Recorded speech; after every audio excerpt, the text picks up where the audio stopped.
Opie and Anthony Show. Opie and Anthony.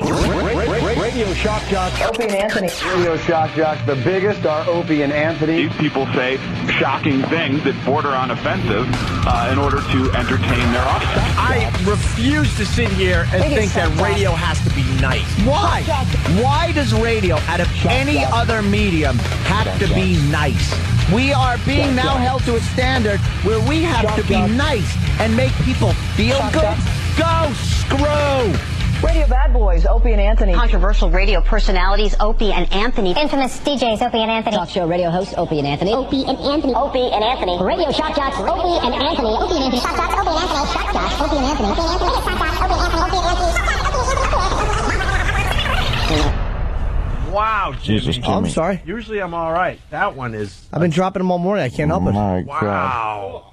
Oh, my God. My eyes are tearing. I had a dream that I had a threesome. This is the absolute truth with Tom Chiasano. Oh, my God. Oh. It looked like a lemon party with one chick. This is where entertainment is going. Shut up, you moron. You're an idiot. You're an idiot. Die. All right. Wow. If we pull this off, we're going to be, what? Employed. Employed. But enough of this palaver. Let's get the show on the road.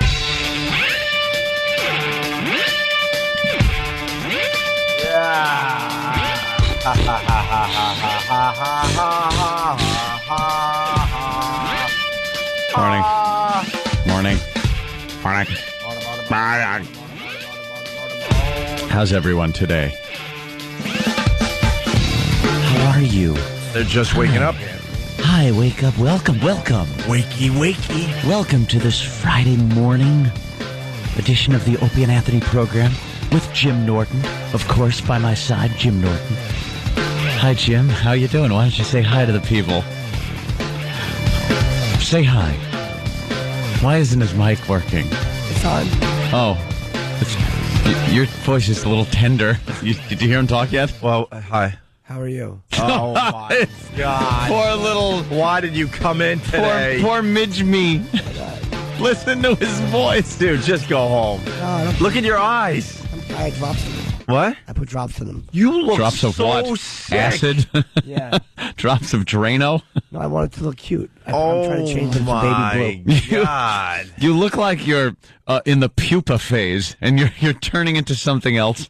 That's not cool. A butterfly. I've never seen... He's like, that's a place. I've never seen Jimmy sick before. You Never. look awful. You all right? Yeah, I mean, I look the same as normal, but sick. No. Your eyes... Unsexy with Hill. Your eyes are extremely sick looking. I got a cough. Like, you know when a cough starts? Like, where it's like... and every time you cough, Like it hurts you. Don Corleone in a tomato field.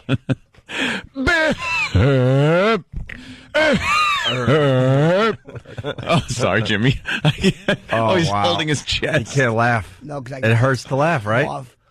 I'm going to cough, and I can feel it. It's like going to really be racking. Oh, my God. I feel Jimmy, so bad for you. Jimmy, seriously, take your headphones off and go home. Do you want to go to sleepy? And get some sleep. You want to go to Let me eat sleep? first. I'll see how I feel. You look horrendous. I feel so bad for Midge me. I'm fine. Little What? gypsy. I'm fine. I'm fine. I'm sick, but I mean, it's like one day. It's like, you know. You're. This is weird, isn't it? I know it is because in all the years, just Jimmy, never. Jimmy never gets sick. Yeah, I mean, it's just got like, I thank God it wasn't last week when I had the Bugatti, you know. But Yeah. I was here hanging out in the city, you know. Yeah, you couldn't get up on stage and like. I'll do sets this weekend, but I couldn't. You do it. will? Oh, yeah. No, just stay home, watch a few movies, No, relax. sometimes I'm funny when I'm sick. Well, Sometimes. well, we'll find out. We'll find out in the next couple of hours. We're hoping to hear so from Jim. bad. We're hoping to hear from Jimsy today. Jimsy, I don't think Jimsy's going to. Jimsy, because Sam. because now they're pointing the finger at Mary Kate Olsen. They want It's. Yeah. It wasn't an overdose. It was murder. Oh, see? Ooh. He can still do Just it. he shows up, whether he's sick or not, Sam. Oh, I kind of sound like Quincy 20 years later. after they removed his cancerous voice box. I'll give you a little Jimsy. Oh, look at him. He can't do much Jim C. And he can't laugh because it hurts too much. Our whole goal is to make Jimmy laugh. No. What? A racking cough, like when you feel it starting and you know it's going to hurt. Oh, yeah. You got the whooping cough. Yeah, I'll be fine. I mean, is it that sharp pain when you cough? Is it the mucus moving around? Nothing's moving yet. And it goes, hack. You hear like it go, makes a snapping noise as it dislodges. You need some of that. I hate that. Mucinex. That's what they're getting. Yeah, go get some of that Mucinex. Does that help? Huh? Will that dislodge the whole works? Oh, yeah. I like a good dislodging. You'll have I died and woke up in 1976. Fun. I was going to say fun. You'll have a pink sock out of your mouth. It'll be your lungs. A pair of pink socks. Anthony, are you laughing at what we're laughing at? No, I was laughing that I just about almost dropped the F-bomb. Oh, well, we're all laughing because look at this. Whoa! Oh, you are gay. You're a gay man. Well, it's not my coat. Whose is it? It's his. It's Opie's. Wow. Why are you wearing it? I want to see how it fit. It's very charming. It looks gay on you. Listen, everything does. Your clothes, mother. Listen, you need to explain. The reason he looks extremely gay is because it's a very tight-fitting leather jacket over his massive... Yeah, it's much too small. Overworked body. His massive frame. Actually, that's a... Yes, it's very snug. I've been bringing in my clothes for the guys, and this is a leather jacket that Steve is kind of showing everybody. I remember when you used to wear that. I didn't wear. I wore this once. I remember when you used to wear that. I wore it for our big meeting with Brave Street. Oh, was that when? If you really need linger longer. Yes. Can't put my arms up. Wow, Steve. And let's just put it this way: I bought that thing and wore it once because then I realized it just looks stupid. Well, it really looks stupid on Steve. Yeah, really. Well, yeah, because it's too small. It's a little Steve's snug. easily 40 to 50 pounds heavier than me. You could probably, Maybe with more. your arms, rip that thing open. You know what? Sam was eyeballing it, so I think he wants it. So otherwise, I would do the whole Lou Ferrigno thing and do the whole back rip. Yeah. See Sam in it? Yeah, let's see I Sam. want to see Sam in it. Little Sam in it. He's got no armpits. Sam. Steve has pits staining the shirt. Sam's gonna look like a pimp in that thing. All right. First, we gotta get a picture of Steve in it. All right. Looking ridiculous. And now Sam, he can't get it off. Great. Wonderful. You hit me. I can't get it off of my arms. All right. Wow. This is going to be He can't get it off. It's like a straitjacket now. My arms swell when I get nervous. They swell like swollen snakes. Hold on, I got it. Tattoos. You get it off there, Steve? I got one arm off. I can't get it over my big bracelet. Yeah, now my bracelet's caught on it. Fat-wristed rapist. Here. Why are you wearing a bracelet? I like silver jewelry. It's hard to find stuff that isn't all blinged out, so I wanted to... That's a girl's bracelet. No, it's not. Yeah, It's a it men's is. bracelet. No, it's a girl's bracelet. No, it's not. No, it is. No, it isn't. Yes, it is. No, it isn't. Uh-huh. All right. All right. Now look at the contrast. Comfortable, roomy. There's a lot of room in there, isn't room there, to breathe, Sam? little room to grow. Room to grow. That ain't going to happen. All right. Yeah. right. You going to take it?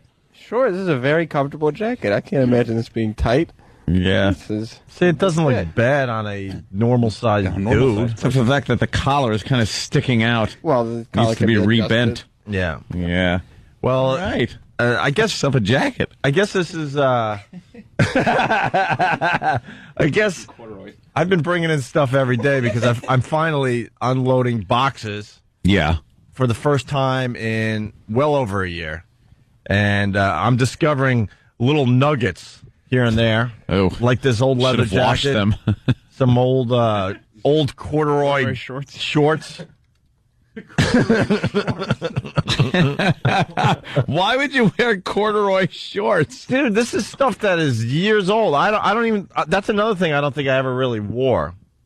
It's just stuff that everyone has those boxes, and if you look through them, you go, "Wow, why am I still holding on to this? I never wore this thing." Yeah. But besides that, more importantly, listen up out there. I found the only picture of Spuds Buckley. The Spuds Buckley. Linger longer, yes. Spuds Buckley, a picture. When I was doing overnights in Buffalo, I helped the morning show out, and I developed a character called Spuds Buckley. What are you dressed in? And it's going to be kind of a letdown, but you'll see. It's a black and white photo that I found at the bottom of this box last night. Mm-hmm. I meant to bring it in today, I forgot, so I'll bring it in Monday, I promise, and we'll put it up on the websites. You have glasses on in it? I got bad sunglasses, a bad bandana. Okay, it's good enough. Right there is worth the price of admission. Really tight sweats because I'm wearing 2 or 3 layers of sweats because it's cold out, and then a winter coat. That was the attire of the famous. You're going to be very disappointed. But Opie, what was Spud's personality-wise? I don't know. I forgot. I don't really remember. If you had to guess. Yeah, I can't even guess. Well, was he silly? I'll tell you this much, Jimmy. I just might find a audio tape of Spuds Buckley. I'm just starting to go through the boxes. I got Real Rock TV stuff that I'm bringing in. That's a little frightening. I don't think I want to. I don't think I want to see that. That's when Ant and I were doing a local TV show in Boston. I mean, the whole station did the show with us, but let's be honest, we were the stars of the show. And we got of course, stop it. And I got every episode, and I'm going to start bringing those in, and we'll be posting clips of that online. Mm-hmm. And what else? Oh, and yesterday I gave E-Rock a cassette. I didn't even think this cassette was going to work. It's so old. It was dusty. The label was, you could barely tell what the label was. It was peeling off. It was barely on the cassette. Uh-huh. And I look at this thing. I'm like, oh, my God. It's a radio show that Ant and I did. Oh, no. In 1996. Oh, no. Here's the cassette. Wow. And E-Rock is getting it together for Monday's show. It's 2 radio shows we did. Yeah. Back in 96 when we were in Boston. And, wow. And this will prove to the people out there, this is the one thing that makes me laugh the hardest when I read fan sites. They were so much better when they were on AAM. Oh, is that the fan talking? They don't even come close to their NEW material. Blind CC, blind CC, blind CC. Copy paste, copy paste, copy paste. Pay attention to me. I have something to say on this message board. I'm a douche in real life, but pay attention to me. I think I got something. I got something here. They were so much better when they did afternoons on NEW. Go F yourself. I'm going to prove all of you wrong because I got a show. We sucked and we're willing to prove it. What happened to Jimmy? Oh. I just wanted to acknowledge that I think you were laughing so hard that you had to step away from the mic. Why don't you admit it? You laughed at me. I did. Okay, good. So the first example for all the people that think that we did our best work when we were up in Boston. Yeah. I got 2 shows from 1996 that I brought in. Random shows, by the way, because I've just begun going through my radio stuff. And, it's our famous, I guess we could say it, Sperm Bowl. Yeah. That we did in 1996. Uh-huh. Where we had to give a sample. Yeah, we got it. We gave a sample. And have a doctor do a count. Yeah. Do a sperm count. Yeah. To see who was the most virile, who was the most fertile out of us. Yeah. So we had to separately, of course, go into another room and get a sample. Yeah. And then give it to the doctor who then did the count. Right. And the results might shock you. That's right. That's what the show was. It was very embarrassing. Uh-huh. It was very difficult to achieve, to get the sample because of the circumstance and the broadcast that was going on, the constant interruptions by phone calls into the room to tell how things were going. Yeah. But yeah, that's that show. I'll tell you this much. I was a bit gun shy that day, and it took a really long time. Oh my God, that was another side bet, was how long it would take to get the sample. Yeah, and I'm listening to all this cool music, and Anthony's broadcasting while I'm trying to get my sample. And then I started thinking about all the people that were listening as I'm trying to get my sample. And I was a bit gun shy, but I finally got it done. It's amazing how you could actually get a sample. Yeah. When you're not in a state that you would think you'd have to be in to get the sample. Right. So I found that show, and then on the other side was what was the other show, E-Rock? I barely remember the other show. It was a lot of music segging, and then it goes into a war against an WABU TV in Boston. What? Yeah. We sure did pick our battles. Wow. Us against Look at us. WABU. Rebels. It was day 3 in the ongoing war against WABU. I don't remember that at all. Was that the day? I think what that's all about. They didn't want to do our TV show anymore. They actually canceled it. They canceled our TV show before it really started because of the material. Yeah. Your show was airing at midnight, and Yes. they said it was deemed unacceptable for the content. Yeah. Little too risque. So we took on this TV station for canceling Real Rock TV. We eventually found a home on a Hispanic TV station. Yeah, it was a Spanish TV station. Yeah. We were the only English-speaking program. Yeah. But before that, we were supposed to be on this other TV station. So what did we do? Because we were so mad. Yeah. I haven't gone through all of it yet, but the first 20 minutes of it is pretty much describing the camouflage that you decided to wear to the show that day and Anthony's military ranking. What the hell? Oh, my God. I think I know what this one's about. I can't listen to it. I won't be able to listen to that. I think that's when we were collecting bras. And I think then we were going to bomb the TV station with all the bras we collected. Okay, look, we sucked. Come on. I want to hear from those asses now. They were so much. I mean, Here he is. You guys are going to bomb a TV station with bras? I knew Jimmy had a perk up for that one.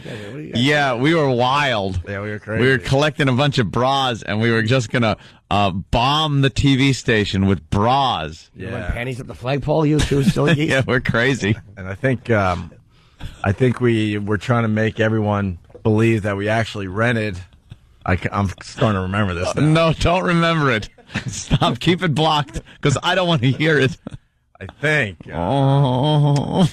I think we rented an air balloon for the day. What, a hot air balloon? Yeah.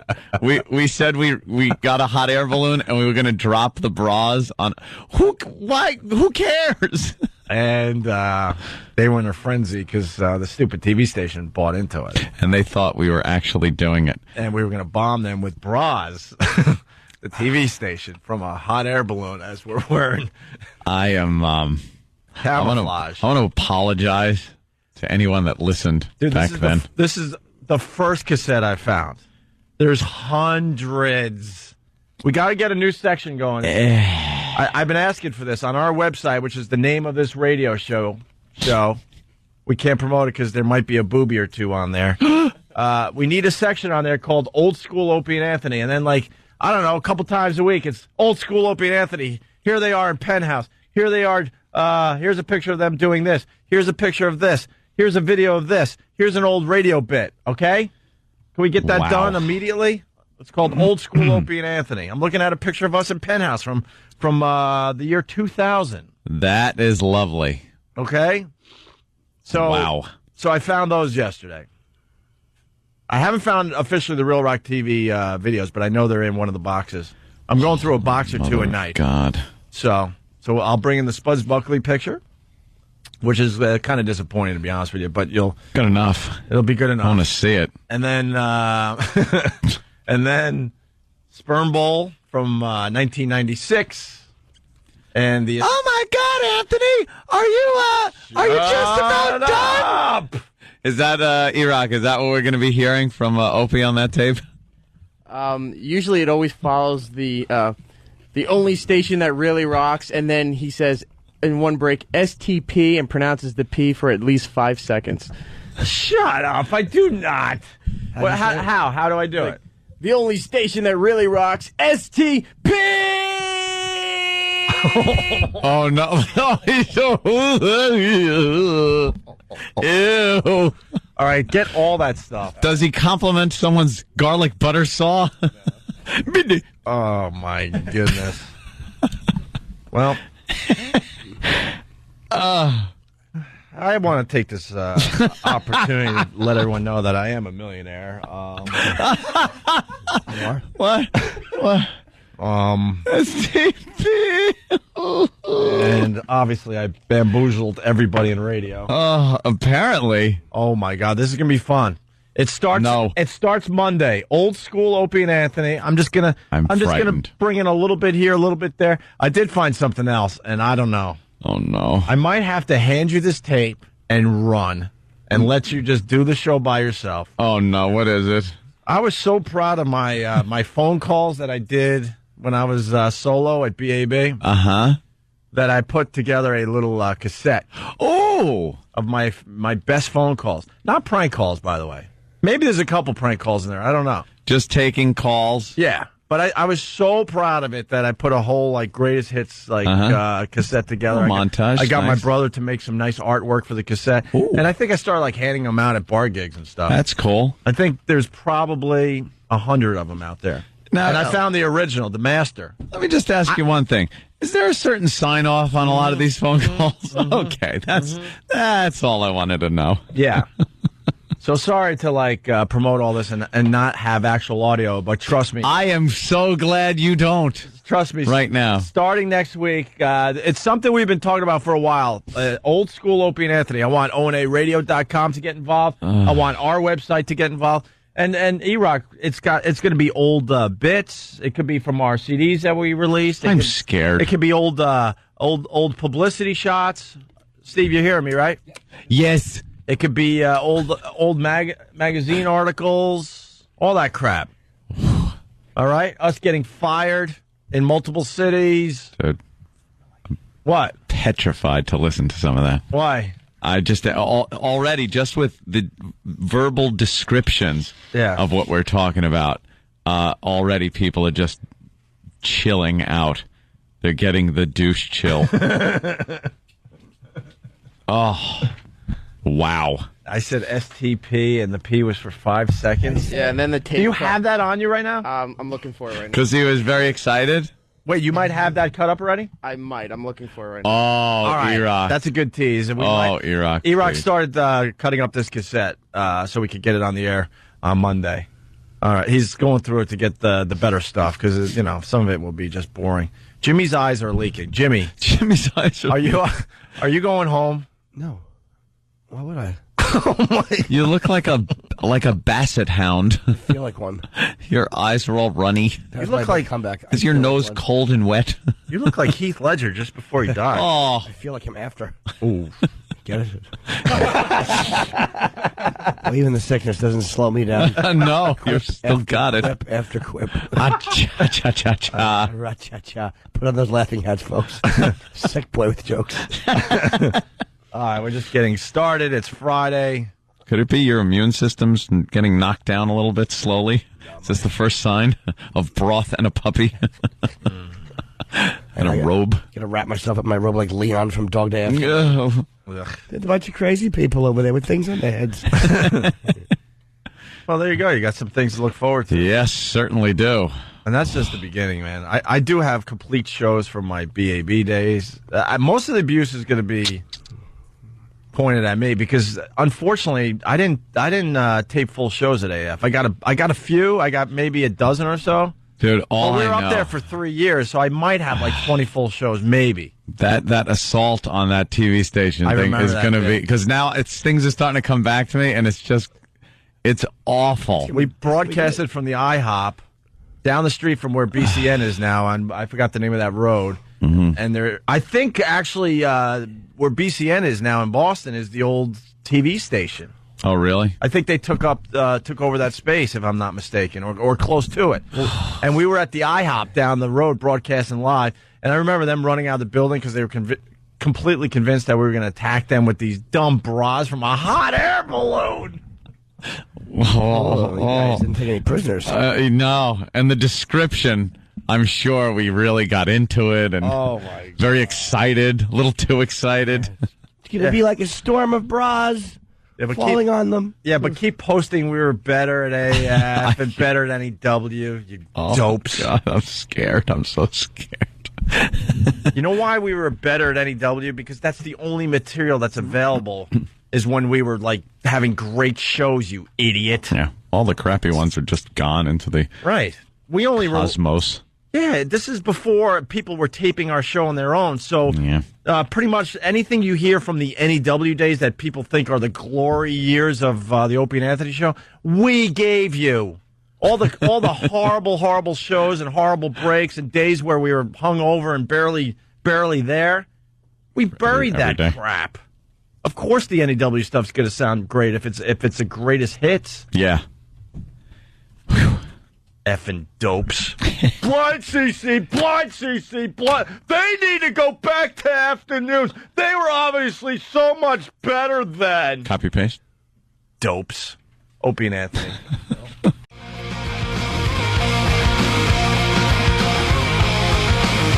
Hey, good morning. Opie and Anthony. E-Rock out of the studio, cutting up some audio. I guess we're going to get a little taste of some of that stuff I described to start the show off today. We'll have to wait and see on that. Anyway, Heath Ledger, yeah, so we kind of talked about it, right? What happened? Well, he died, Jimmy. Oh, no. Aw. You're kidding. And how did it happen? Why are they burying the story? And I'm telling you, I started saying this a couple days ago, and finally people are catching up to me. Something is amiss. Amiss. Something is awry. Awry. There's, there seems to be a little bit of shenanigans going on. The masseuse, shenanigans? The masseuse called what? Mary-Kate Olsen 3 or 4 times, something like that. Waited almost 10 minutes before she called 911. 911. And Mary-Kate Olsen sent her people over, but I think her people got there at the same time. The paramedics got there. So you can't just assume that they got there before anyone else and was able to clean up the room, if you know what I mean. Clean up. But I'm very suspicious. I think this is going to get interesting. I really do. I'm going with the H. I'm going with the HOD. Yeah. I'm doing it. I'm going to bet it's an HOD. Something is really odd because phone calls were made from Heath Ledger's phone after he was dead to Mary-Kate Olsen, who then sent her crack. Who knows? She had some crack security team that could be deployed like SWAT. She sent her own Club Soda Kenny. Yep. Okay, Mary-Kate. I'll get rid of the heroin. The heroin. What do you need? You know, you could get in big trouble for this. All right, thank you. So, she sent her own private security over there. Yeah. And they arrived before the police got there. Yeah. And the EMS. Yeah. So now there's all kinds of speculation. Did they take anything out of the room? Did they clean up some type of drug use or something else that might have been embarrassing or detrimental to his legacy? Sure.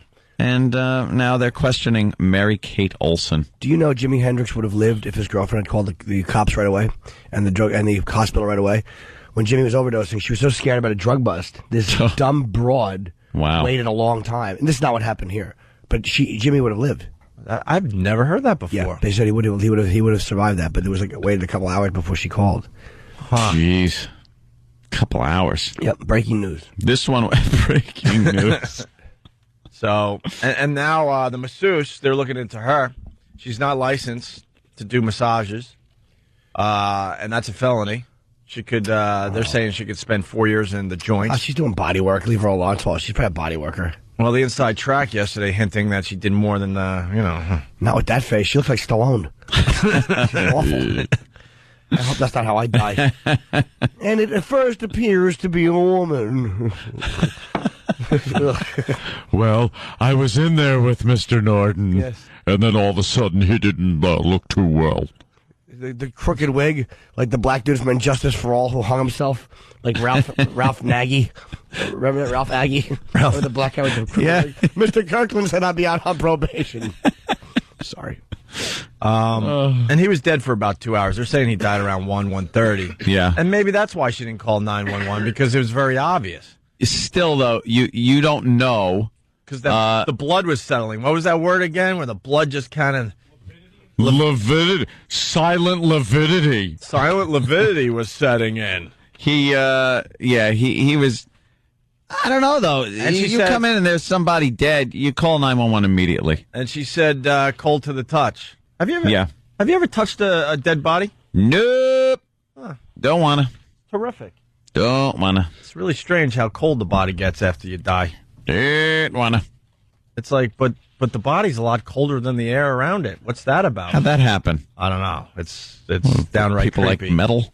Downright creepy. Maybe because heat is leaving it? Huh? Because heat is leaving it, coming off the body? Oh, yeah. I don't know what it is, but it gives the impression that the body is colder than the air around it. I don't know. I don't know if there's a term for that or what, but who knows? Lividity. Anyway, this is quick. The masseuse could have killed him. All right, now we're getting crazy. Z from Long Beach. He's right. You're just talking a little nutty now. Why? He gave him a good hammering to the head. Well, I went with blunt force to the head as my first guess, but I've adjusted. I'm going with the HOD. Why would she make 3 phone calls to Mary Kate Olsen, of course, as opposed to the other Mary Kate? Mary Kate Olsen. How is she involved in this? That's the oddest thing. I don't know. The little kid from that stupid TV show. To make phone calls to her, and then she's calling back, and security teams are coming in. Why would that happen unless there's something a little suspicious? That they're worried about? Yeah. Yeah, that's what I'm thinking. Why? Maybe the masseuse did a little Belushi to Heath. I think what happened was... Maybe she was the one that might have... delivered it? I don't know. Something's up. That's all I'm saying. I think the masseuse killed him because she got sick of hearing, push the finger. Please push that finger. Yeah. Oof. Wow. See. I guess being sick affects your delivery. I knew it was bombing, and I said it again, praying that it was just that it wasn't clear enough. See, we get regular massages, Jimmy.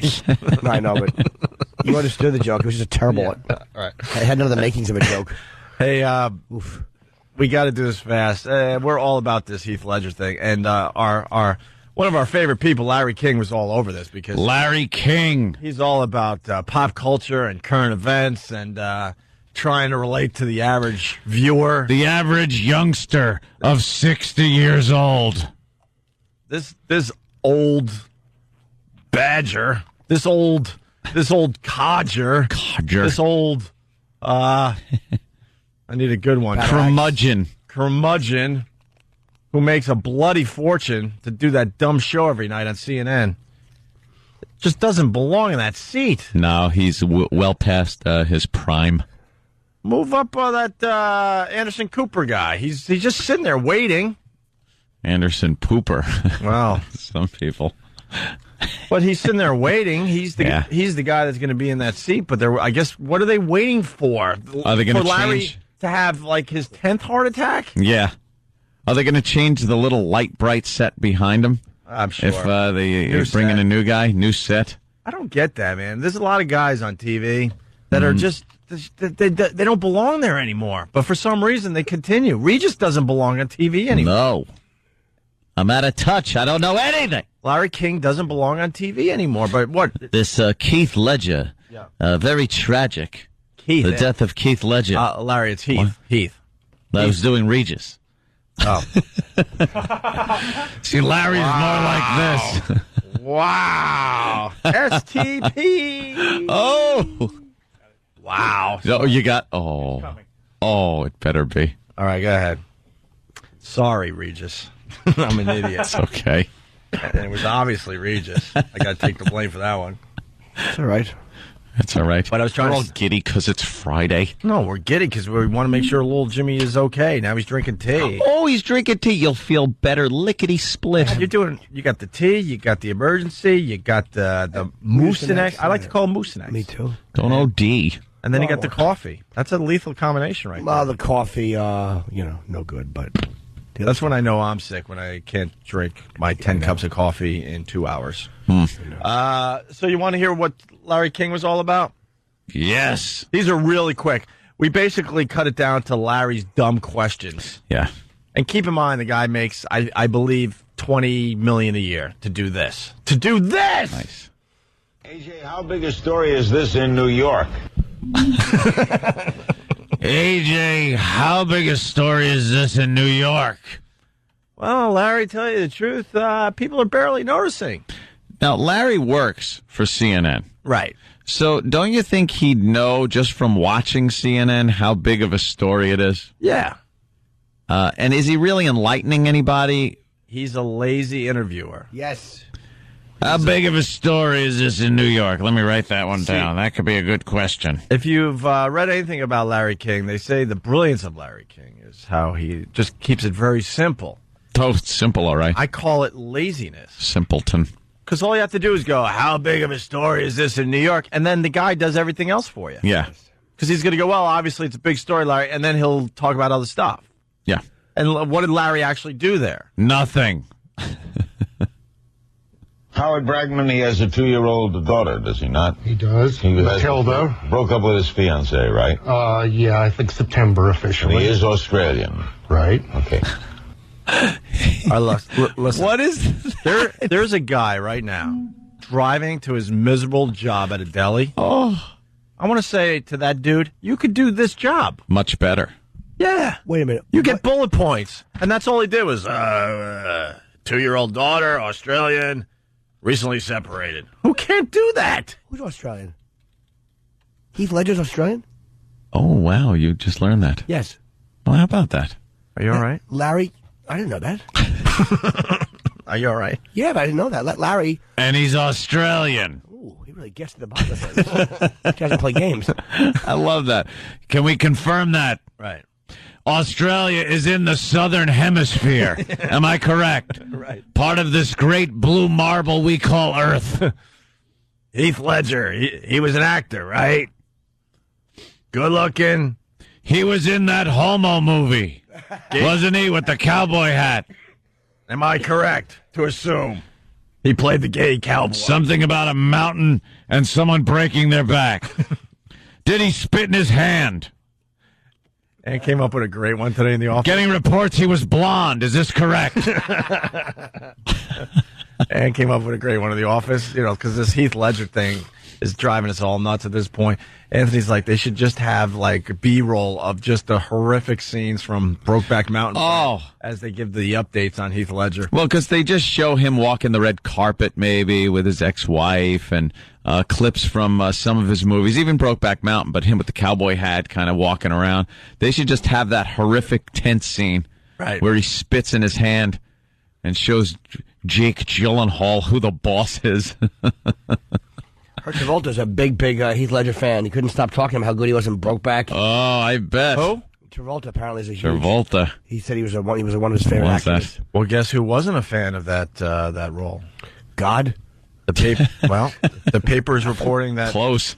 Well, the paper's reporting that Mel Gibson kind of broke his ties with Heath Ledger after he did that movie. They were in The Patriot together. Heath Ledger played so they were Mel Gibson's son. So Heath Ledger kind of looked up to Mel Gibson, asked him for advice a lot of times, and asked him about the role of the gay cowboy there in Brokeback Mountain.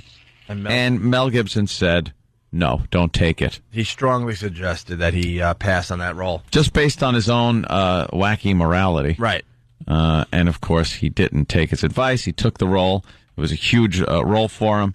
And it broke up the friendship that they had. That's right. He said. And Heath was a little distraught about that. Know who else is... Your entertainment news there, people. Know who else is okay with the fact that Heath Ledger died? Who? The Ultimate Warrior. The Ultimate Warrior. He wrote a blog. Did he? Yeah. I thought the Ultimate Warrior was dead. He wrote a blog. I thought he was dead. Is this the real Ultimate Warrior? We got a wrestling expert in the studio. His name is Sam. I thought he died. No, that was long rumored, but there was always only one Ultimate Warrior, and he never died. And that's the one back in like the early 90s with the face paint and that guy? Yep. Okay. Then it was a rumor? It's a rumor.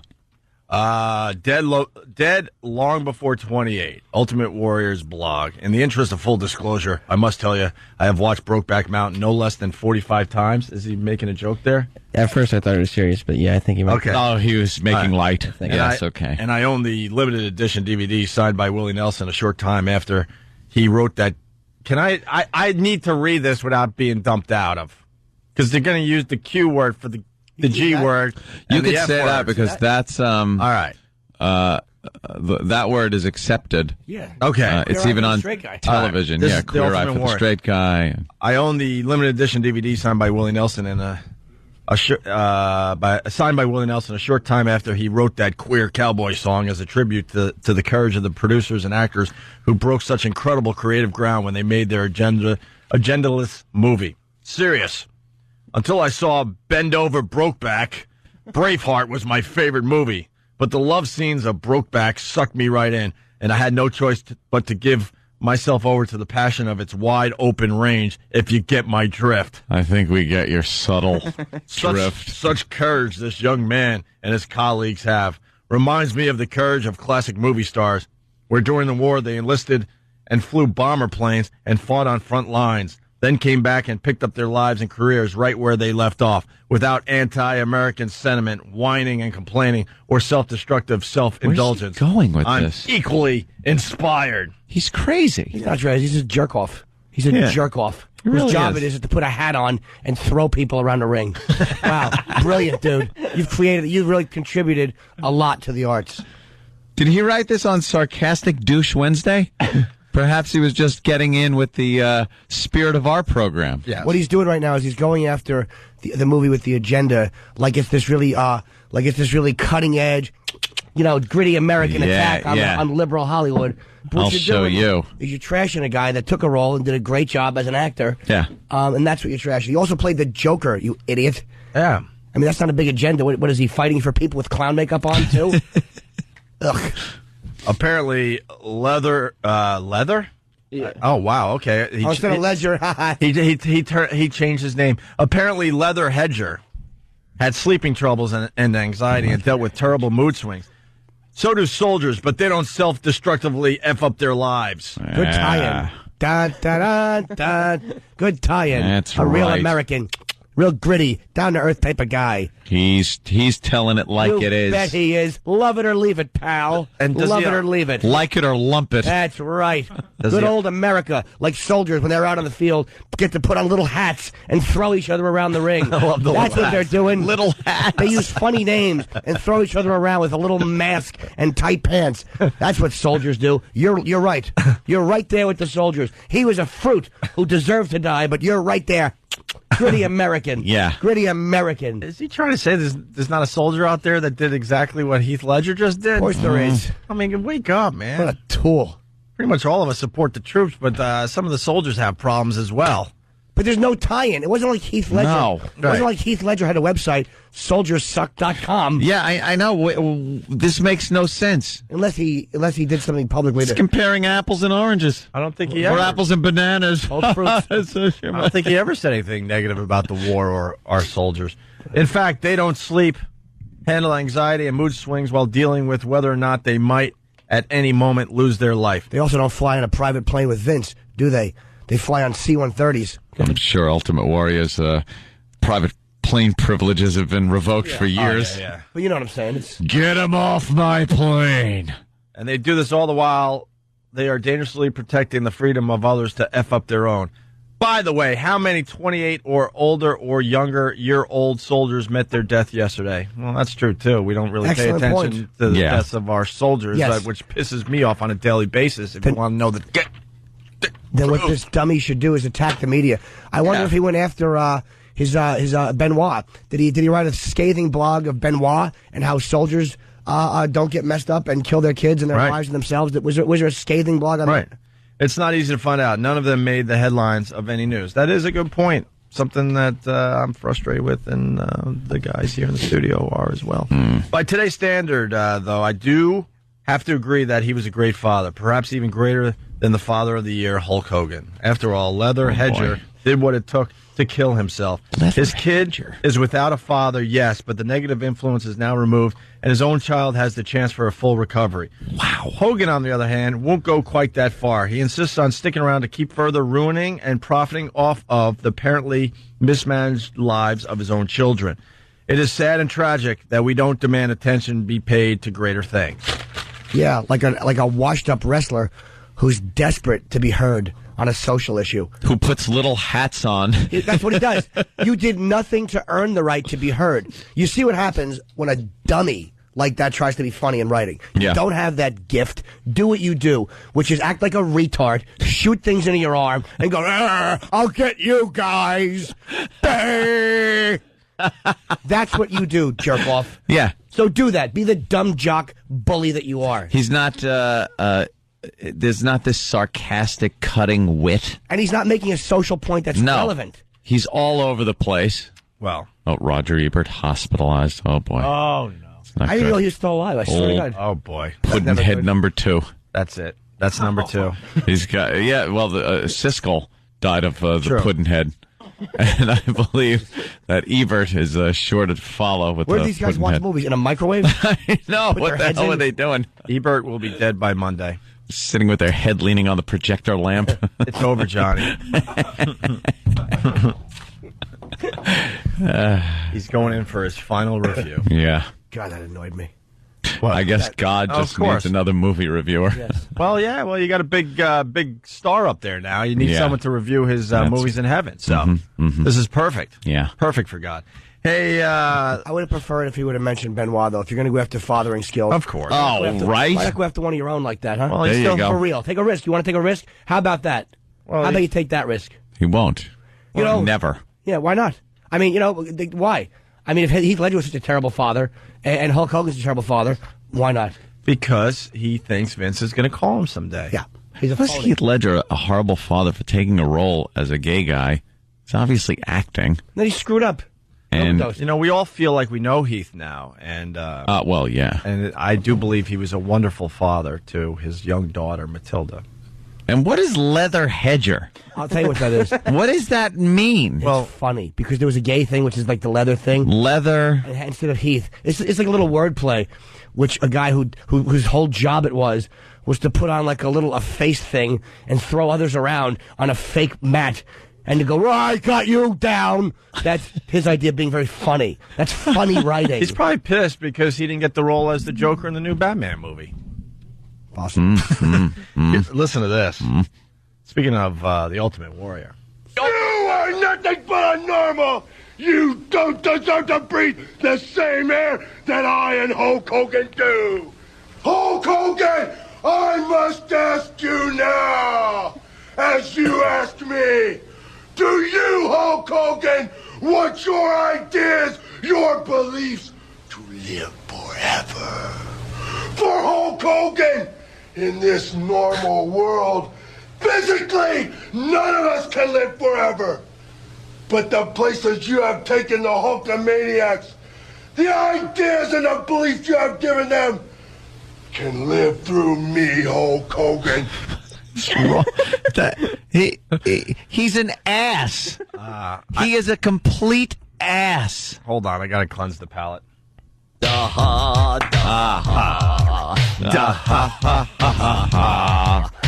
obviously a guy who makes bright social statements. Smart guy. You heard that? Yeah, it's a guy who's a. Oh, look, there he is. Yeah, there's some video of him with his little face paint on, his mullet. Yeah.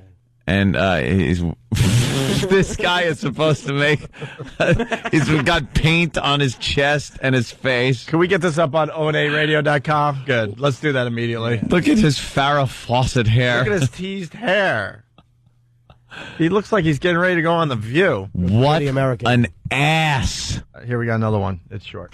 That is why I breathe. That is why the Warriors have come. Hulk Hogan, there are one thing question. Where you are taking them, do you no longer want to walk or step into that darkness? Hulk Hogan, the darkness I speak of is nothing to fear. It is about the beliefs of accepting any and all challenges at the cost of losing everything, Hulk Hogan. Hulk Hogan. Hulk Hogan. He can't even talk. Well, he kind of says Hulk Hogan. Hulk Hogan. Hulk Hogan. What a cornball. He's a cornball. Yeah. We get it. You're big and strong. And stupid, apparently. He's dressed just like a soldier, though. What a dunce. With a little heart painted on his chest and teased little wig. That's cute. All right. Just his teased frosted hair. Yeah. Just like a soldier. Let's do this. We got to take a break. We got to get into some Super Bowl talk. I think Bob Kelly's coming by again today. And who else? Oh, Jeffrey Ross, right? Yes. And the great Ron Bennington is calling to talk about Columbus Field today. And I hold in my hand me introing an STP record. Oh, God, I must. From 12 years ago. Must hear it. And a Sperm Bowl tease. Oh, no. From that tape we were talking about. Yes. That's how we kind of started the show today, talking about this old cassette I found as I'm finally, unpacking my boxes in my new joint. Going through all of the old stuff. Starting Monday, I'm going to be bringing a lot of stuff in, old school stuff. And we're just going to give you a little taste here, a little taste there. And we're going to throw a lot of this stuff on websites and stuff. Mm-hmm. The website that is named after this radio show right. that we can't pronounce. We can't promote. Pronounce sometimes, too. Yeah, we can't promote. We're going to have a section up there called Old School Opie and Anthony. We're going to start, throwing all this stuff at you. Mm-hmm. All right? But a little tease after the break. Opie and Anthony. Hey, good morning. What? What's going on, Dan? Hope that rejoiner's riding nice and high, because old Jimmy's upset over there. Oh, was he ranting and raving? All right, he should be upset. I don't think it went on mic, though. Let's just put it this way. As Jimmy comes back to the mic. Jimmy is really pissed, and he should be pissed. I'm pissed. Listen. Oh, boy. We're a radio show that tries to eat healthy. Yeah. When people meet us, they're very surprised that we're not fat DJs like every other DJ in America. We actually try to take care of ourselves. Yeah. And we try to eat healthy in the morning. As much of a nightmare that is. I'm buff. Yeah. Most morning guys are massively huge and self-indulgent, and they just eat like crap all morning long as they do a radio show. We like to eat healthy. We also love the WWE. But we hate their choice of breakfast for the Opie and Anthony show. It's a real shindig. It is just a bevy of donuts. No, it's all little mini bagels. Bagel. I see donuts, though. Don't I? How about something besides a bread product?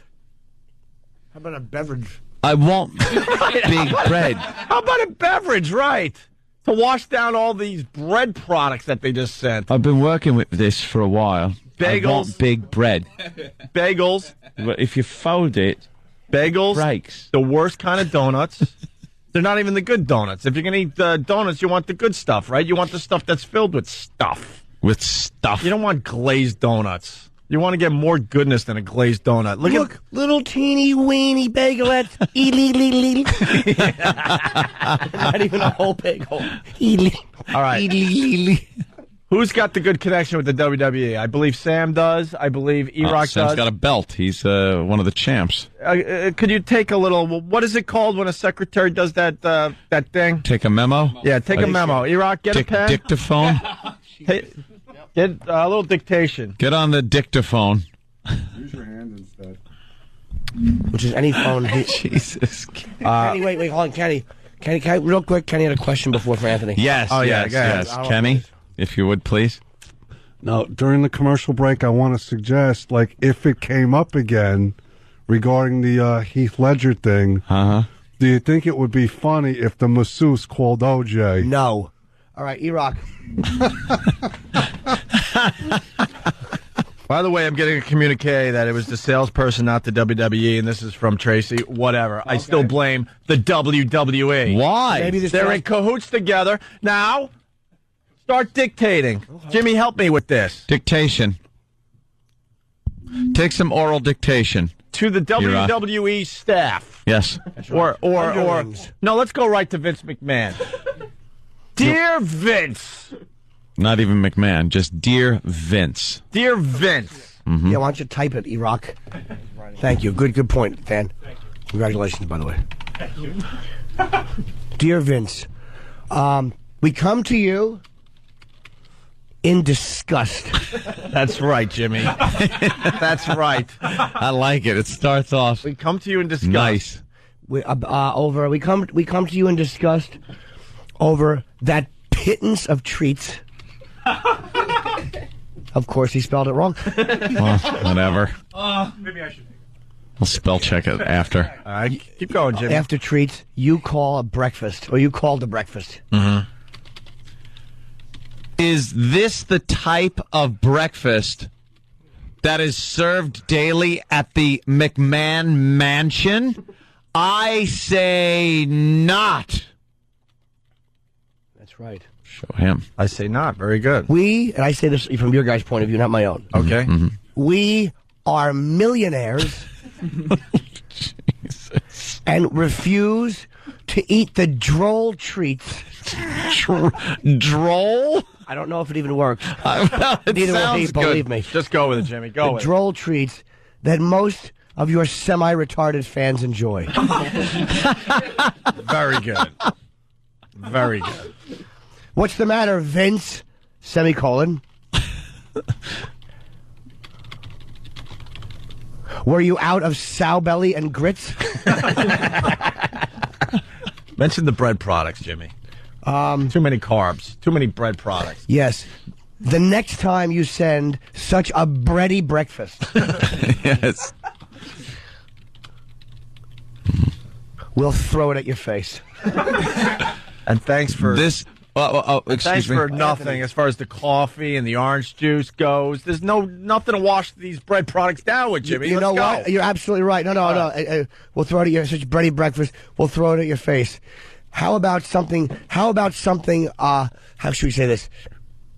How about something? How about you really splurge for a bottle of water we could all split? Yeah.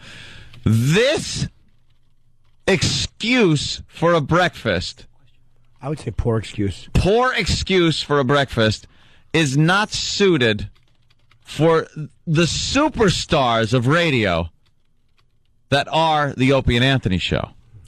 This excuse for a breakfast is better suited being tossed out of the back of a military vehicle in the Sudan. Yes. You know what? Maybe you should take out poor. Politics in there, too. Anthony was going somewhere. I didn't realize that. It's okay. Take out that poor excuse. Just leave Anthony's thought uninterrupted. This excuse for breakfast, the Anthony show, this excuse for breakfast is better suited to be tossed out of a military vehicle, out of the back of a military vehicle in the sedan. Don't throw. Yes. Don't start improvising. Yeah. Please. And at this point, we don't acknowledge the WWE even exists until they make good breakfast. That's right. We're forced to do the live read, and boy, they're going to get a great live read today. That's what we do now. Yes. We want something we like to call breakfast mania. That's right. That's right. Yeah, well, you really are a comma using ass.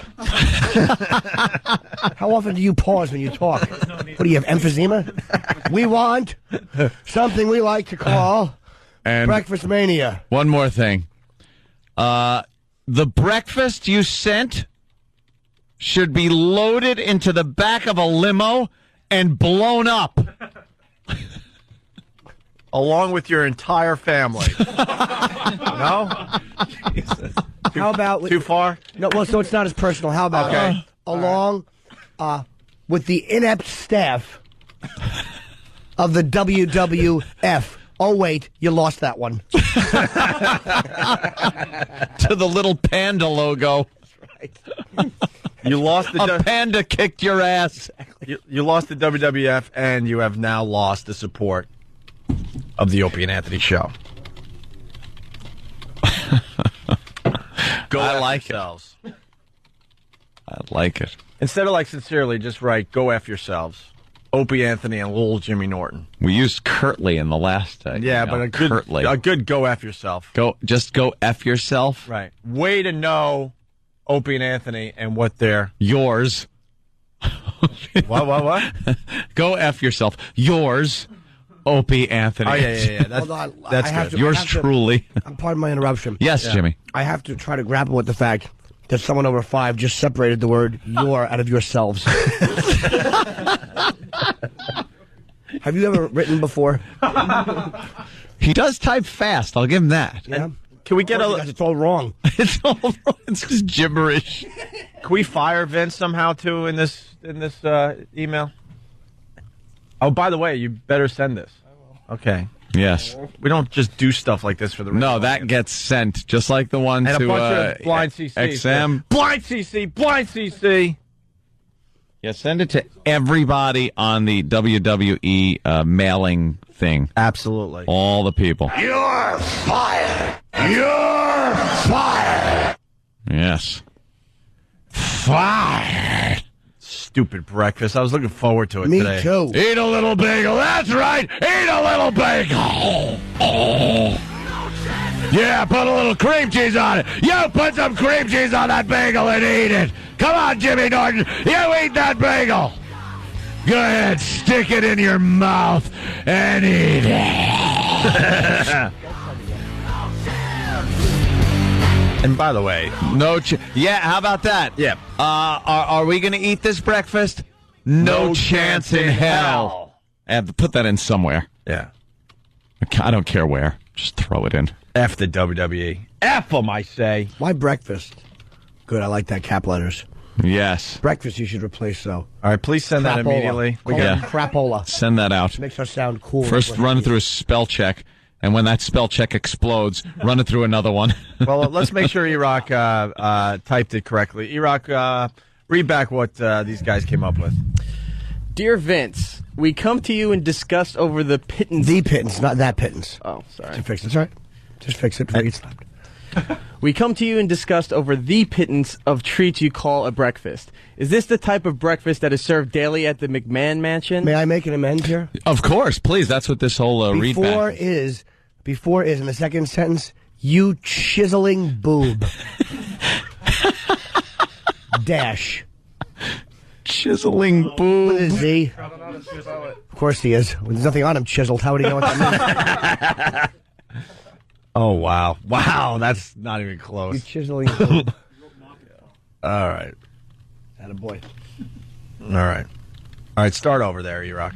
We come to you in disgust over the pittance of treats you call a breakfast. You chiseling boob. Is this the type of breakfast that is served daily at the McMahon Mansion? I say not. We think not. All right. And no exclamation points. It makes us seem like idiots. We think not. We're not yelling. We think not. All right. We're not the ultimate warrior. We think not. All right. We are millionaires and refuse to eat the droll treats that most of your semi-retarded fans enjoy. What's the matter, Vince? Were you out of sow bellies and grits? Sow belly. Okay, good. The next time you send such a bready breakfast, we'll throw it at your face. How about you really splurge for a bottle of water we can all split? This excuse for a breakfast is not suited for the superstars of radio, that is, the Opie and Anthony show. This excuse of a breakfast is better suited to be tossed out of the back of a military vehicle in the Sudan. Attaboy. We want something we like to call breakfast mania. The breakfast you sent should be loaded into the back of a limo and blown up along with the inept staff of the WWF. Oh, wait, you lost that one. What happened to... his whole family? I like the whole family. Oh, you like that? Okay, I just figured that was too personal to, you know. Well, tough crap. Language. Go look at the breakfast again, Jimmy. I think that we should have something about, we want something we like to call breakfast mania. And then at the next sentence, this would include things you may not be aware of, Like eggs and orange juice. Bacon. May not be aware of, not might. Maybe a little yogurt and Yes. granola, maybe some fresh fruit. You know. Eggs, bacon. You know, a breakfast you would serve to someone that you care about. Right. Not this week-old crap. Exactly. Bacon, orange juice. Okay. All right. Read back. All right. We want something we like to call breakfast mania. That's this would include things you may not be aware of, like eggs, bacon, orange juice. Granola. You put might not be aware of. Put may before I go over there and bite your cheekbone. Granola, fresh fruit, and yogurt, too, in there, too. Because now they're gonna have to do this. Yeah. Mm-hmm. Perfect. Okay. We want something we like to call breakfast mania. This would include things you may not be aware of, like eggs, bacon, orange juice, granola, fresh fruit, yogurt. And yogurt is the last one, so put and. Right. Otherwise, we'll all sound like horses' asses. Okay. And yogurt. The breakfast you sent should be loaded into the back of a limo and blown up along with your family and the inept staff of the WWF. Oh, wait, you lost that one. A panda kicked your ass. You've lost the WWF, and now you've lost the support of the Opie and Anthony show. Are we going to eat this crapola? No chance in hell. Go F yourselves. Yours, Opie, Anthony, Little Jimmy Norton. All right, who are we going to blind CC? Blind CC Eric Logan, because it'll make him feel weird and insecure. Uncomfortable. Yeah. And anybody that we know from sales at WE, right? That we are liaisons over there. And blind CC all other wrestling leagues. Is family... Even the independents, okay? Yes, Jimmy? I have to say, I think family is too real and sounds too... For too much of the... I'm only voicing... Well, our disgust is too real. Go look at the breakfast again, Jimmy, before you make your It should have been shipped to Katrina victims. It's a horrendous breakfast. Horrendous. All right, you can take out the family. That's I just fine. thought he might look at that and think it was... I got the laugh I was hoping for. It's so very who gives funny. a crap. Yeah. I think I wouldn't like to believe you think I didn't have a few things I edited. A couple of wrestler names that probably shouldn't be mentioned in humor. Yeah, exactly. That's what I was thinking, too. Well, all right. Is that good? That's good? That's good. All right. Push send on that there, E-Rock. Send that out. And there he goes. Yeah. That'll teach him. Stupid breakfast. All right, hey, what? Mini bagel fight? What do you say? What do you say, guys? I'm into a little mini bagel fight. Let's just start winging them at E-Rock. We don't have... it's all of us against E-Rock. This is day 5 without a boss, so yeah, I think we can get that Yeah, done. we might be able to have a mini bagel What does fight. that taste like, Jimmy? A bready muffin. Listen how dry Jimmy's freaking mouth Oh, I know. This is delicious when you're sick. Just what I needed, something healthy. A bready 2-day-old muffin. There's nothing moist over there. No. It is a desert breakfast. It's horrid. It's so arid. Look at it. Which can I get? Our breakfast is arid and dusty. All right. Steve just threw it against the wall. And it didn't even No. put a dent in it. They're not even fresh where, they're kind of soft, warm. Listen to that. Oh, wait. That was a bagel tapping. Wait, what do we got, Jimmy? What do we got? What is that? A wedge of jelly. What the hell is that? Look how much jelly they sent for 10 to 12 people. A couple of these. It's a little clear cup, like a flying saucer, with what looks like a slice of pie, but it's jelly. And I guess we're supposed to fish this out and scoop it onto our bready, awful breakfast. I swear to God, that looks like it came out of the Planned Parenthood dumpster. It's exactly what I'm thinking. Jesus. This should be followed by a swept-up linoleum floor and somebody being comforted. Drop it in the toilet in the ladies' room. see if the women walk around concerned for each other. Oh, is this horrid? What the hell is it? A blob. God. Should be crawling up a homeless man's arm and getting bigger. Later to be found in a movie theater. Come on, Blob reference? All right. Delicious. Movie reference, The Blob. What a delicious jelly wedge. I know we have to take a break, but I promised this, so let's do this. I've been unpacking boxes, and I found some old radio stuff, and I found this really old cassette. I didn't even think it was going to work, but E-Rock E-Rock actually put it in one of the machines around here and said the machine had a tough time reading it because most of the cassettes these days are, well, all of them are digital or whatever. Yeah. It finally read the cassette, and it's two really old radio shows that Anthony and I did from 1996. Oh. And Great. E-Rock thought it was really funny because I introed Stone Temple Pilots. Yes. In a very, very enthusiastic way. You were so psyched. Well, here it is. Oh, can I say that the machine could read the tape? It was being merciful. Here it is. A little taste. We're going to have the full show, what? Monday. We'll have highlights from this show and the other show. But, Sir Edmund Hillary is in the studio here. What the hell are you wearing?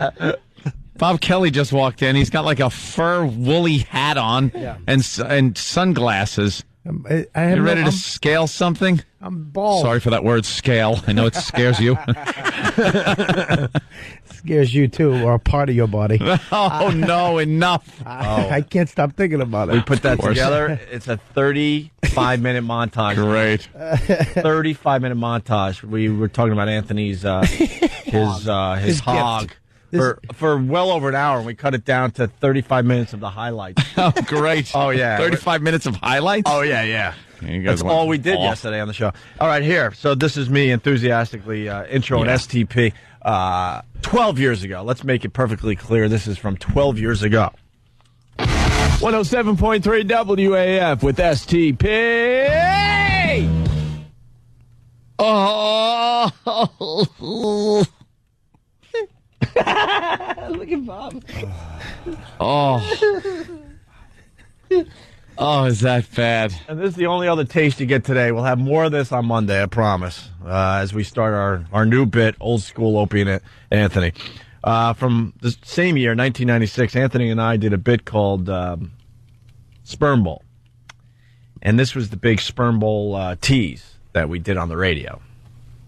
It's the only station that really rocks. Stone Temple Pilots and Lady Picture Show. Don't forget, those tickets go on sale tomorrow morning at 9 a.m. for their Fleet Center show coming to town. Good afternoon, it's Opie, and it's Anthony on FU Friday! Yeah! Oh, boy. Actually, today is going to be called F Yourself Friday.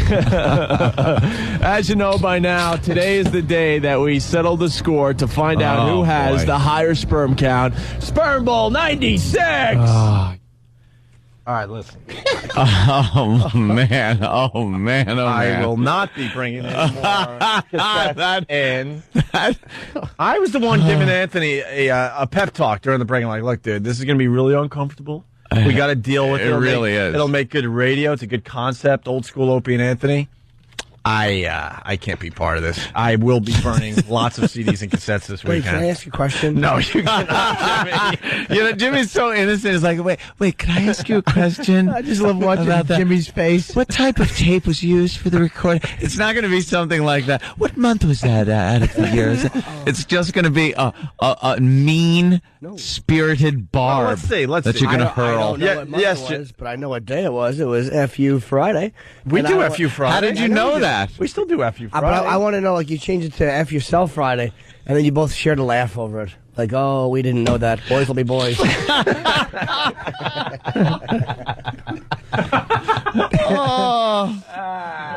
Well. And there you go. To the people that thought we were better when we were up there in Boston at AAF. Get this. Go F yourselves. Get this container of should be a sonogram out of my line of sight. So there you Jelly. go. There you go. There's people out there that think we were better back at AAF. We were full of exuberance. We were full of energy, weren't we? All misplaced. Hey, it's wow! It's just, we're here. Hey, everybody, we're here. It's got I'll tell you this much: there's a bunch of GMs out there wishing we would go back to that style. Yeah. Instead of the bitter Fs that we are now. Oh, I know. I'm just angry. We hear that one more The more time? success we got, the nastier we got. We got to hear that one more time. What you want to hear? I just want to hear that laugh that you, because I missed what you said. That what was funny before you guys started Jimmy, laughing. What do you want? Which one you want to hear? No, don't break it. It's good. The one where you say, no, it's F Yourself Friday, and then he just chimes in with a I love this gig laugh. Just a fun. good-natured. No harm here, fellas. The PD. We need you to play it bigger. Yeah, we need you to play it bigger. That is PD advice. Come on. If it's just FU Friday, you want the people to know, hey, it's FU Friday! Ugh. E-Rock is cutting up the whole show from 96, and we're gonna have the highlights on Monday. You want to hear this again, really? Of course. All right. The only station that really rocks Stone Temple Pilots and Lady Picture Show. Don't forget, those tickets go on sale tomorrow morning at 9 a.m. for their Fleet Center show coming to town. Good afternoon, it's Opie, and it's Anthony on FU Friday! Yeah! Actually, oh, why? It's called FU. Why did I do yeah? Yeah! Not only did you do you went, yeah, oh boy. Oh boy, settle in, people. That's right. Settle in. Put on your seatbelts. We got a Lulu of a show. Oh, boy. Actually, today is going to be called F Yourself Friday. As you know by now, today is the day that we settle the score to find out who has the higher sperm count. Sperm Bowl 96!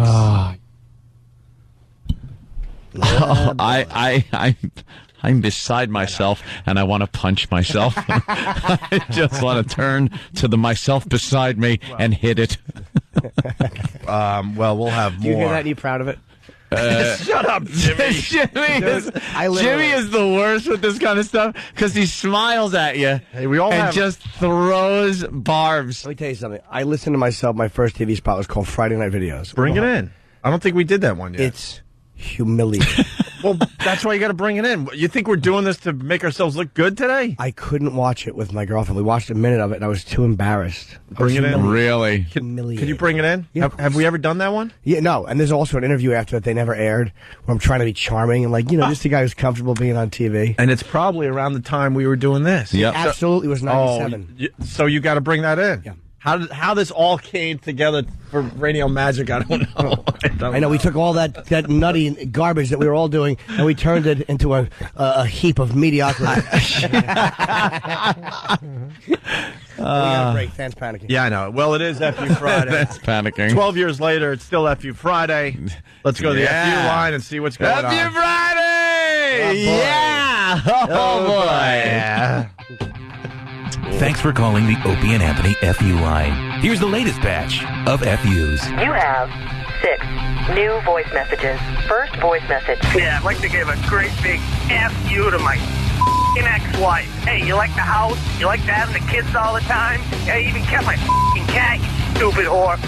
You. Next message. Yeah, I just want to leave a big you to my neighbor creeping around my yard with a baseball bat at midnight last night.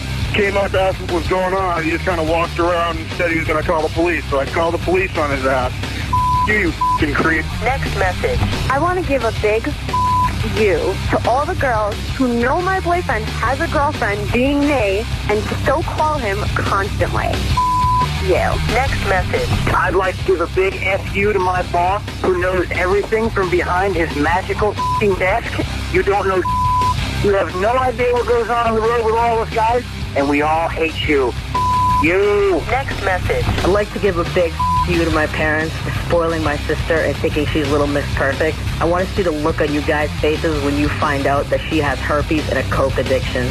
You. Next message. Yeah, hi. I would like to give a big you to just f***ing everybody, man. That's the kind of f***ing mood I'm in right now. Everybody. End of new messages. Call the Opie and Anthony FU line. 866-FU line 1. That's 866-FU line 1. Thank you and goodbye. It's tough when I'm reading some feedback right now. Coke Logic writes, you dubbed it Sperm Bowl 96 because if it went over big, it would have been an annual, and then he just writes, we were hoping that was going to be an annual event. Yuck. You know what? Turn off the instant feedback. I can't do this. Oh, my God. It's really uncomfortable. More of those tapes on Monday, and that's just the beginning. It's a brand new concept that we've been talking about for a long time. We're gonna jump in all the way with this one. Old school Opie and Anthony, and of course old school Jim Norton. He's gonna bring in some stuff, and then we got Bob Kelly. He's gonna bring in some stuff, and it's just gonna be an ongoing thing for pretty much the whole year. You know that what's so humiliating about my stuff?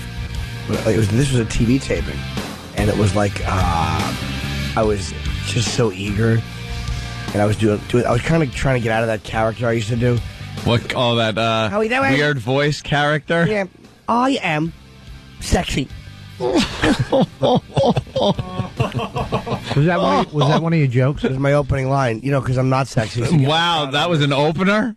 Yeah, I feel sexy.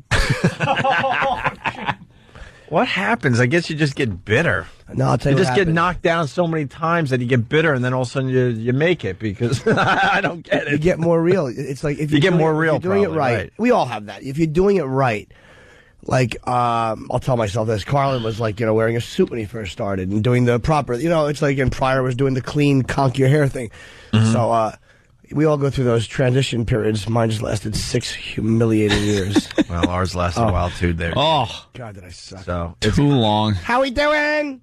So, highlights from Sperm Bowl 96 on Monday, and also us bombing a local TV station from a hot air balloon with a lot of bras. With bras. Yeah. Yeah. Anyway. Yeah. Look at Bobby. He's sitting there feeling good about himself. I feel fantastic. It's just like, I'm in a room with these hacks. Bob Kelly Stress Factory tonight. I'm all flustered now. Tonight and tomorrow night. Forget about tomorrow. Tomorrow's almost done. Oh, really? Yeah, tonight. Is it almost sold Saturday? No, I'm lying, but I just wanted people to buy for tonight because I don't get bonuses tomorrow. Oh, really? I'd love it to be empty tomorrow. I can sell it up myself and just be empty. 2 people show up on Saturday. Everybody shows up on Friday. Yeah, let's do that. Let's sell out the joint for Bobby tonight. Stress Factory. Okay, hey, back to hear that show. It's raining bras and panties, ladies and gentlemen. All right. Were you guys in a hot air balloon, did you say? Well, we wanted people to believe that. Were you in a cherry picker? I don't. No, we didn't even do that. No. You were just in a building? No, we just, didn't do anything. There's some old radio shows I remember, like we did it yesterday. Mayor's Prank comes to mind and other things. This one I don't remember, so it's going to be really uncomfortable when we hear it for the first time in 12 years. No. And we'll do it on Monday. All right, listen, Larry King, we started with this and went off on a really, really long tangent.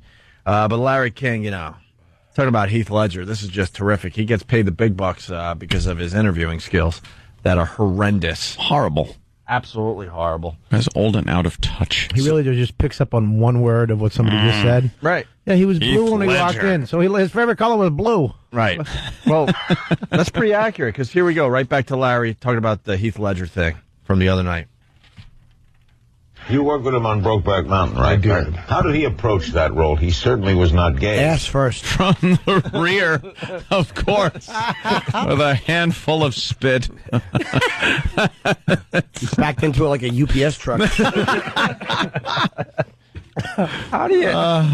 He really did spit in his hand. He did. Oh, this is so dumb. Anyone could do this. Listen again. You worked with him on Brokeback Mountain, right? I did. How did he approach that role? He certainly was not gay. Oh, I was waiting for an answer. Like the guy was like, "What?" No, we don't even give a crap about the answer. Oh, good. It's all about Larry King and how he approaches. Wasn't gay, was he? Are there photos? I guess the same. Larry. I'm sorry. No, I'm done. I was just babbling. How important is if you're yeah, can't do the bit, he'll be here. How important is it to relax your muscles? Is it important approaching this role to actually another man in the... Do you think he actually, but he's not gay, but do you think he actually... Did he put his in the other guy's so he could learn what it feels like to a guy in the... Because most people don't know, if you're not gay, what it's like, or to have a guy's in your...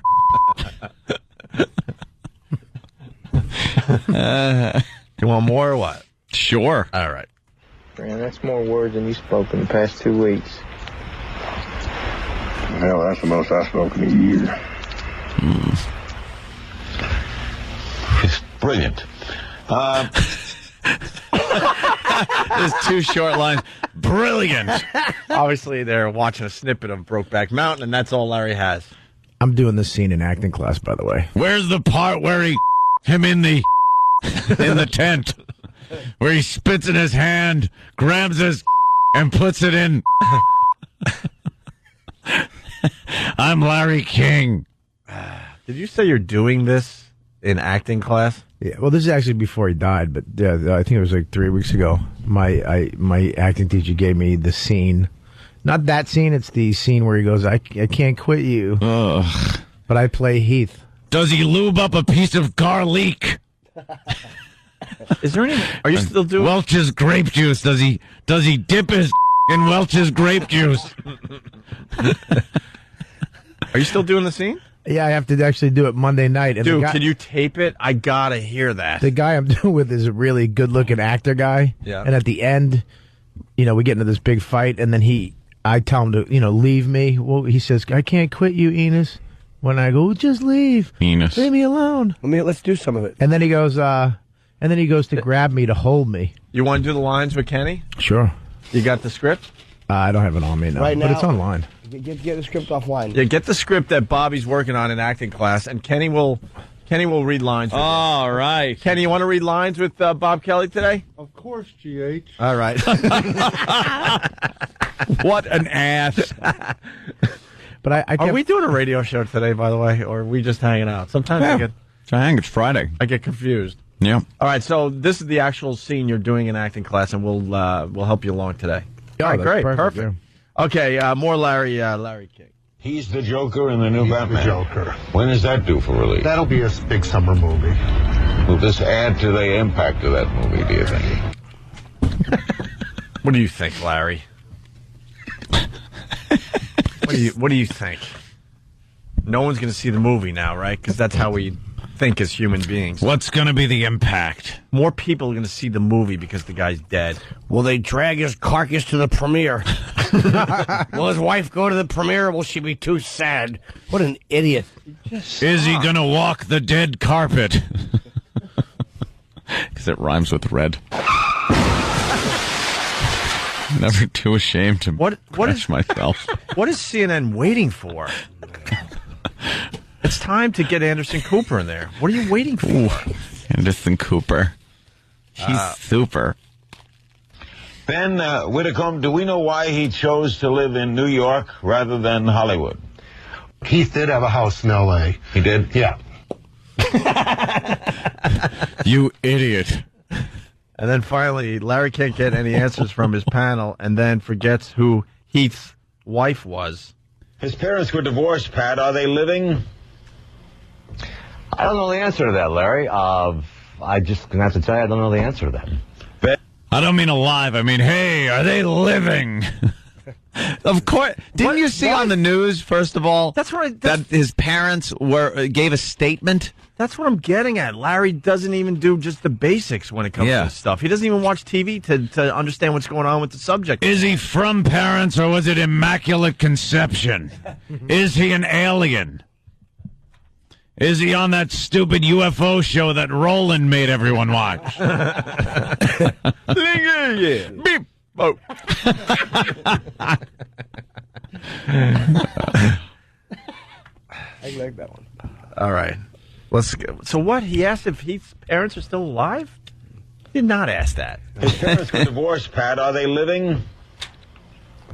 I don't know the answer to that, Larry. I just gonna have to tell you, I don't know the answer to that. Ben, do you know? Honestly, don't know. I do know that his family has released a statement insisting that he has not committed suicide. From the that dead? It's not in his nature. The exact family members that issued that statement I'm not clear on. Do you know, AJ? I don't have that exact information. Do you know, Howard? Oh, no, he didn't. He didn't go to 4 effing people. What's the question? Parents are alive. Are his parents alive? Do you know? Do you know? Hello? I'd like to phone a friend. Do you know? I got a few seconds. Heath Ledger, he just recently died. Are his parents alive? Wow, Larry, I don't know. Okay, sorry. Click. Can I poll the audience?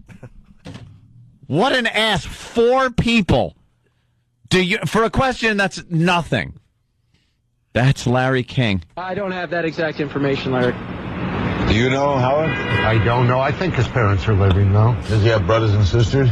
I think he had a sister who helped get him into acting when his parents got What's her divorced when name? he was about 10 years old. Supposedly his sister tried to put him into acting so he could really have a cathartic moment. Was his fiancée an actress? Oh, yeah. She was also in Brokeback Mountain. That's where Wait a minute.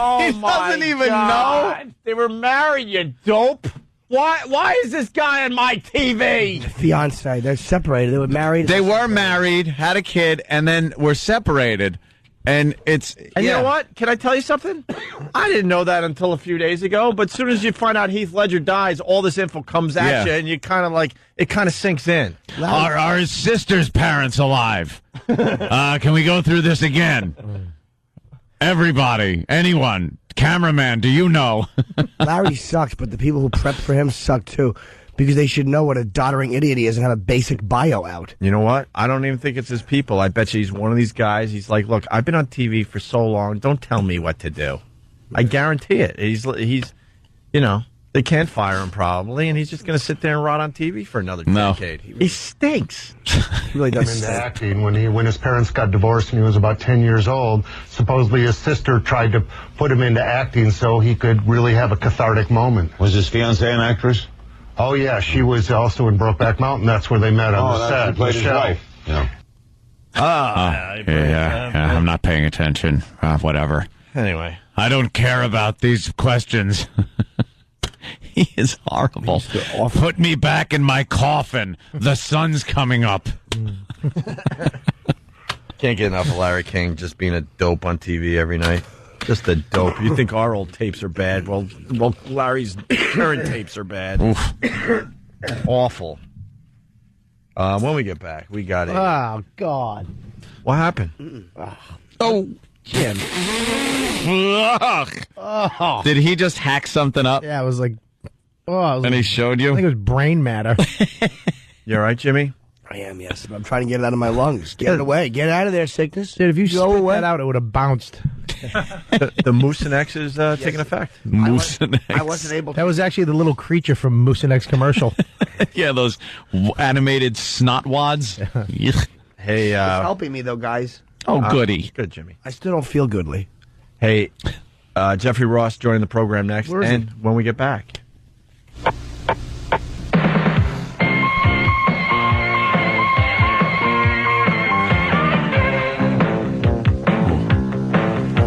for it. They beat the Jets and became contenders. All right. Okay, Mr. Push-Ups. We're going to see what kind of soldier you make. What was that? That was awful. We have old tapes of everybody and everything today. Who was that? That's an old Patriot song. Wow. We beat the Jazz. Didn't. Oh, great stuff. Yeah, we got 2 of them today. We got Patriots and We, and a song called Skin the Bears. Oh, I get it. That one's worse. We never told the people what the sound was. Became We beat the Jets. I can't wait to hear the rest of that. And we're going to attempt how that whole story goes. We're going to attempt to finish all bits we started this week. We have been playing Guess the Sound, so hopefully after the break we'll tell you what this is.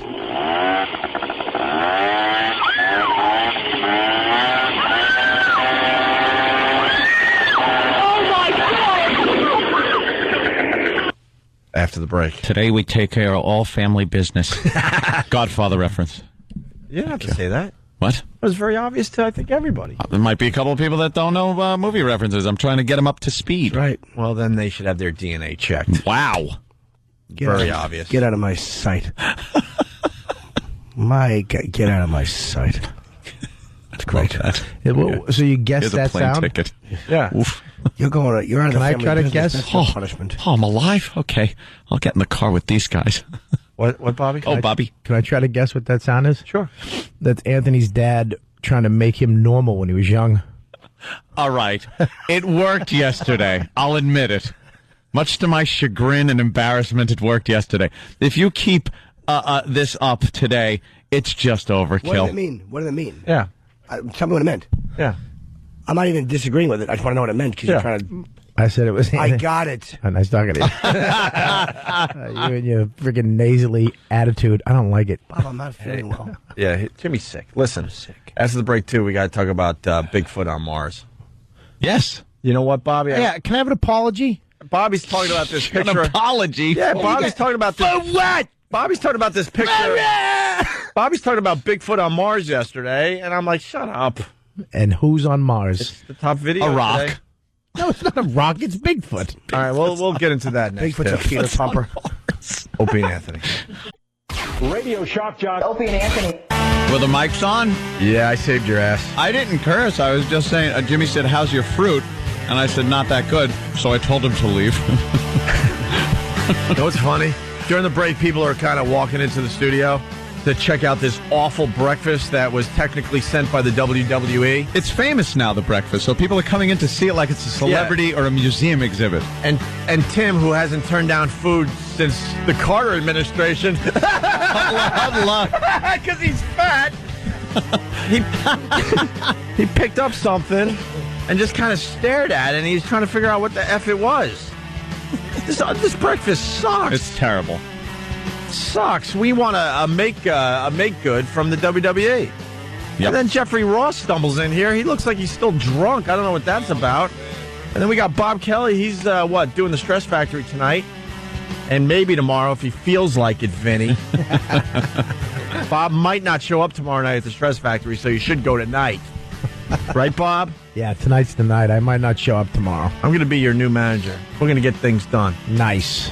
Let's do it. We're going to strong arm all these effing club owners. We're going to get you the proper money, my friend. Nice. What's up, Jeffrey? Not me. This breakfast is delicious, though. This is awesome. I never had a 3-day-old mini bagel. Yeah, Jeffrey comes in and he comes up to me and he goes, is this healthy, just smearing butter on a bagel? And he doesn't even have a knife. He's just smearing this pad of butter. Really is like a patch of butter. To soak up the alcohol. It's like craft services on an independent film. Yeah, craft services. Craft services. Not only is the breakfast awful, it's obviously stuff that no one else wanted. Yeah. It's glazed donuts. Where are the good donuts with the filling? You can get them anywhere here. This is ridiculous. You have to go to some crappy truck in New Jersey to get this kind of food. Yeah. This is New York. You could just call up and get better stuff. Are you still drunk? Yeah. David Tell's birthday party last night. How old is he? He's 31. Looks good. No, I don't know how old he is. David's looked old since he was 11. Yeah. He's probably, you know what? I don't know. That's when he started drinking. You know what's weird? Like, Jeffrey comes in, he's still drunk, and I'm thinking, God, man, it's kind of late to be drunk still. We forget. Still? We've been up 5 hours already. Yeah. 4 or 5 hours, Been whatever. up since last night. I'm a lightweight. I don't even drink that much, but a couple of scotches. You know what, keeping up with them is tough. Impossible. Yeah. No way you keep up with that Hanging guy. out with free drinks at the Comedy Cellar. Oof. You remember those days, Norton? I never drank it. I was sober 3 years before I started comedy. I just mean in general. Oh, yeah. You ever reminisce? Not really. It's been so many years. I mean, it was all bad memories. You should pick it back up. Oh, my God. Why would you say it's that? Fun, because it's fun. What's wrong with you? What's wrong with you? I have one once in a while. I just don't tell anybody. It's healthy. It's healthy. It's healthy. It's good for They you. always say we're only as sick as the things that we tell people. Wine's good for you, Pop. I only drink, a few times a year I get like that. Yeah. But you decided before the big appearance on the Opie and Anthony show. You know what? the I hell? really thought I had it under control. I got home early enough, but I just kept waking up with bed spins and. Did you puke? That's No, bad. I don't puke. No. For whatever You don't? reason, I No? just don't puke. I just stay like this for half a day. Feel like crap. I'm happy to see you guys, so I feel better. But all right, good. Good company. Hey, that always helps a hangover. friends. Good friends. Good friends. you guys are like Vicky. mishpacha. Bob Kelly is looking for an apology today because yesterday on the show, he's like, hey, did you guys see? I'm saying Bigfoot on Mars, but what do you say? I actually said it looked like Bigfoot. Oh, you did? Okay. I did say that. All right, I'm sorry. So Bob's like, hey, you guys check it out, man. There's life on Mars. There's a picture of Bigfoot on Mars. And now he wants an apology, but I got to remind you, Bob, you were the same person that said that you saw a werewolf in Iraq. I did see a werewolf. Remember when he called the show and talked about how he saw a werewolf? Ask Colin. He saw. No. I'm not going to ask Colin. Colin Quinn. Shut up. It's going to back you up. Shut up. Bite his finger. Yeah. Wrong with you? You saw it like sneaking around, or you? This is what happened. We're in Baghdad. We're at the palace down in Uday's palace. We're in those little trucks. I am the werewolf. That's who we saw. Were you on the list, or how did you get into Uday's palace? You must have. Were you friends with him? Yeah, I'm friends with. Before I'm a the friend war with or a friend. after the war? This is before. Years before the war. Cordially invited. Saddam has WMDs and werewolves. We have to be very careful. Would have been more believable, to tell you the truth. Frankenstein is entering our airspace. Are you done? No. Wow. Sorry, forgive me. Go on with your werewolf sighting I just had to story. stop you because you don't want it forever. Jesus. The van stopped, just like we were going to hit somebody. Yeah. And then a werewolf walked by the front. I like to make werewolf movies. It was just an Iraqi. It was an Iraqi who hadn't shaved in a while. Was he on his way to Trader Vic's? Was his hair perfect? How do you know it was a werewolf to Baghdad? This is how I know it was a werewolf. Because I looked at the Marine. The Marine's not afraid of anything. I looked at the Marine. I go, first of all, it had a man chest. Right. Like a man torso. Because it was a man. Right. Of course it was. And it had a wolf That's what it face. have. And I looked at the Marine. I go, They don't have good health care in Iraq, so there was some weird thing happening to a man in Iraq. It was a woman without all the stuff on her face. I looked at the Marine. I go, what was that? He goes, I have no idea. I go, was that a werewolf? He goes, I don't know what. He was scared. Like, Was it at visibly night? shaken. Was it at night? Daytime. Oh, well, yeah. It's definitely a werewolf. Yeah. Well, daytime. Look, you don't know that that's true. I mean, they change up the vampire rules every once in a while. They can change up the werewolf rules. How do they change them up? They don't really change them up. Sure they do. In what way? Well, some movies the cross works, some movies the cross doesn't work. Cross? Yeah. Doesn't work for a werewolf. I said on vampires, they change it up. They could change it up for a werewolf. Silver bullet, right? Yeah. Yeah, maybe it's not silver. Maybe it's platinum. It's the faith behind the cross that works, as was pointed out in Salem's Lot. Oh, right. It has nothing to do with just the cross. The priest was holding the cross up, and it was glowing. But not if it's... You finish, go ahead. Sorry. Go ahead. You're right. You're right. Go ahead. I apologize, And Jim. he was Your ears holding- distracted me. Why? And he was holding it up, and it started fading because the priest was a drunk. And he just took it out of the priest's hand and crushed it. Mm-hmm. And he said, it's your faith behind the cross that makes it strong. All right, but that's not... That's his logic. I'm just a boy. That's not on the captain vampire, though, like a number one vampire. You didn't see a werewolf in Iraq, and it's not Bigfoot on Mars. I didn't say it was Bigfoot. I said it might be. It's a dumb shadow. It's either Bigfoot or Nessie. It's a rock or something. Why then is Bigfoot's ass the same color as the surrounding rocks? And if you say he was just sitting on them, because he can transform. Oh, he's got chameleon. like He was trying to hide from us. And also, where is he coming from? And where is he going? There's nothing. It's desolate Martian desert for the entire planet, pretty much. He's coming from work. He's going home. There's nothing there. They live underground. They're Mars people. Oh, you're of the underground society. They had to go underground because of some cataclysmic event. Blah, blah, blah, blah, blah. Why is his arm sticking out? And why did he come up? Well, he had to come up for a second to see what's going on. That's part of his job. Uncle Robert. And this is an official photo from Robert. Tell us about the time you saw the boogeyman in Fallujah again. Well, boogeyman of Fallujah. It was a werewolf, Jeff. What do we know about this picture? It's official. Yeah, it's a NASA picture from the rover or whatever. From that's up there? the Mars rover, and the rocks. Though there's so many of these oddly shaped rocks in this area that, from the right angle, you could make anything out of any of these rocks. Wouldn't the shadows? Go ahead, make something then, real quick. Go. All right, how about this? Make a brooch. Did the rover just? Did the rover take a few? Did the rover take a few more pictures to see if this thing moved? I think so. No, they didn't. Of course not. Well, you can't do that because it takes a long time for the signal to get to the rover to tell it to do something. So by that time, it could have been gone. Yeah. Or it could have already been programmed to move on. so you could have missed it. Right. They can't just control it like with a joystick, like you're doing a radio control car or something, you know. Well, they live underground, so this guy, the Martians. This guy, they like stay down, but he really wants to be an actor, and he actually came up because he saw the cameras to see what, and he went like that, and gave a little wave, and then he's back down, and he got chastised. They grabbed him back down. Oh, yeah. I've never hated anyone, as much. I hate Rob. It's a dumb picture, but everyone's talking about it and whatever. There you go. There's our bid on the Bigfoot on Mars thing. There's no life on Mars. Just stop it already. Let's stop looking. Let's go somewhere else. I love the space program. I love what they're doing, but can we go somewhere else? Nothing's alive on Mars. How do you know there's nothing alive? It's a dead rock. What about a little amoeba or something? No, not even that. They've drilled into rocks. They've taken soil samples. They've tested crap out. They've brought crap back. They've done everything they can to see if there's any little living thing. What about a little... Nothing. Little dust mite? No. Yeah. Dust mite would be a huge find. It would be? They haven't even found anything. So there's a whole planet with nothing.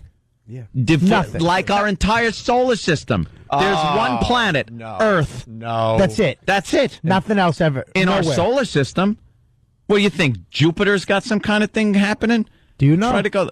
I don't know. You look like you should live there. I knew a planet joke was coming. I'm sorry. You have a tell. You start looking at my tits and my stomach area. What planet would Bob be lighter on? Let's do a little science today. What lightest? Lighter. Probably lighter. I'd say Venus. I believe probably Mercury. Oh, no. You'd end up being very light on Mercury. Not much mass there. Really? Yeah. Jupiter, you'd just be a big, heavy, fat mess. You'd crush. You would actually crush. You'd be Comet Shoemaker Levy. Someone wants to explain the picture. Let's go to Pete in Connecticut. Pete. Hey, how's it going? Hey. I want to just kind of clear up a couple things about that image of Bigfoot. Mm-hmm. That little, let's call it Bigfoot for a moment here, is about 3 feet away from the rover. Is I it? would put that at about 4 inches high. It's Littlefoot. Yeah, it's Littlefoot. Wait, that really is only 3 feet away from the camera? How do you know? From the camera. How do you know? Yeah. Look up the Planetary Society. Yeah, it's more than 3 feet, pal. I've talked to people. Uh-huh. They're And saying also, at least 4. Explain this. The Mars rover takes monochrome pictures. Yes, it does, because they programmed it to do so. Explanation? Go. Yeah. Go ahead. It's a combination of 3 pictures with 3 different filters taken over the course of a couple of different minutes. You have no idea what you're talking about. Yeah, Jimmy knows a little bit about this stuff. I've studied astronomy. Yeah. It's a Polaroid. And they put it on a rocket and send it back immediately. It's the most economic way to do it. They actually Polaroid of an asteroid? They actually use the things at the bank. All right, NASA's saying it's only a 2-inch piece of rock. All right. Enough. That's it. Enough about Bigfoot on Mars. Thank you, Pete. Oh, you're welcome. God bless, Pete. My apologies. We're moving on to this because we got a Super Bowl around the corner now. And Bobby brought this to our attention. An awful Super Bowl song from what year? I think it was 85. 85. When the Patriots were playing the Bears. Mm-hmm.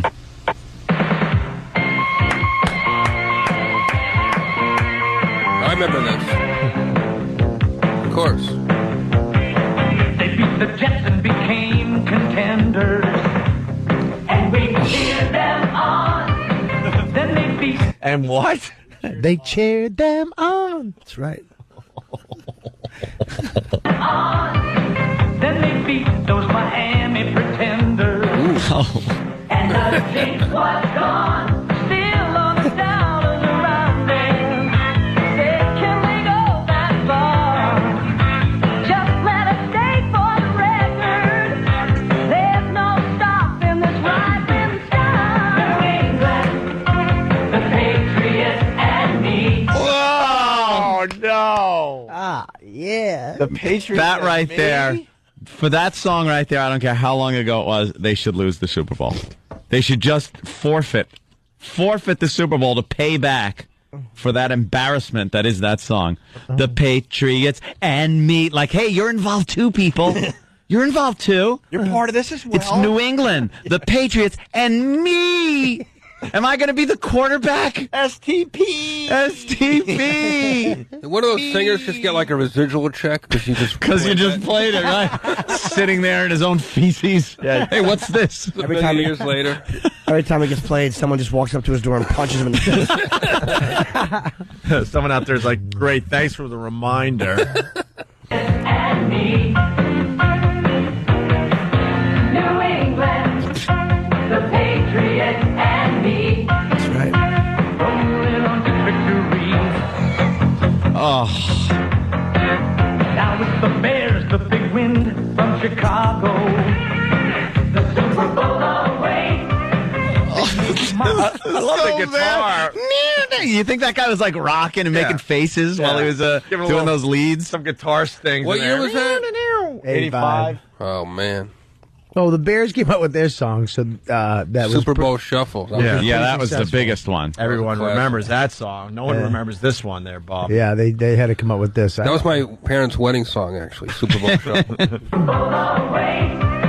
They may be monsters out on the midway, but they've got a different day. All of the gamblers they tell us the Super Bowl can't be won, but the Bears are gonna get buried. New England is gonna be number one. New England, the Patriots and me. What style of music would you guys call that? This isn't satellite, so I can't say the S-H word I want to say, but style of music. Jingle? It's got jingle to it, a little jingle. Like it's a jingle little company made it? Like bad pop from like 70s almost sounding, bad Brady Bunch Variety Hour. I see, like a TV kind of show. pop. Right. We're gonna have the video of this fine song on ONARadio.com later on. They should be singing that at the Babylon Club, and then just get mowed down with machine guns, like that fat dancing thing. That stupid little dancing character with the mask on. I'm so Bobo. What was his name? Was it Bobo or something like that? Bobo or something. Yeah. I'm so glad he got gunned down. You want those inept brothers? You want more? You want more? You want more? Yes. You want more? The Patriots and me. New England, the Patriots and me. Rolling on to victory. New England. You guys should make a new video of people dancing to that. It'd be great. Just cut in people, like Boston people dancing. Boston people. It'd be great. That would really be degrading. I like it. Just get all new people. The same song. Or take police brutality videos from Boston. Show some poor girl getting her eye shot out with a beanbag gun after the World Series. Oh, we got another one. Enough of that. A taste of another song. What's the other song, Bobby? You know? I forget the other one. I remember that one. There is another one, though, because this one didn't really cut it. Like, they thought this was going to actually compete against the Shuffle. Yeah. And it fell short, so they had to come up with another one. And this is so we had You're like the Casey Kasem of crap. Bobby, you know all these facts. Bobby, you know this stuff. What came out first? The Super Bowl Shuffle or the Curly Shuffle? Oh, good one. You remember the Curly Shuffle? Doing the Curly Shuffle. No. Hey Mo. You don't remember that? Oh, yeah. Which one was a parody of which one? I don't know, actually. I think the Curly Shuffle probably is. Curly Shuffle was first. I'm going to say because it was successful. Yeah. Oh, ugh. That's another douchey. Listen, look at Jim. This is fun. He claps his hands, knowing it's Shuffle? just nothing. You do that so fast. We're good. We didn't go out drinking last night. Yeah. We don't like to fight and we Don't don't like to scuffle. But that's all night doing the Curly Shuffle. Hey Mo. Crazy that you called that out. That's crazy. Well, You sing this to Mongoloids. Hey Mo, because they got the same hair.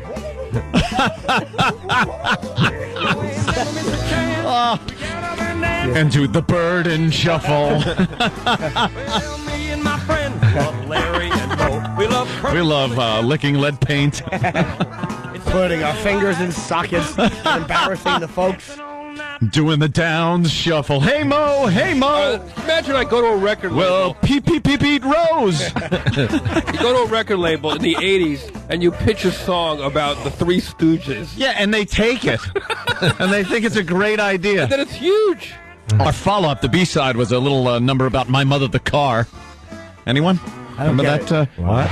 Remember that? Speaking of car, maybe I dipped a little too obscure into 50s television. All right, remember a show called My Mother the Car? No. It was a TV show about this guy, and his mother had died, and her spirit went into this old Model T. Yeah.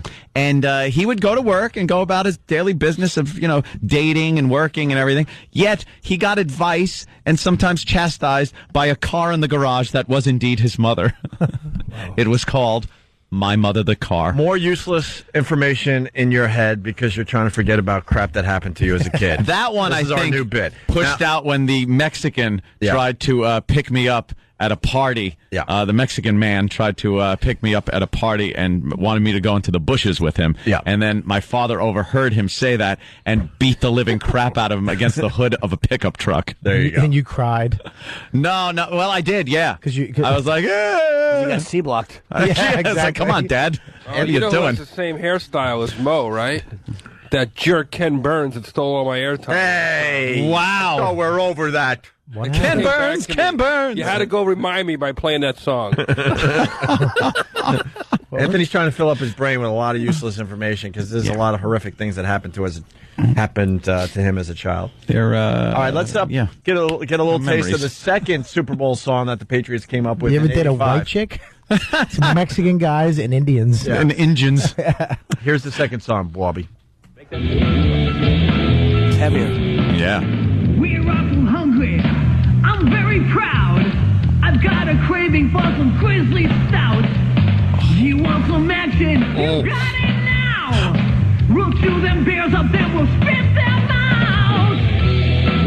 Oh yeah. Wow, it's the ultimate. Oh, look at this. It's the Ultimate Warrior on lead vocals. What is who is this? This video will also be up on onaradio.com later today. Steve, who is that? Is that Pendulum? Is that Foundry doing wow. Pendulum? Huh? Oh yeah. Oh yeah. I've waited a long time for this. I've waited a long time for this. We've all waited a long time for this. He's singing in front of children. I said that dolphin tasted pretty fine, but now I've got some other creature in mind. Oh. This is what Heath Ledger was listening to when he passed away. The path already causes hunting time.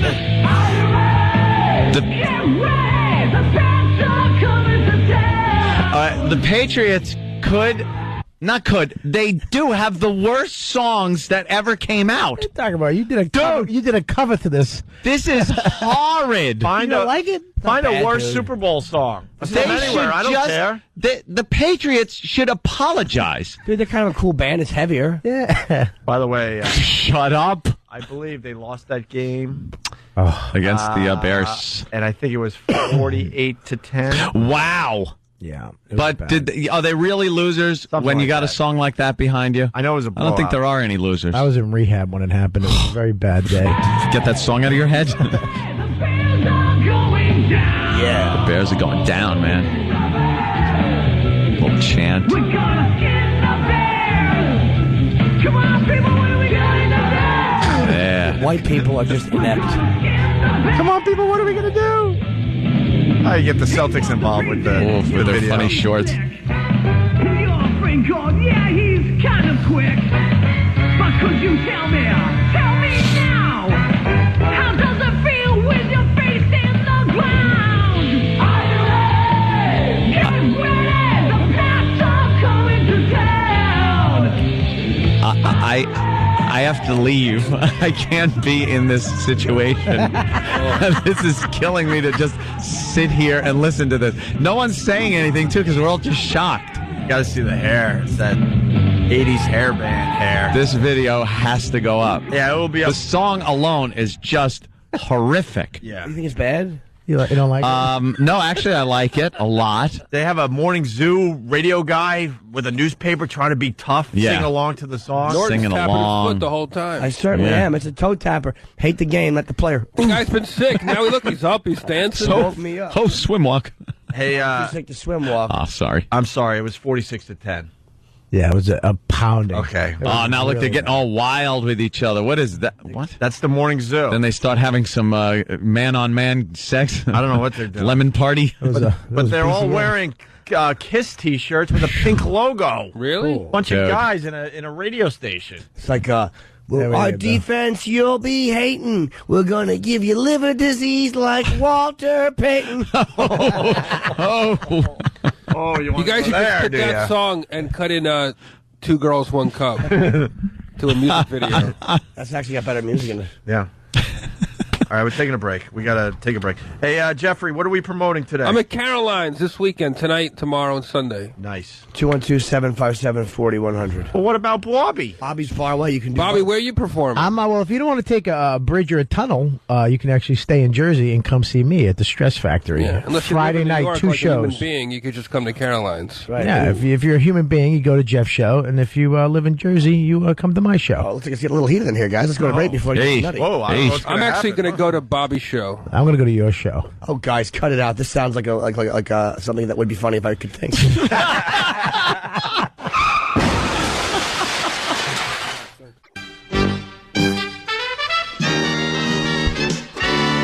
Everybody knows in a second life we all come back sooner or later. As anything from a pussycat to a man-eating alligator. What the hell is this? Well, you all may think my story is more fiction than it's fact. But believe it or not, my mother dear decided she'd come back as a car. Oh, my She's God. my very own guy. Starring Jane Mansfield. A 1920 Accord. That's my mother dear. She helps me through everything I do, and I'm so glad she's here. My mother car. They should never settle the writer's strike in principle.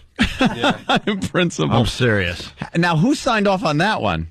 Did you see the pitch meeting? Here it is. I have a great idea for a television show, the new medium called television. See, this gentleman, his mother dies, and she comes back as a car. I like it. I love it. It's original, it's got everything, and it's got a car. More amazing is that you remember this show. I don't remember the show itself. I remember there was a show. Well, you're familiar that there are pilots. Back then, they thought a car television was like trendy. You know how like Friends was set in a coffee shop when coffee became trendy? Yeah. That's all that was cars were becoming hip. It was a new thing. That's how old it was. What year was this? 54? Probably, I would say, late 50s. Late 50s, I would think. Wow. I don't know. All right. Speaking of 60s? 65. 65? And they signed off with the likes of the genius that was Gilligan's Island and stuff like that on? God, that show sucked. Just horrible. I hated Gilligan. I Why was he always messing it up? And, you know, the professor could make a radio out of a coconut. Why can't he just fix the boat? Where's my suspenders and brick wall to stand in front of? I that love joke? the garlic butter song. Are you mocking stand-up comics? Yes, I was mocking every You don't have stand-up the comic that's chutzpah to ever get done up that there? joke. I don't have the chutzpah. Really don't. Yeah, You go can't on mock stage in front comics. of, Oh, I could never do that alone like that. You That'd do it in front of terrify me. Traveling Virus. Terrify me. You're great on traveling. You Virus. guys get up there Anthony, alone. why don't you come to Caroline's tonight and do a little guest spot for Oh, your first right. 5-minute open mic? It'd be That great. sounds good. Why are I'll you getting get up on there. Anthony for a hack joke? He's drunk. Leave him alone. All right, we'll leave you alone. I'm not getting on him. I'm just trying to stir it up a little We bit. support. Jeff's an angry drunk. Yeah, He's like a nice guy. Right. And then he gets drunk. He's one of those F you guys. Yeah, that was an awful bit. You get up there and do it. You gotta make fun of crap. him. And then after 5 minutes, it's just like, dude, I love you, man. I love you, You're man. you're like a brother to me, man. Anthony, but don't you're the F best, with me. man. You're the best. I was losing my mind, man. I don't know what I was thinking. man. I'm really Very sorry. good, Jeff. That's it. Just you sit there and be I love you, man. hungover. I love you, man. Hey, speaking of dumb music, No, Danny seriously, I love you, man. brought this to our attention. We got a song called "Don't You Want My Love." Mm-hmm. It's an I old love song. you, man. I love you. I want your love. And this person singing this song is a failed musician, but he's now very famous in a different field. Producer. He's a producer? Oh, no, I was doing Steve. Oh. Produce. Now you're going to see the magic of an executive producer. Don't you want my love? Scroll, scroll, scroll. Guess who this That's is? how you executive produce. Yes. Steve. Yes. You going to guess, Steve?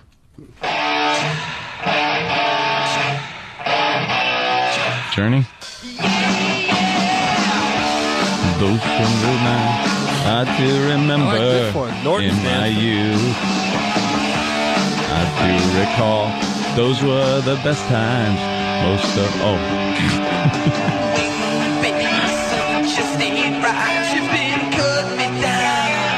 Chris Angel. I spent too many lonely nights dreaming. You took the keys out of town. In the heat That's a Rich Ross. of my shadows have been upon you. Just trying to get to the hook. In the night, you know, The one that drags him off stage? Yeah. I don't know. So we got wrong. I don't know who's to blame. Oh, too many People are suggesting Steve from Bayshore, Mitt Romney? No?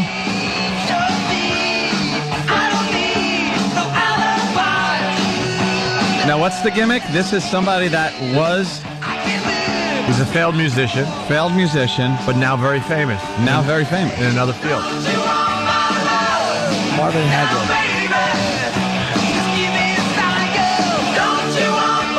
No, it's not Steve Carr. Dennis Kucinich. No, it's not me. Vin Diesel. Keith Ledger. Star Ledger.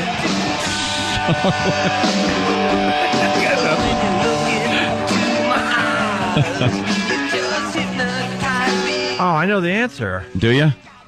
Well, thanks for nothing. I didn't I didn't want to know the answer yet. Paul R. Nelson. Do you know I did not look at that? All right. Wow. That was not up there when I guessed.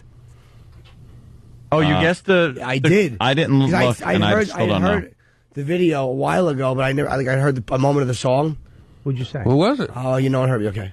That's Chris Angel.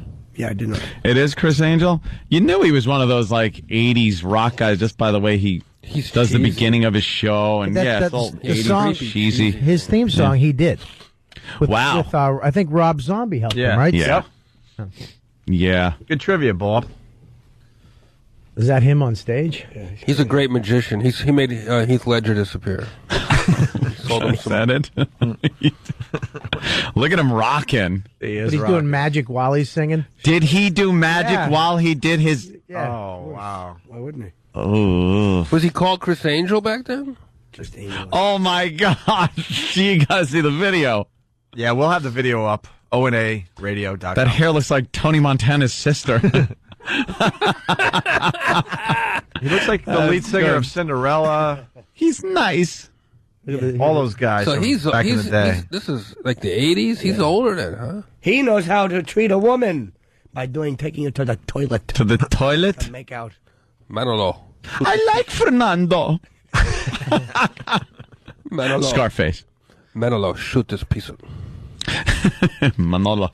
All right, moving on. Magic. Like how the cop just sits there like, Tony, what are you going to do? Mel. Mel. Well, let me tell you something, Mel. His fat gut. Mel's just sitting there like, I got to try to talk him out of shooting me here. That bullet in Mel's gut looked like it hurt. All right. And he's even willing to just take, we don't even have to deal with this. I'll get this bullet taken care of, Tony. I'll go my separate way. We're good. No. There's nothing better when a guy's making a deal after he just saw somebody get shot. Yeah. Hey, it's cool. Hey. I want my ticket to the resurrection.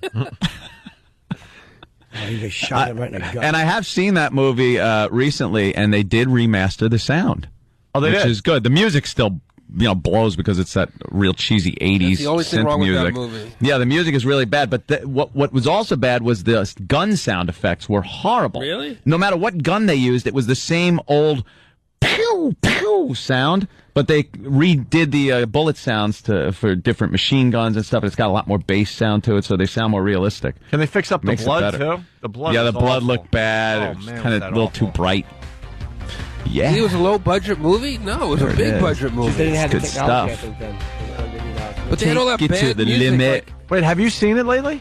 Yeah. Limit. Push it to the limit, yes. It feels dated. It feels real dated. Why didn't I see the big hole in the clock where the 12 is? Dummies are sitting in that counting room. It looks There's a big dated, but hole like- in the 12. Whole o'clock. It's whole o'clock. We were only supposed to be here till whole o'clock. Hey, wait a minute. This just reminds me of Grand Theft Auto, too. Of this blasting as you're just running over prostitutes. It's wonderful. I don't mean the game. I mean when you steal a car and run over prostitutes. This is Wonderful. the worst music. What's worse than the movie is Injustice for All, another Pacino movie. Yeah. Whoever does the music in this movie should be executed. If it's the same person, it's horrendous. Was he this Pacino? Sure he Or is. he turned into this guy. That was Sea of Love. This guy. What happened overnight? He woke up. Yeah, what was the transitional movie? Sea of Love. No, Sea of Love no, is when was the it? change started? It was actually It was a when he- soft-spoken Pacino, kind of just talked like this. I don't know. And then it turned into this. What happened? It's not even the same. Not even close to the same guy. It's two different guys. That's Luca Brasi. If you showed Bigfoot from Mars, those Yeah. two films, the They wouldn't know. Bigfoot would say it's two different actors. Wasn't it the Hooah? Yeah, that was after. Hooah! That was that one. That was after Sea of Love. Yeah. Of course. Are you sure? Sea of Love was the one where he. It was the Yes, with Michael Rooker, and the broad Ellen Barkin. Yeah. And the other big line that turned him over was in the third Godfather. Just what I'm out, they bring me back in. Oh yeah, he kind of was yelling in that one. A little bit. And he yelled in Heat too. The voice Yeah. changed in Sea of Love, though. And the hair changed, Yeah. too, He by did the way. Arthur. He did in '79. He did Injustice for All. He might have done something like Cruising, I think, in 1980. I actually like that movie. Me too. Wow. Would've Are you represented- kidding me? What? I hear the music. I look at the clock and go, "What happened? It's whole o'clock." I swear today's show flew by. Yeah, Pacino's Flew. That means we didn't do anything. No. You know that, right? No. You know that, right? You know that, right? No. Bob Kelly, Stress Factory, tonight and tomorrow. Jeffrey Ross, tonight and tomorrow at Caroline's here in New York City. Sir. I think I'm going to go see Jeffrey Ross instead of Bob Kelly. Opie, I love when you come see me. You always bring a date. I would too. I think you take a train to Jersey. Have your steak taken away because there's no seats. Yes. Opie, if you come this Stupid time, Vinny with that table sets me up nice, and then he oversells the joint. He goes, "Would you mind taking your nice food and hanging out in the waitress area?" Thanks, Vinny. He calls it the owner's table. Yeah, Jackass. He is a jackass. It's a great club, though. I tell him to his face every time I see him. Opie, Yes, I'm bringing you up for a bow if you come to Caroline. Oh, really? Does that put any more? Does that get me to get you instead of Stress Factory? I haven't seen you in a while, and I'm in Got a lot town of this new weekend, jokes, a lot of so new I jokes. think I might see Jeffrey Ross. And maybe I go see Bobby on tomorrow night. I don't know. I'm going to try to Busy figure this out. weekend. I'm going to try to figure this out, Bobby. Come down. It's right near Philly. Your girls from Philly. Go see the family. Right near Philly, New Brunswick, New Jersey? I was just making things up. Oh, my God. By the way, over best in club in Challenger. Jersey, Stress Factory. Pretty much the only club at this point, right? Oh, I guess. Yeah. Scarface, and then Pacino did what we called Revolution. So maybe that was the change. I don't know it. And Yeah. then Sea of Love.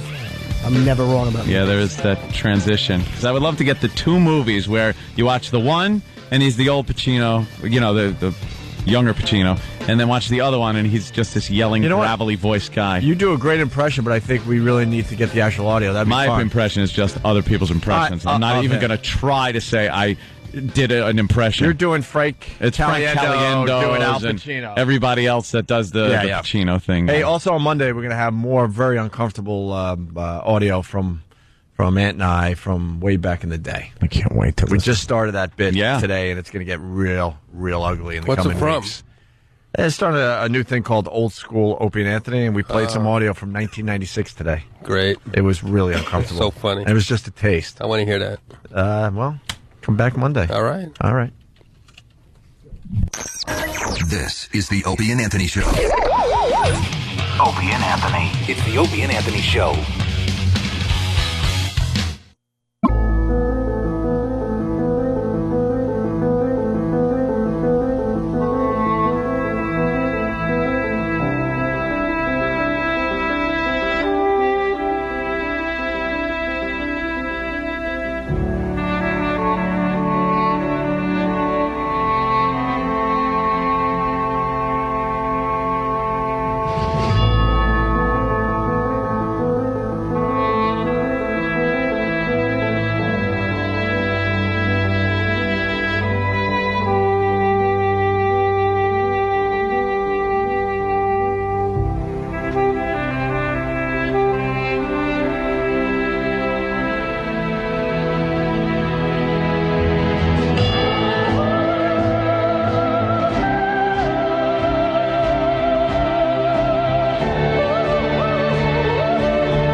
this old gag. All right. Nice crowd outside, though. Yeah, there is. Bleachers are filling up Fridays. nicely. One of those Fridays when we get some people out there. I know that dude. So I'm on Pal Talk there last You ever night. frisk these guys or anything like that? Oh, yeah. There's a whole thing that goes on. It's up trust there. me. My paisan. Ho, ho, It's like a ho. There it lagoon is. let out. Just look. Who's the only guinea out there?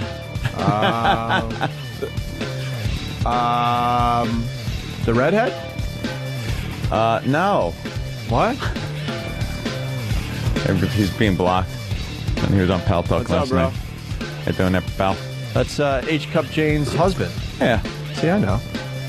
You guys are a bigger I'm draw in the than know. Bobby Kelly at Stress Factory. Where's Bobby? Where's Bobby Kelly? Hey, I meant to ask Jeffrey Ross on the other side of the show. He got into a bit of controversy. I guess there was some kind of roast for Mike and Mike on ESPN. Yeah. ESPN Radio, they were promoting the hell out of this thing. I remember reading about it, and it finally went down, at the House of Blues, Atlantic City? It was great. It was great. Sold out, yeah. And then, one of the ESPN anchors, some broad, went up there, and she was shit-faced, and... Have you heard about this yet? No, but it's starting to sound sexy. Yeah, and she is now suspended, and it's a whole thing, right? What'd she do? She pulled a Courtney Love, basically, but worse. Worse. Well, what'd you hear? Because I don't know. Here's what I'm afraid of. It's like the best roast I ever did. Yeah. There's some like stolen footage of it on the net, but they won't release.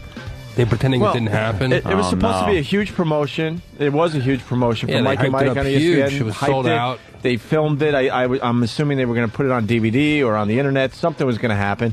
And this anchor lady from ESPN fucked up so bad that, when you do a big event the next day on the radio or the next time you do a radio show, it's all about that event. Yeah. Right. Mike and Mike haven't said a word about it. Like something's going on. It disappeared. The whole thing disappeared like it never happened. Why? Was she throwing the N-word around? Well, she was. Look, he's even scared to talk about it. Because I want to see the footage so bad that I'm afraid that I feel like if I.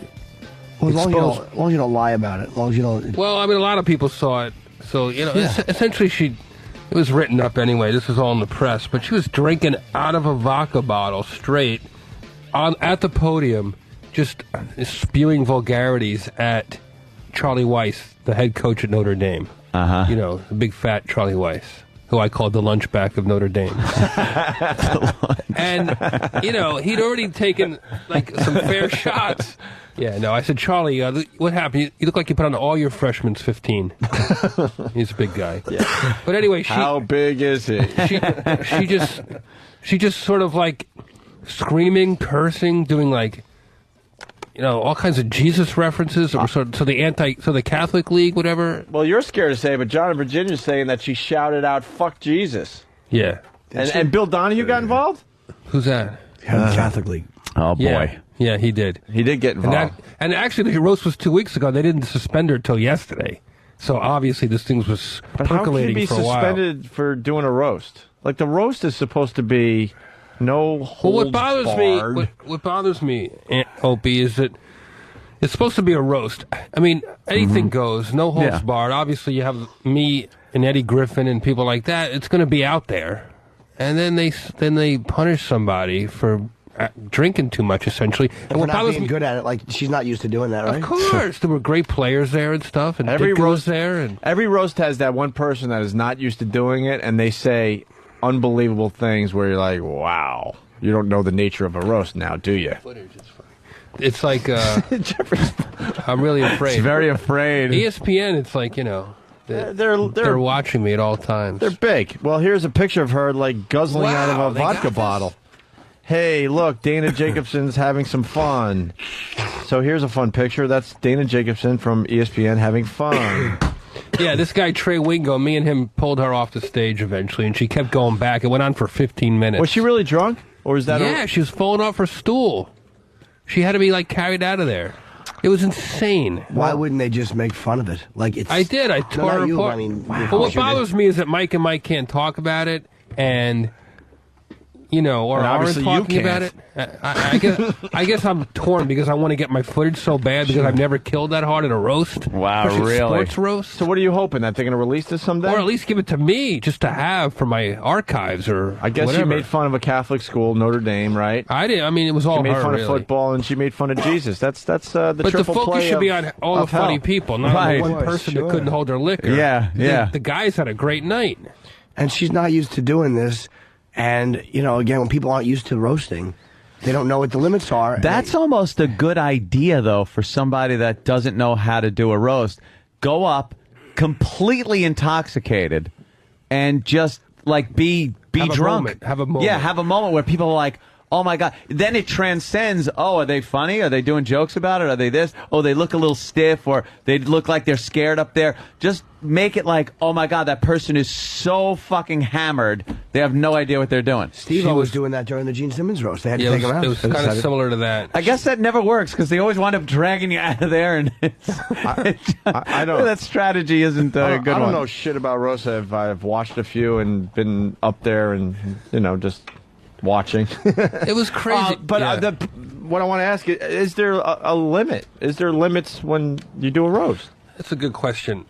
I feel that everybody who, when you leave the roast, everybody should have had a good time. Mm-hmm. Like, if somebody leaves in a bad mood or pissed off or embarrassed, then that's not necessarily a good roast. I think good roasts are extensions of good friendships, and it should be a party, but I don't really get it. It should be chummy. It shouldn't be a competition where somebody's like humiliated and. the big roast- Flavor Flav roast, I feel like they were too hard on Carrot Top. I feel like he didn't know what was coming. Oh, right, he right, couldn't yeah. take it. At a certain point, it was piling on. And I'm not into but the shouldn't piling he know on. that it could get ugly? Yeah, but so let it get when you ugly sign up and then for a roast? you let off. Well, you know? the last roast we went to was the Pat Cooper roast. It got pretty damn ugly, but you're saying everyone walked away. Everybody walked away from that in a good mood. What's it? I don't get what the difference It's a Friars roast where everybody's a good sport. Right. They're in the comedy business for the most part, or they're friends of Pat Cooper. Right. But this thing at ESPN is So not. if someone says something horrific up there and they're trying to be funny, like you as another comic, you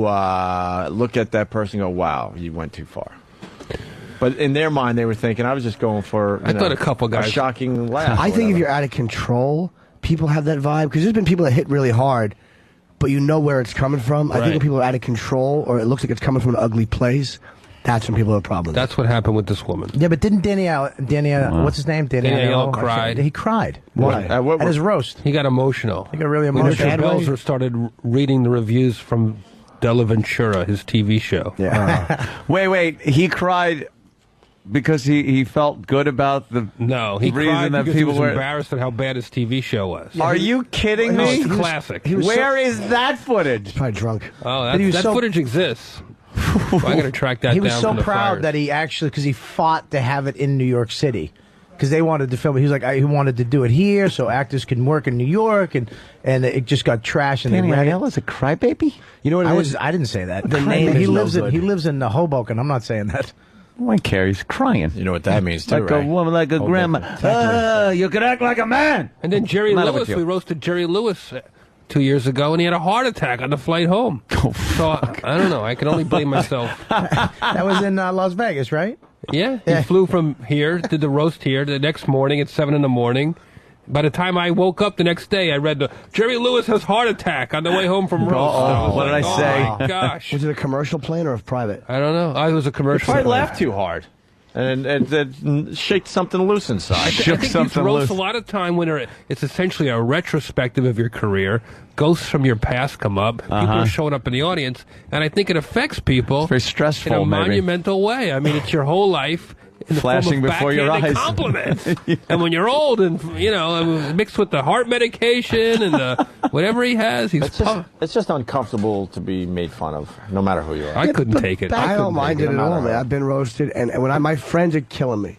'Cause I'm used to it at the cellar. You have no skeletons. You are an open book, but other people can't take it. Yeah, you get out. You'll say anything about yourself. But I mean, even like just getting teased about bad performance or you stink, and when it's coming from guys like these guys or Patrice or Voss, I know they love me. I know they respect me as an artist. I mean, it's corny, but it doesn't matter where it's coming from. Yeah. Like if it was coming from some guy that I knew really thought I sucked, Right. or really didn't like me, Chris then Jericho. it wouldn't be fun. And that's Actually, that was great the problem job. with Carrot Top, though, is that you guys aren't friends.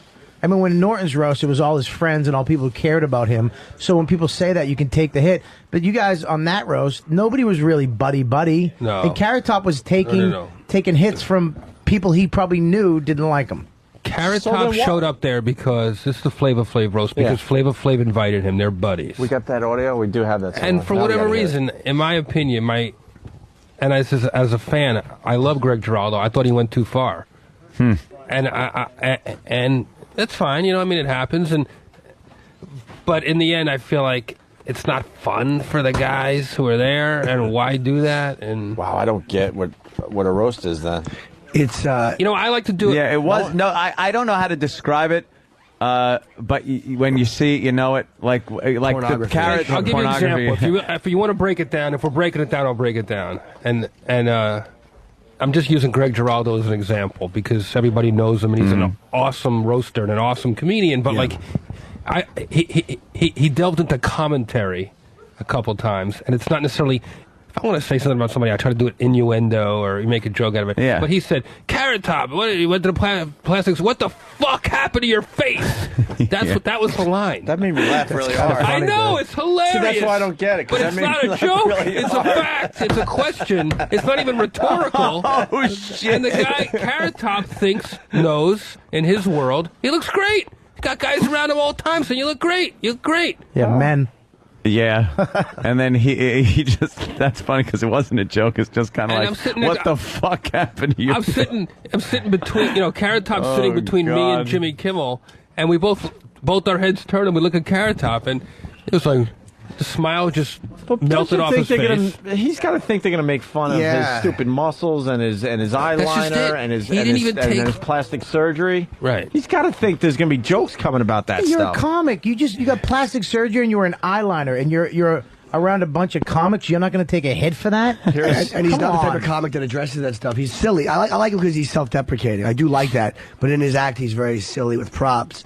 Whereas Joan Rivers did the most caustic stand-ups that I've probably ever seen recently. I worship her. She's great. She's a fucking brilliant comic, but she hits herself hard, so she's used to it. This is what Jeffrey Ross was referring to. God, you are a big, ghoulish woman. I'm talking to you, Carrot Top. Yeah. Jesus. What happened to your face? You look retarded. How did you do that? How did you find a plastic surgeon who could add a chromosome? That is good, man. That's funny.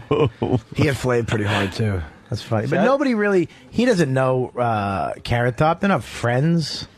Even the old roasts, it would be a performance. Like someone would get up there and like me and you would go at it, but you'd take the hit if I was on. You'd be the straight man if I was actually getting the laughs. Right. You knew when to kind of let it go and let them get. Right. What's the history of a roast? Carrot Top should have been laughing. Should have been Even laughing. if he was upset, he should have been laughing. And that would have made it And I all right. coached him, and he still didn't listen to me. Well, what's the history of a roast? It used to be where your friends got together and roasted you. It had a more like. But now it seems like they just try to get big names, and that could be where the problem is. It used to be like a rap packy chummy thing. Sure. A best friend would roast a best friend, and you'd have sort of like the pals around. But it's evolved into something more popular. It's not so much like a career retrospective as much as like a man of the year. Right. Somebody's hot. Comedy Central, to their credit, popularized it by doing that. And it's fun because now, everybody knows what a roast is. When I first started doing them, people looked at me like, what are you talking about? Kenny Rogers roasters? They had no clue. Mm-hmm. And now it's like something that is like the World Series of comedy. It's the only time in comedy where it's a bunch of headliners on one stage as opposed to an opener in the middle. It's very individual.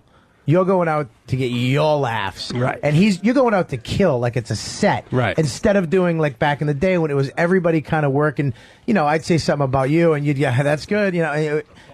You'd work together. It was more of a performance back in the day. Sure. With Dean Martin. I just don't like just fucking play acting. But yeah, that's good. It's a little more. It's like It's a roast. By the way, I get yes. shit from the old school sometimes that it's sort of because I produced a lot of the early ones that it's evolved into like something like almost like roller derby with Courtney Love charging the podium. And, I still don't get it because I thought that Greg Giraldo shit was hilarious. It's hilarious. We started him at the and I don't give a Boston, shit and you that used he to gets host hurt him. over that. Back in the day, you hosted. I remember Louis went up and trashed you. And you took the hit. It was hilarious. It was great. I was honored because a friend takes the time to write jokes about you. You're happy. It was hilarious. You took the hit. You didn't take it personal. That's how Sarah Silverman and Jimmy Kimmel fell in love. She made fun of him at the Hugh Hefner roast, and he couldn't believe a hot chick knew who he was.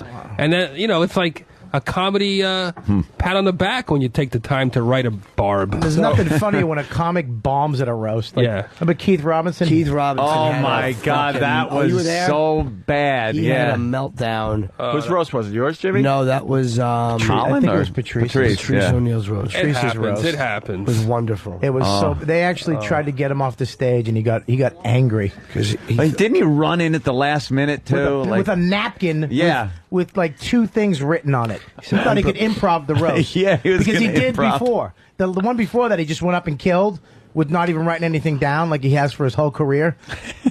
And this one, he came in with a napkin and he took a hot one because Ben Bailey, did he? out of nowhere, just annihilated. Yeah. Annihilated. Ben was great that night. I remember that. Yeah. It's also interesting, like what he's saying. Like Ben Bailey makes a huge impression on his friends, and suddenly you're empowered by that. It's a time to step up, Yeah. which is also another thing I love about the roast. Like I used to go to the Friars Club when I was younger, and Alan King, rest his soul, he'd always be there. He'd always give me shit. You're not dressed right, And then one day he'd already known me for years, never gave me the time of day. And then one day I just saw it in his eyes while I was at the podium. I've won this legend's respect.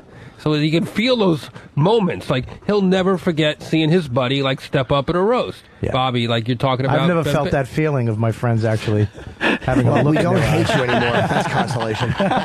Here's You'd be a what great a guy to roast roast, is. The by the beauty way. of a roast. It's all comedians, or usually comedians, and comics can't do the shit they can get away with an audience with each other. Other comedians will kill you for it. That shit that wins an audience over, it's like you have to be funny for real. Like you're fucking talking to guys that know, and that smile and nod shit you do to win over a fucking couple from the Midwest isn't going to work. At least I don't think it doesn't make me laugh. Comics who are brutal and wrote really good shit makes me laugh at a roast. Oh, there's nothing worse. The early roast at the Boston. They were the best. They were just Roasting Barry Katz. Barry Stuff like Katz. 2000. Oh, it was just mean. and even the audience didn't know what to expect back then. Like he said, now they kind of know what they're about. But back then they were like, you'd see the audience look at each other like, do they like each other?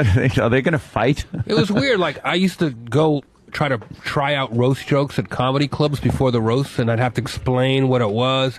Now, if I go on stage at a regular comedy club and go, I'm roasting William Shatner on Tuesday, I want to come up here, sir, play William Shatner. They know exactly what it is. It's become just a genre of comedy that everybody knows. It's like a dead language that became new again. Is it fun? Is it okay though to because there's a lot of reused stuff in roast, which is kind of all right for some reason. Sure it is. Like and not the exact word for word joke, Yeah, but the yeah. angle you can kind of hear over and over again. Yeah, a you little can bit. kind of use It's a some of the classic same format. barbs Yeah. on And another other interesting people. thing is, even with this ESPN roast, where it was just a couple comedians mixed with athletes and commentators, it's fun to see what the non-pros are going to do. Yep.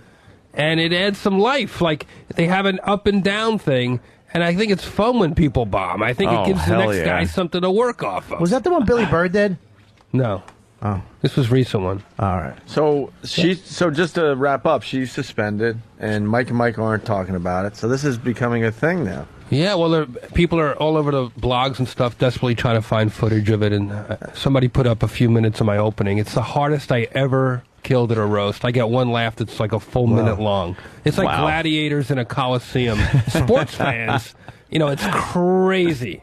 What how was the line sports that got fans that react. Oh, she had to fuck it Mike up. Ditka was sitting next to me, and I had just walked out, and the podium mic was like flaccid. It kept falling down, up and down, and I kept slapping it.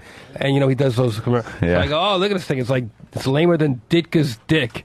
Just improv, and I go, Mike Ditka, you look great for an 89. I go, this roast was on his bucket list. Just riffing, It was just a lot of sports jokes, and a lot of players were there who had just gotten bounced out of the running. So I said, this isn't a who's who. This is a who didn't make the playoffs. And when you diss a player, a legend, they're sitting on these big chairs in front of all their fans. It's just that much bigger a target for It's just awesome. People love that. It's hard to write roast jokes, though. It takes me a long time hard. to get the real, to get them really sharp. I meant for me. Yeah. But yeah, it's just awful. Well, you probably just pontificated at home. But dude, roast, it used to be fun. You go, hey, good one. Shut up. You know who Mike and Mike know what they look like? I said, I don't know who to make fun of first, the boring ugly one or the ugly boring one. That's funny. I've never roasted two guys at once, so every roast has like a different challenge. You know, like here we could write like double jokes and stuff, you know? And it was really fun. It's a shame it'll never be seen. Yeah. We might be without her. You never know. Some drunk. Yeah, maybe it'll blow over. Maybe something will leak out. I hope so. It was so much fun. These roasts are fun, you know? I bet you something leaks out. Did we ever talk about the Gene Simmons roast? Norton saved the day? That was fun. From Steve-O, upstaging him? I didn't know he was behind me pissing into a bottle. I didn't know it. Wait, you were doing your shit when all that went on? Fucking self-centered cunt. It really killed just me. No respect for another performer. Yuck. We've blown him off. He's off the team. He's been trying to get on our show, and we're like, fuck. So we get it. Wait, so you're up there doing your thing, and he gets naked, and he's peeing Well, he's behind peeing you. into a bottle. He's probably in a blackout. I didn't know he was doing it. Did your dick get hard? I didn't know he was doing it, or it would have. Steve-O shows up at 2 in the afternoon for a 9 o'clock roast for rehearsal. I'm emceeing. Norton comes by so he knows, for rehearsal. Everybody leaves. I can't leave because I'm hosting. I got stuff to do. But Steve-O stays. And he's just smoking weed and drinking for 7 hours. And I kept saying, Steve-O, you know, pace yourself. Got a big show tonight. He's dying to do the roast. He asked me to put a good word in because he wanted to be a roaster. He wants to be a comedian. He's kind of funny sometimes. And he starts getting wasted all afternoon trying out jokes on me and the crew about wanting to rape Gene Simmons' daughter. Shit. And I'm like, Steve-O, it's funny, but I don't know, man. I don't know, yeah. You're not really, you know, you're kind of new at this. Maybe you want to ingratiate yourself with the audience before you're talking about raping this teenager. Man, he's got to love it. You know, his teeth are like chattering, falling out of his skull. Yeah, guys, he's got to love it. Rob, I got to kill. Just a little, take it slow, man. You're getting away, you know. So the show starts. You're being diplomatic. Like, maybe you should soften the audience a little bit. You want a little bit of, you want a little danger around. But in a your roast. mind, you're like going, "Holy shit, this guy is out of his fucking I can't wait to mind." see the look on Shannon Tweed's face when Steve-O starts talking about raping the daughter. Right. I know. But you also want to protect Gene Simmons and make sure he has a good time. So I go on. Steve-O's already kind of like being crazy, whipping his dick out behind me and stuff. And Ralphie May went on. It was fine. You know, he was sort of upstaging Ralphie a little bit. This guy I was goes on first. Oh, yeah, he went on first. And Norton was not having it. I didn't know what he was doing. I had no idea what he was doing. I did my shit. It was fun, man. If I didn't know what he was doing, I would have fucking screamed at him. Oh, you didn't say anything to him? That selfish jizzbag? No, I would have fucking certainly taking your dick out while someone's performing. Fucking idiots. He peed into a bottle. He's sitting between Paul Mooney and Paul Rodriguez, peeing into a bottle on stage with the audience loaded in and the lights on in the middle of the show. It's crazy. Holy shit. So just as I'm about to introduce him, they stop tape and they drag him out. Good. Doesn't he get dragged out of everything? Pretty much. Well, then I heard a story just about a week later. He was in Vegas at the video game awards or some shit like that. Yeah. And the same producers as the Gene Simmons roast. So they thought it'd be funny to team him up with Ralphie May, who he pissed off at the roast. Oh, that's wonderful. Ralphie could go and make fun of him and stuff. Yeah. So the show is that night. Ralphie told me the story. Steve-O's in the casino. 2 teenage girls come out. Steve-O, we want a picture. All right, okay. And he's like, come on, girl. Yeah, he's that groping voice, them, holding too his much booze. balls, right? And he starts like feeling them up and like dancing and doing all kinds of stuff with them. And starts doing the same thing, whipping out his testicles and stuff in a casino in Vegas. Shit. Within 15 seconds, Ralphie said, security literally picked him up like he was a toddler with his legs flapping. They walked him to the front door, off casino property, to the sidewalk, emptied his pockets, all kinds of stuff, poured water all over his drugs, put him in a car. They drove him. Didn't even get to go to his room. They sent his assistant to his room to, like, get his stuff. They walked him through airport security, not just kicked out of the hotel. Get the fuck out of here. Out of Vegas. Like Kicked the out old of days. Vegas. Yeah. Wow. It's crazy. I had that. I was in Laughlin, and a girl was a hot chick. She was like 19, hot. One of the hottest chicks I've ever seen. She actually took out. She was at the bar dancing, and she took her boobs out to show me. And she was like, I was like, show me your ass. She was gonna pull up. She had no panties. She was gonna pull up her skirt and show me her ass. She goes, show me your cock. I was 2 seconds away, just whipping my little tiny cock out. I shouldn't use the word whipping. Flicking. Taking out carefully my penis. But I go, I will. Just show me your ass. So she picks up her skirt, shows me her. I'll never forget this ass. Security comes out of nowhere, grabs her, and just, you're out. She's like, but my friend's upstairs sick. We'll get her. They went upstairs, took her sick friend who had like the flu. And you get the fuck and out, they threw them both out. And she's like, but he goes, if you don't leave right now, I'm calling Metro. They're going to come here and take you in jail for the weekend. And they just took her and threw her the hell out. Why didn't you take her somewhere and get a room? Because my girlfriend was in my room. Jackass. I think I'm an idiot. All right, we're going to take a break and get into some other things after... Can you plug my the gig break. tonight? Yeah, Caroline's, Jeffrey Begging you. Ross, yes, of course. Yeah. And Bob Kelly doing something, I don't know. I'm at, come on, don't fucking downplay my Stress Factory. Well, that's right, it's a big night. Stress Factory 7, what is it? You already said you don't need tickets for tonight. I need tickets for tonight, Opie. Listen, cutie pie. Listen, Like there's when Opie nothing gets- better Opie for gets us than a cute. sellout. You always got to push. Bob is that. Even sick with apple in my mouth. What is this, a roast? Stress Factory, Bob Kelly. Eat your way out of that apple, you worm. Jeffrey Ross, Caroline's. More Opie and Anthony with Jim Norton next. This is not what I'm used to. Here it is, live. It's the Opie and Anthony Show. Nothing but foul language and toilet humor. For the new listeners who think that we've learned our lesson, Here's a short list of the things they've been saying. Poopy malarkey. Tiny coolie. Let me titter. I get it. Someone pinch me. Whoopity-doo. K Sarah Sarah. Mumbo jumbo. Good-natured joshing around. Poppycock. Poopy jokes. Silly. Humana. We just chit-chat and go nuts. What do you think of them apples? It's lame. It's not even fun to listen to, you know? Well, I don't know how they could screw up something that simple. But boy, they sure did. Opie and Anthony.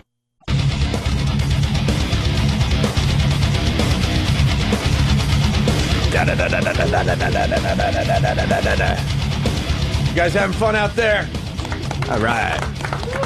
Got a nice crowd on the bleachers today. We got Jeffrey Ross, who's about to pass out. He was drinking all night and then came in anyway and hung out with us today, which we greatly appreciate. David Tell's appreciate. birthday. Happy birthday, Dave. Happy birthday to David Tell. Yeah, you shouldn't see your next one, Dave. Fuck. Ross is going to sleep the day away, and then he's going to be at Caroline's tonight. Appreciate that. Yes, okay. And Jimmy and I were discussing Bobby Fischer because he passed recently. Yes. And I was telling Jimmy I read a bunch of editorials on this nutbag the last week or so. But what a fascinating individual this guy is, or was. Yeah, he was a fucking... I was really depressed when he died. Why? When I was a Really? kid. Jimmy loves Really chess. depressed. Because I got taught chess, and then I remember my cousin George giving me Fischer versus Spassky. When the way he taught me about Fischer, the guy was a fucking rock star. I played chess. I mean, he really was an amazing guy. And he just lost his mind.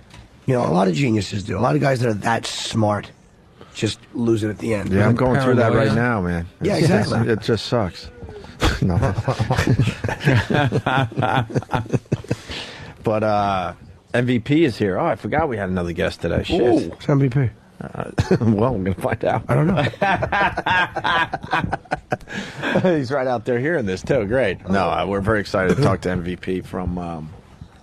The big guy that looks like he's going to smash you. Yeah, that guy I was right wrestling there. Yeah, turn around. He's in the door. He's going to kick Oh, your my ass, God, Jimmy.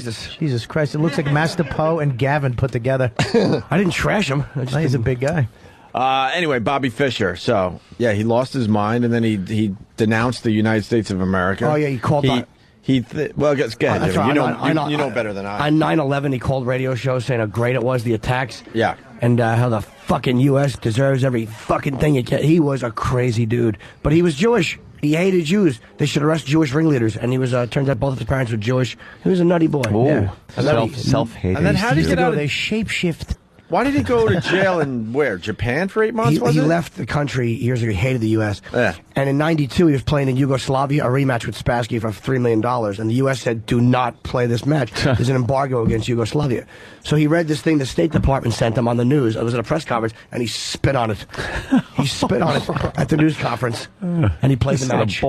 And Japan tried to arrest him and send him back to the U.S., but Iceland took him 8 months later. Really? And then he just died there, yeah. But he was in jail for 8 months because of that? He was hot under the collar, yeah. Wow. He was not a happy boy. And then he had like a Unabomber beard when he died, right? Yeah, he was truly nuts. He was just completely out of his mind. And we're looking for some audio because I guess it's all over YouTube. Oh, when he has the beard, anything where Fisher has a beard, he's fucking a loon. The young Bobby was just beautiful, but the older Bobby was a fucking loon. It's interesting because wasn't his main nemesis the guy from Russia? Boris Spassky, yeah. Spassky. Yeah. What about Kasparov? Is a big politician. Some of these guys use their brains for good, for evil. Kasparov took his father's name. He took his father's name. His real last name is Weinstein. So Fisher would never call him Kasparov. He would always refer to him as Weinstein the Jew. Oh shit! That's how Fisher referred to Kasparov. He would. That's just some chess shit talk. Why haven't we played Bobby Fischer audio on the show yet? Yeah. Dude, I could fucking. He was. We'll try to get on today. Want to If hear not that Monday. nut? You go under the assumption that he had lost his mind. Yeah. You know that happened. And the radio guys, they didn't. They just let him go. You can just hear him laughing. Really? It's like if he called in here, you just same thing you do. You got to let something like that go. It's more interesting that way. He's out of his mind. All right, we should get MVP in here. Hope he's not mad at me. MVP from the WWE. I'm going to give him a piece of my mind because that breakfast this morning. Yeah, you go ahead. You give him a piece. Give him a piece of his your mind. Or actually, he something. can do whatever the fuck he wants. Holy crap! Oh, look at this. Sir. The How you belt. doing, man? Oh, Jesus Christ. How you doing, man? No, I'm doing pretty good. MVP. Usually people hold my mics for me. Yeah, really. What are you doing, Iraq? Show some respect. Yeah, for MVP from the WWE. And I see you brought your United States champion. Okay. Oh. I got some credentials. You know. You got a belt. Our own Sam has a title. It's a title. Our own Sam has well, he has a belt. Then I see the difference now between a title and a belt. Okay, but anyone could have a belt. Yeah, lots you of got people the have title. belts, but how many people have titles? You got the title. Now, whose ass did you stomp for that one? I'm not allowed to say his name. Oh, can you write it down? You're not allowed to And, say his name. The late Chris Benoit. I had a long-running feud with him, and I beat him for the United States title. So, damn, he kind of doesn't exist anymore. Yeah. Wow, You know, way to kinda- take the fun out of the Kind of room. heard Jesus. something in the news. I thought you were going to say. I thought you were going to say, "Yeah, who'd you beat for that?" Well, and then I'm going to kick his ass again. And Gorilla Monsoon. Anybody but Gorilla Monsoon. What the fuck year are you living? I didn't know I don't eat turnbuckles anymore. I didn't know Gorilla had died, so we had Vince on the show. I have a knack for doing this. I'm like, so how's Gorilla Monsoon? And it was just silence. He's like, oh, he passed away. I'm like, oh, no more talking. Passed away, you idiot. Yeah, way to throw a wet blanket on the situation. I didn't. I did it nice to Gene one. Simmons too. I have no idea. I asked the wrong question. Who's that guy? Yeah, do you really need him? No, that's my right-hand man. That's Joey V. Joey V. What does Joey V do? The BX. It's Joey V. And from the BX, just like you said, straight up balling. He needs somebody to, So help him out. He's your Club Soda my Kenny. PR guy. Yeah, You know he's what your I'm Club saying? Soda Did Kenny. you ever fight Apollo Creed? You sound like Rocky. Well, he is a boxer. Yeah? And so he's good to have. See, if I hit somebody, I get sued. Right. If he hits somebody, he doesn't really have much money, so no one's going to get much out of it. Did you plan the matching outfits? No, he wants to be like me. You know what I'm saying? like we said, I'm his right-hand man. Yeah, we go I with thought you were a doorman at the Waldorf. I never been to the Waldorf. Jeffrey's going to get his ass handed to him. Comedian. You know you're in Joe. trouble when 1 minute into the interview you have to go, I'm a comedian. Don't shatter my jawbone. I made The Rock leave here once, remember? Yeah, back you in the did. day. I remember that too because You made I him was around leave. for that. Oh yeah, Huh? you did. What'd you say to him to make him leave? Oh boy. Just messing around. Actually, it wasn't me. I was here. I was the only guy. I thought you said Ed Norton. I thought you said you made The Rock leave. He said he made the Rock leave. Yeah, he did, He did say MVP. that. I felt like I instigated you guys to make fun of him, and at the end of it, I was the only guy he said goodbye to. Remember that? No. You pissed him off and he left? No, he was angry at some message board guy we had on Yeah, on you were there. making jokes about his place of birth. We weren't. There was the message board guy. Yeah. Trying to get us in trouble with The Rock. We have a great relationship with him now. Yeah, he calls every time he's putting out another shitty movie. So let's leave it at that there, Jeffrey Ross. Easy. We're friends. We promote his shitty movies. MVP, what does Did I that say stand that for? already? Yeah, I did. Okay. Stands for Montel Vontavious Porter. Wow. A very ethnic name. There was a reason for that. You know? Yeah. Yeah. When I came up with the whole concept of MVP, I figured I needed to come up with a name that when you heard the name, you knew it was a black guy. Yeah. So you don't know if you know a white guy named Vontavious, introduce me to him, all right? No. Wait, you're black? Sounds like a gladiator. Okay, I'm half black. All right.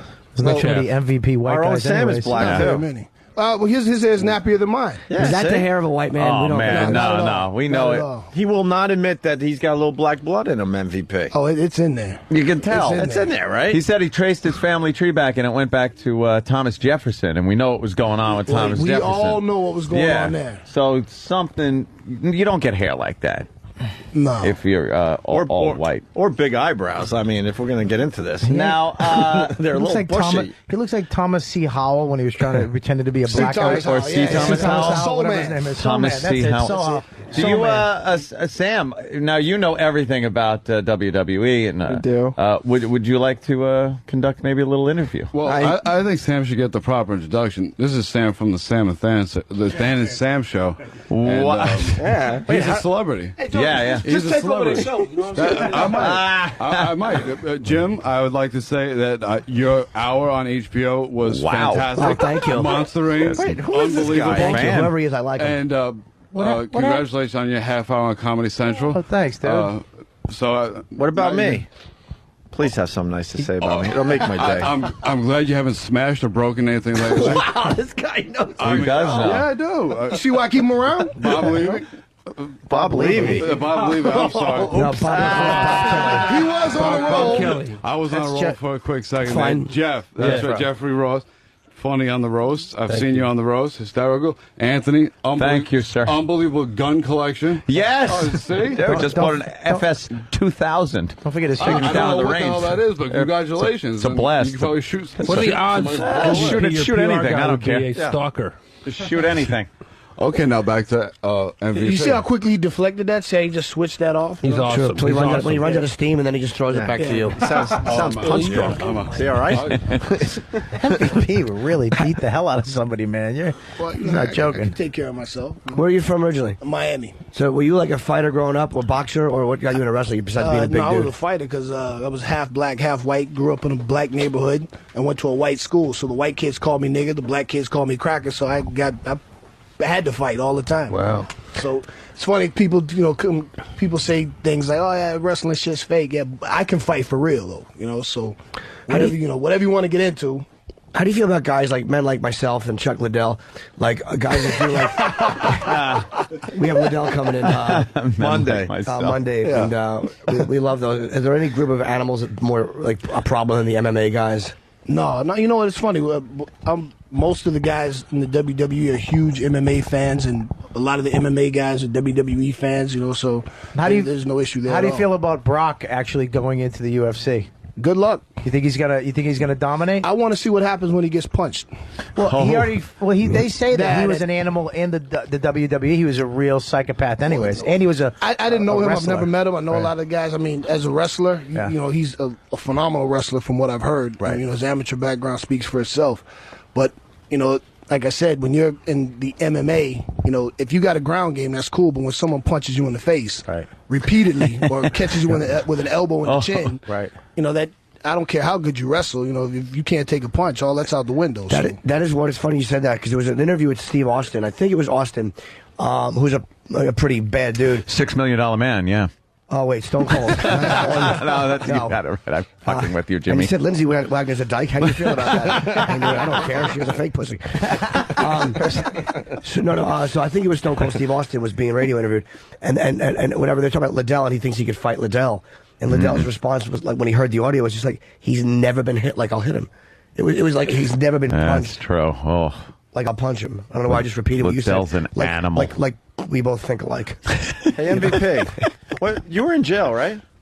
Prison, yeah. I did you talk about that? Yeah, of Really? course. Yeah, no shame. You were in prison. Prison. Not I just did 9.5 years. Wow. What? Wow. Okay. Yeah, wow. So You it look wasn't like- hold on, parking hold on. violations. Whoa. Did you just get out because you look like a young guy? I went in when I was 16. I got out when I was 26. Oh wow! Were you arrested by the fashion police?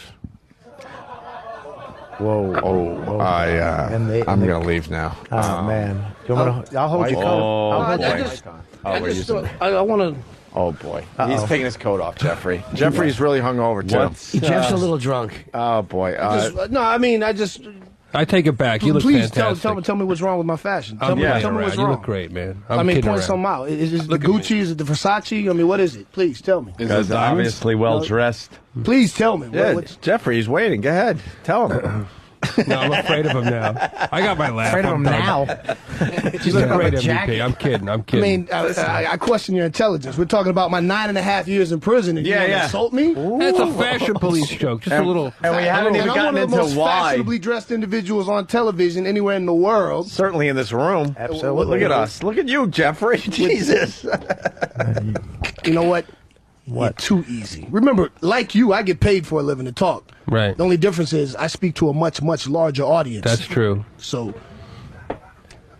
not reflecting on Opie and Anthony. Thank you, sir. Can you not Well hit said. me because you're mad at him? Because Yeah. I feel like you're getting very close to me. I think no, the he suit keeps is moving good. back. All right, get No, the the mic's Steve, here, you know, get he the keeps- fuck over there. Stay over there. Steve's scared of you too. I think everyone in this room is scared of you. I'm not scared of him. He's a nice guy. The guy did Shut 9.5 up, you years are in scared of prison. him. Huh? Shut up, you are. I'm not scared of him. He's a nice guy. If he wasn't a nice guy, you'd be scared of him. I think I'm Bobby. trying to be the one guy who isn't. No, I'll tell you what's trying to going pal on. up. I'll tell you what's going on with Bob. I think he's in love.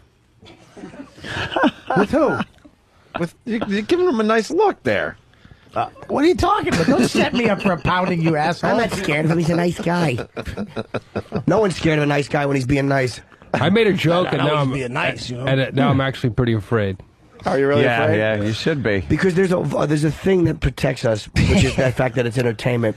But yet there's the part of your brain that understands that there's a man that's did 10 years in prison. Yeah, he's who different. has punched a lot of people in the face. MVP. I tell 9, people, but who's counting after I've had one? my ass kicked more times than most people have had fights. So I learned how to fight by getting my ass kicked. How long in prison were you before you had the first really nasty confrontation?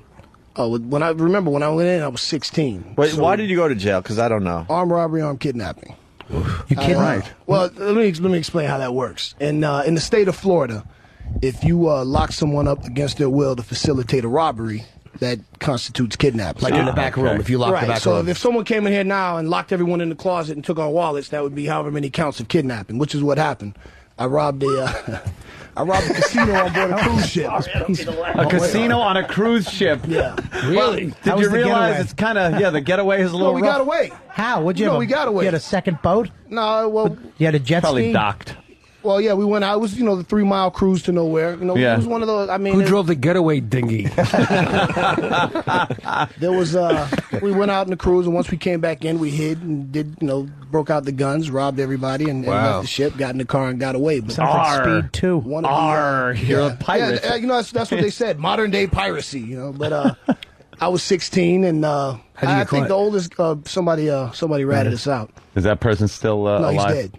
He's, Yeah. he's Yeah. dead like from like a heart attack? No, or? he was on his motorcycle and got hit by a truck, hit and run driver. Really? Oh, Jesus. Is he on a truck? He is a I truck. was still in prison. It wasn't me. I didn't do it. Yeah, there Were you you go. sad to hear about it or no? Oh man, it broke me up. Absolutely. Broke me up. Well, it saved me the trouble because I was going to kill him myself. But I just fortunately I didn't have to. Now I have a beautiful career. My life is going quite well, and I don't even think about it. That was anymore. years ago, Several but people ask me about it. I have to ask you though. What was gonna? So why would this guy snitch? His father caught him with Some I think cash. he had like 30-40 grand. His father caught him with it and asked him where it came from, and he told his father. Jesus. So his father took out a second mortgage on the house, got an attorney. His attorney went to the Broward County District Attorney and said, I can give you the whole cruise ship robbery case, but my client gets immunity. And that's how that went down. What the fuck? So he threw you under the bus for no reason other than to clear his Under own the conscience. boat. Yeah. He threw you under the threw me boat. under the boat, yeah. So how And he was just So in he trouble did with no his time. father. He did no time whatsoever. None, not a day. Holy shit! Not a day. So 16 is a fucking prison's a horrifying place for anybody. But 16, were you a big dude when you went in? No, not at all. Not at all. What I was going to say before you were asking about my confrontation as a kid, I mean, if you ask anybody that knows anything about the justice system, the juveniles are the most violent. And I was from Miami, which is in Dade County, and I got locked up in Fort Lauderdale, which is Broward County. Wow. So Did you go to juvie hall or real jail first? Juvie hall for 30 days. I was in juvie when I was a kid. You guys are just alike. I was swear to God, I was in juvie from 13 What to 15. did you do to be in juvie? I stole a gumball machine. The whole machine? Yes. Wow, I that's stole just two. like armed And he's still robbery. hiding it under his shirt, too. And kidnapping. So MVP, there's an argument to be made that you're one of the greatest prison success stories. I mean, it rehabilitated Probably you. me and into Bernard a- Hopkins, yeah, I think, Marvin Hagler, I think was in jail, too, right? There's Richard S. Dutton. Rock, Don King. You know, there's Don King. There's quite a few. So you had to learn Yeah, how to... Don King committed, I'm sorry to interrupt you. Don Yeah. King committed he killed 2 people. Oh, yeah, we tried to Don talk King to doesn't him play about games. that shit, and he didn't want to... Do you ever talk to prisoners? Didn't want anything... Not have a lot yet, of but fans that are prisoners. it's something I'm working on. I mean, with the WWE, I have, Vince McMahon, and he agrees that I have an obligation to give back. Right. And my concern primarily is dealing with at-risk youth, juveniles. Like I was making bad decisions, and like I say all the time, there's just this sense of hopelessness. In the urban landscape. Just kids feel like all I can do is sell drugs, or all I can do is hustle. There's no sense of deferred gratification. Everything is now. And I was caught up in that. And, when I got out, fortunately, I say all the time, professional wrestling saved my life, because if I hadn't gotten into professional wrestling, inevitably I would have gone back to doing, robbery or hustling drugs or whatever the case may be, which would have led me back to prison or worse, who knows. So What was how do you jump into wrestling from a regular guy to a professional wrestler? You must have had an interest your whole life. Well, I've been a fan my whole life, but when I was in work release, one of the officers was an independent wrestler. Wow. And I used to ask him questions all the time, and he said, well, when you get out, if you want to learn, I'll teach you. And I needed a hobby, something to keep me out of trouble, and ended up taking the wrestling, like a fish to water. It was something that just worked out for me. So, What's he doing now? he's one of my biggest fans. Yeah? Yeah. It's funny because I never really talked to correctional officers. I think most correctional officers are scumbags. I mean, pretty much most correctional officers, and not all, but most, have serious esteem issues. They like to go and Power trip. Yeah, at home their wife and kids probably don't respect them, so they go to prison and they get to be tough guys because they got I don't even want to get in there. They get to boss around other men. Well, probably in real life they could never boss around. Well, I used to tell them all the time. Yeah. You wouldn't if we were in a totally neutral situation, you wouldn't dream of coming out of your mouth to me like that. Yeah, but it's like we ain't, so fuck you. However, That's pretty much. I've seen a number of correctional officers get their fucking heads cracked open. Yeah. Because some guys, I got a life sentence. What you gonna do to me? Yeah. So Now, but if you're a nice correction officer, aren't they? Because I knew a guy that was the head of Rikers for a while. Won't that be seen by the convicts as weak? If you're not if at you're all, nice? not at all, not at all. I mean, don't get me wrong. You're always gonna have guys that gonna try to get over, but I mean, you be hard but fair. And guys respect that. Because in the end, you just want to be treated like a human being. So if there's a guy that will consistently is known for treating guys okay, other guys will go out of their way to don't fuck with him. He takes care of the boys. So you get heat for Were that. you in a gang or anything? Like, and it's like now they separate in prison, like the whites and the. Florida's not really like that. It's Florida, not? I mean, I was in a little street gang when I was a kid, but what was I mean, like in prison, No, did in you have to prison. join up with anybody, or just kept to Florida's yourself? not like that. Yeah. The South is a little different. It's not like the North or the Midwest. The gangs, there's not a big gang presence. White guys need some like structure in prison, though. You got to join the Aryans or something. Like if little Jimmy, if little I Jimmy would went think. to your prison, would he have to? Without like, going join? to prison, you got to he'd join be the fine, Aryans. 'cause he Whatever. keeps people laughing. He'd be fine. I would be all right. He wouldn't have to like do anything Not for at all, you in not at all. prison. Everybody has a gimmick, you know what I'm saying? If a guy like him, he's funny as hell, So Right. if you cracking jokes all the time, keep people laughing. Hey man, that's a funny ass white boy, man. He all right, I would run out with fucking court jester shoes and tap dance and make everybody laugh until their dicks got soft and I go back to my bar. There you go. See, you'd be fine just on that. Hey, what was the wildest thing that happened to you in prison? That happened to me? Yeah, one thing that really stands out. Man, I could tell you some hella stories, but I think probably the one thing that stands out to me above all else is when I got put in confinement for attempting to set the building on fire, but it never happened. You know, this guy threw his cigarette in the garbage can, and we were joking around, and I was fanning the flames. But, you know, when I was in prison, I used to hustle a little bit, and they never caught me. So this one officer had a vendetta against me, so I ended up doing 60 days in the hole for something I didn't even do.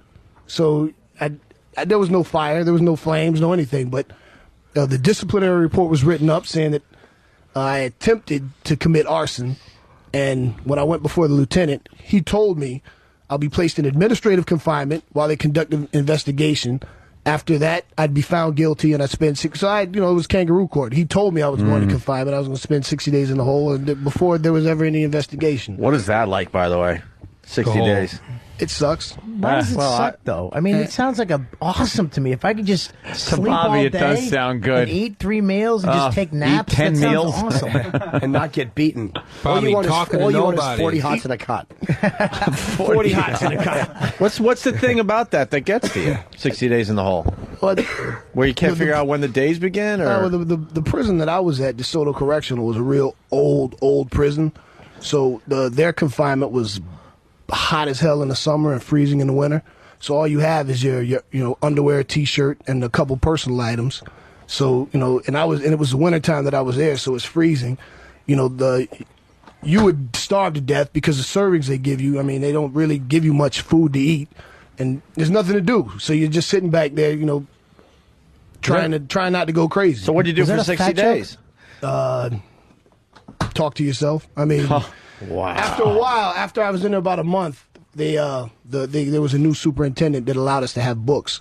So, like the old ripped up books from the library. I mean, you get into a good book, you get about 3/4 through, and realize that like the rest of the book is missing. Gone. Pages, the best part of the book, pages are missing. Thanks. Billy Connolly's a comedian from Scotland. He told a funny story. I think he did time in jail over in Scotland.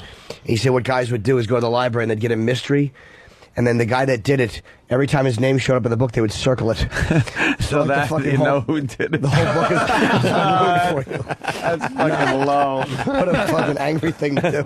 What did 9 years you said? 9.5. Wow. 9.5. So what was the first thing you did when you got out? Like that day came, you're like, holy shit, I'm out. How much sperm did you shoot is what Anthony's getting at. Gallons. It's funny. I was somebody was telling me the other day about asking me about porn, and I was saying that I don't watch porn. I don't look at porn. I have absolutely no interest in pornographic magazines.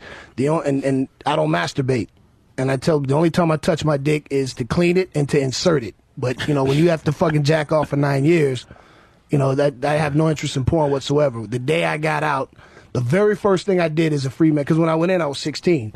I got out and I went to my friend's house and I went to the corner store and I bought a beer. And that was the first time that I was able to legally, that's cool, buy a drink. And I hadn't had a drink in 10 years. Wow. So it was pretty, you make prison wine, that's a little different than right. But I went and I bought a Heineken. That was the first thing I did. And then that night I went home and should get an endorsement deal. Yeah, sure, right? Yeah. The first chick when I get out of the joint. First chick you banged outside of jail. How long did you last? Oh well, it wasn't fair because I was in work release, so I was able to get furloughs my last year. But Nice. I'll tell you this: I was at one prison, and I had a female friend that used to come visit me, kind of pseudo girlfriend, sort of. And that particular prison was really corrupt. And as a matter of fact, I don't know if you guys remember, several years ago there was like 6 guys that tunneled out of a prison in Florida, made national. That's the prison. I was there when it happened. I knew those guys. And that prison was so corrupt that in the visiting park, you had a group of officers that would work there, and guys would take up a collection and kind of give them some pocket money. So they'd be on one end of the visiting park and they'd say real loud, "Well, I guess we're going to walk over on this side now." Kind of give you the heads up. So everybody. It's a great thing. It's like Ralph Cramden. Whoa! It certainly looks like rain tonight. Yep. Yeah. Exactly. So. My girl had a skirt, and lots of you see everyone was wearing. All the women would come in wearing skirts and raise it up and slide in, and I think I lasted about 4 pumps. I would be very shy and say, "Can everybody turn around?" Yeah, I need my nipples played, but I'm very high maintenance. It's my turn. Could you guys turn around? Trust please? me, after you've been in for a few years, when the wind blows, your shit gets hard. You wouldn't need anybody to play with anything. It's an amazing story. What about the homosexuality? It is Rampant. It is. Yeah. See, no one will admit that. We Yeah, no talk one to prison fesses. guys all the time. Like, oh, I never saw it. I never saw that. It never Bullshit. happened. If anyone told you they went to prison and didn't see it, they're lying to you. Oh, you know what? Those guys were probably the ones getting fucked, and that's why they don't want to tell you that. How do you keep from I mean, you're a young kid. How do you keep guys away? It's real easy. Generally, the guys that are into that, they take the least path of resistance. And when I was in there, I was a kid with a chip on my shoulder anyway, and I had a lot of time, and all the young guys were pretty wild and crazy. So the guys that were into that shit didn't really want to be fucked up with the young guys anyhow. So I didn't have a problem with that because I would fight. So if you fought really nasty or tried to bite someone's dick, chances are the word would get out. Yeah. You just if you let someone's dick get in your mouth, it's too late. You're gay. Well, I always thought that. Well, that's a rule of thumb. Well, Jimmy might have No, I always thought if I was in jail, because I'm a small dude, and a guy like his size or a big guy was going to try to rape me, I would try to act interested and go, "They suck it," and then I would fucking bite the head off and spit it out. Yeah, you'd be all right. Yeah, I guess you only have to do that one time. Believe me, that would. But you'd have like a dick in your mouth for a... Yeah, what if it was too hard and you couldn't bite through all the way? I'd be very embarrassed if I had bad dental work and the hard dick stayed and my teeth were all stuck in it. I'd feel like a silly goose. Or what if right before you took the bite you decided, hey, this ain't too bad? Now, the worst thing, in my opinion, about the prison system and the homosexuality, you got guys, you don't have to rape anybody because there's a whole bunch of what we call punks. The sissies, they dress out, tie their T-shirts on the side and put on makeup and all that. So the guys get into that, and for whatever reason, the powers that be think, well, we're not going to distribute condoms in the prison system because that would encourage homosexuality. It's taking place anyway. And, you got all these people lined up to get their AZT and their AIDS medication. And what always got me, what I didn't understand is that, who's got AIDS and they're getting their medication, and guys are still nailing them anyway. What so the fuck? Didn't they make their own condoms though? I mean, you make shanks. Can't you just make a condom? You're going to make something that could keep a fucking little organism out of you. What are you talking about? What are you going to make on your cock? Make a Ziploc bag? Burn wax on your cock or something. Wax. You got problems, man. Yeah, he certainly does. Are you sick of talking about on your cock, huh? Are you sick of talking about the prison stuff? I'm sure wherever you go. It doesn't bother. You know what? And by the way, this guy is because huge in the WWE. But this is an amazing story. I mean, very few that's people. why I don't mind talking about it, because I'd like to show people that there's just this pervading sense of you're a convicted felon. When I got out of prison, I couldn't get my own apartment because I'm a convicted felon. So you got guys that go to prison and. You're supposed to have paid your debt to society. You start all over again. You're supposed to be all right. But as a convicted felon, I couldn't get a job. I couldn't get an apartment. So what the hell am I supposed to do? They wonder why the recidivism rate is so high. You got, you lock a guy up, you send him to prison for 10 years. Most prison systems don't really, regardless of what politicians tell you, they don't really have any correctional system. They don't really have any education. They have some, you might be able to get your GED. Some places might have some kind of trade classes, but ultimately you got guys doing time, learning how to become better criminals. And after that 10 years, when they get out, they're pissed off and they're coming right back to your neighborhood. So, they're desperate. Yeah. I mean, think about it. If you just did 10 years in prison, you get out, you can't get a decent job, you can't get a place to live. What the fuck are you supposed to do? Right. How old are you now? 34. 34. Oh, so you've been out for 8 years. Okay. So I got out in July 1999. Wow. It's amazing. Whenever we have a guy in here who's either done time in jail or a guy that fights like Liddell, we turn into a bunch of fucking fairies. Were they big men? Did they hit hard? Was it scary? Well, he's a man's man. Yeah, what do you want us to do? This guy's the real deal. I'm part of it. Hey, I'm not criticizing you. Where's Sam? Sam's got some wrestling questions. Yeah, we do. He does. Come on, Sam is a huge. I have one more fan. question before. The guy whose name you can't mention. When you said you had an ongoing feud, did you dislike him for real? I absolutely loved him. Oh, you did? It was only part of the show. No, I'll say this about Chris Benoit. He was my favorite wrestler. So for me, it was an absolute dream come true. I mean, I'm literally living the dream.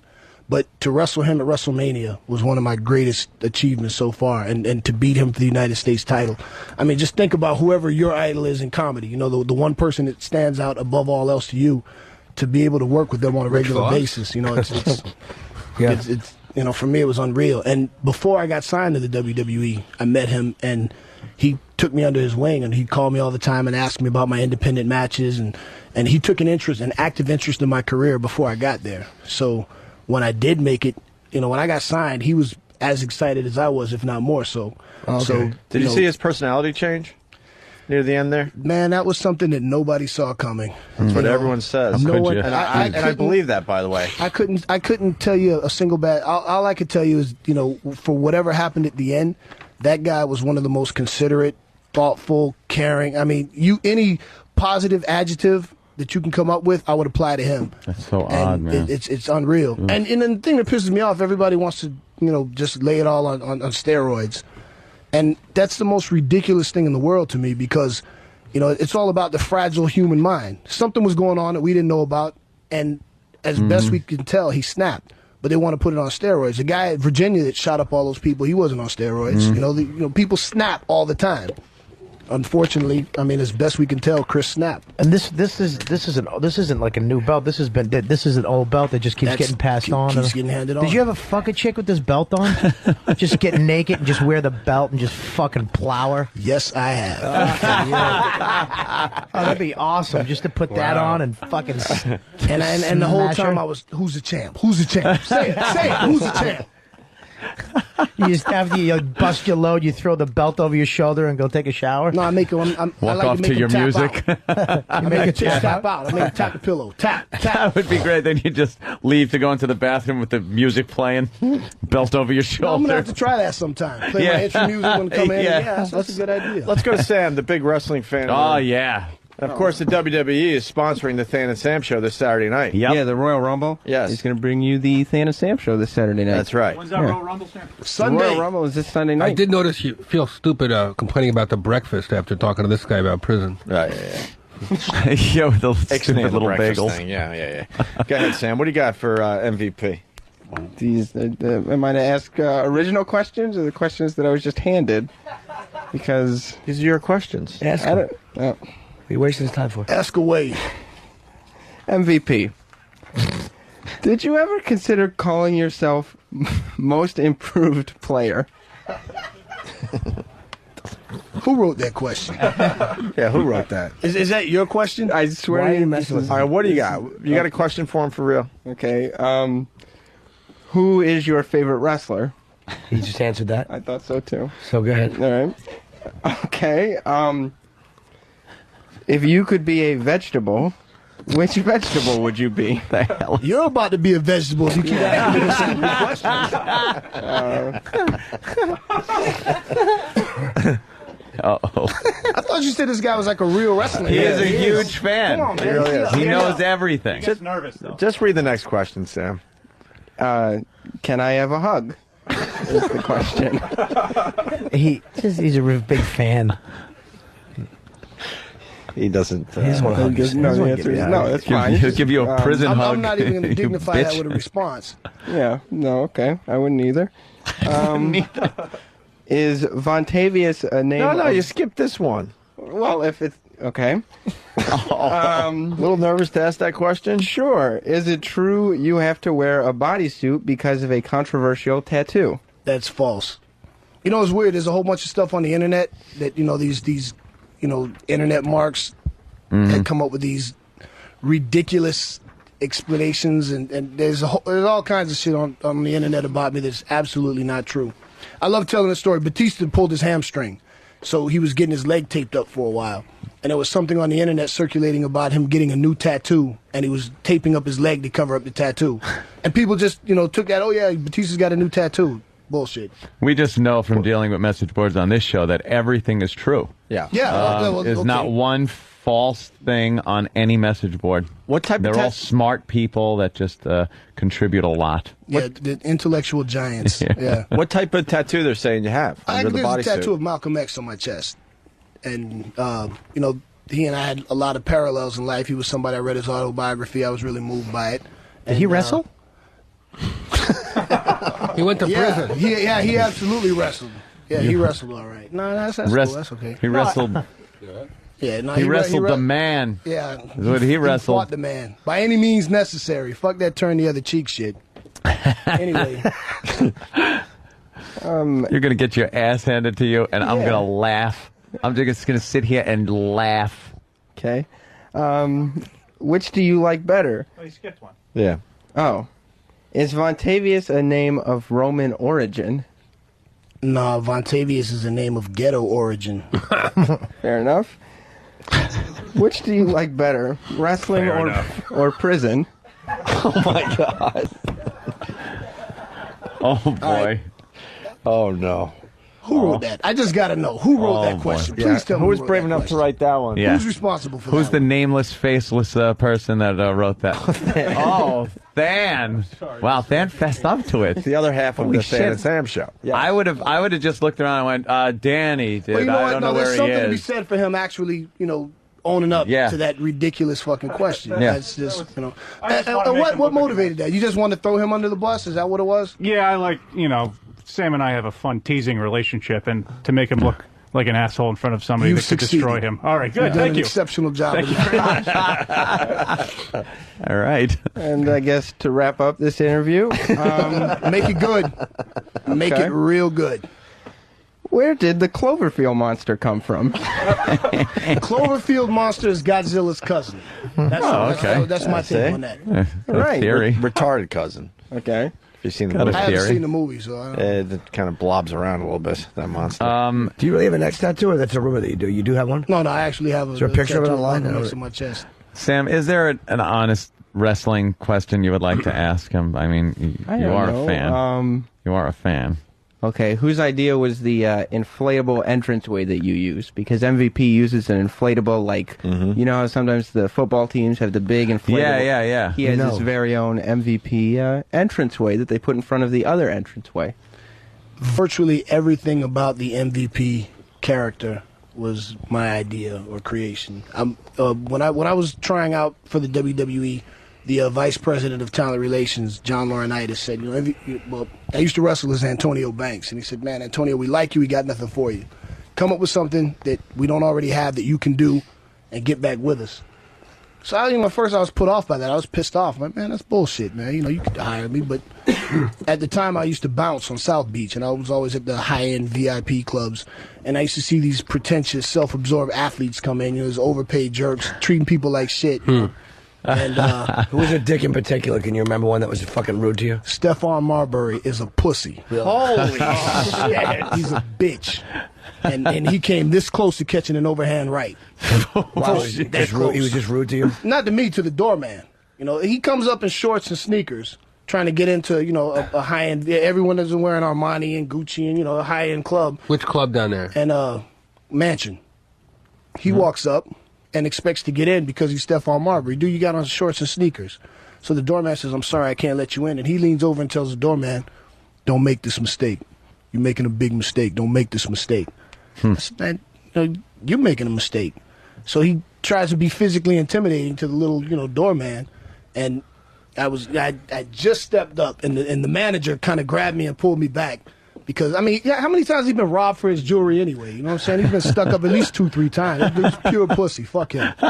Would you have, if he would have shoved you, would you have knocked his fucking teeth out? I would have broken his jaw right down Washington Avenue. Did you let him in?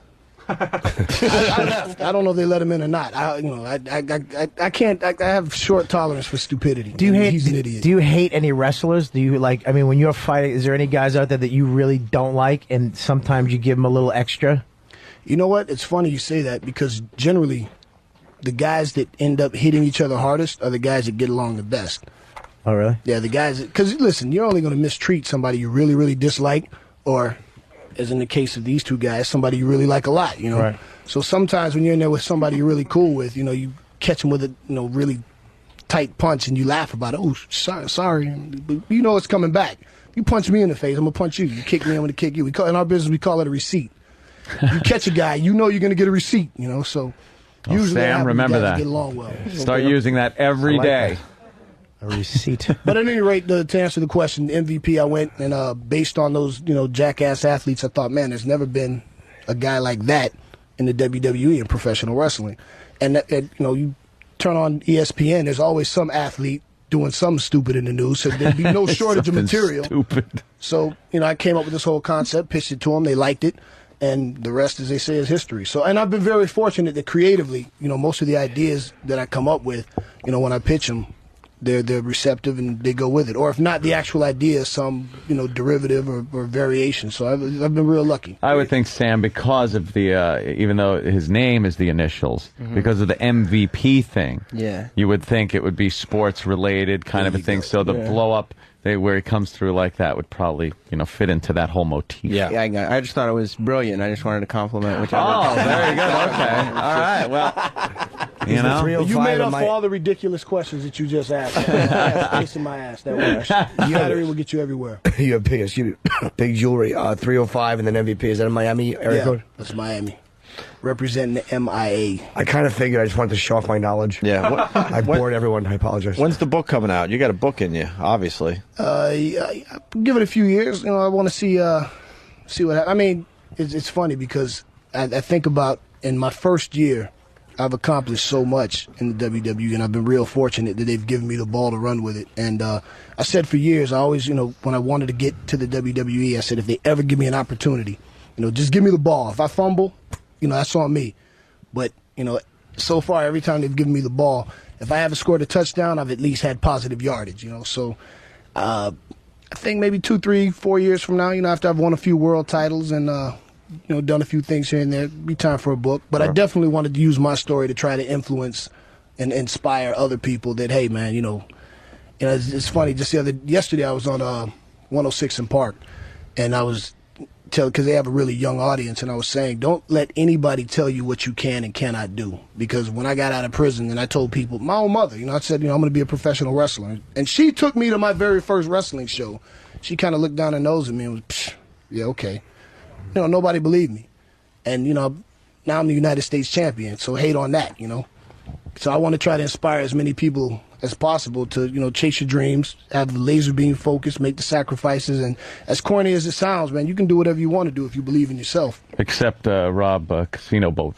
Yeah, well, I got away with it. If I didn't get ratted on, I would have been all right. Does have a point. What balls to rob a boat? If you got away with I'll get it. Sorry, buddy. If you got away with it, what was your next robbery? Like a train? As a matter of fact, I had one more lined up, and then I was going to retire. What was it going to be?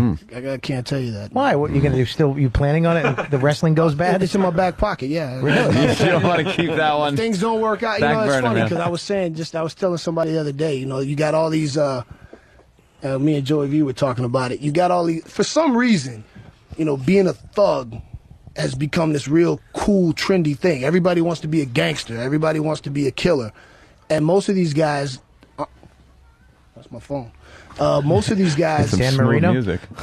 They're like, stop talking about this stuff. Yeah, probably. That's probably what it is.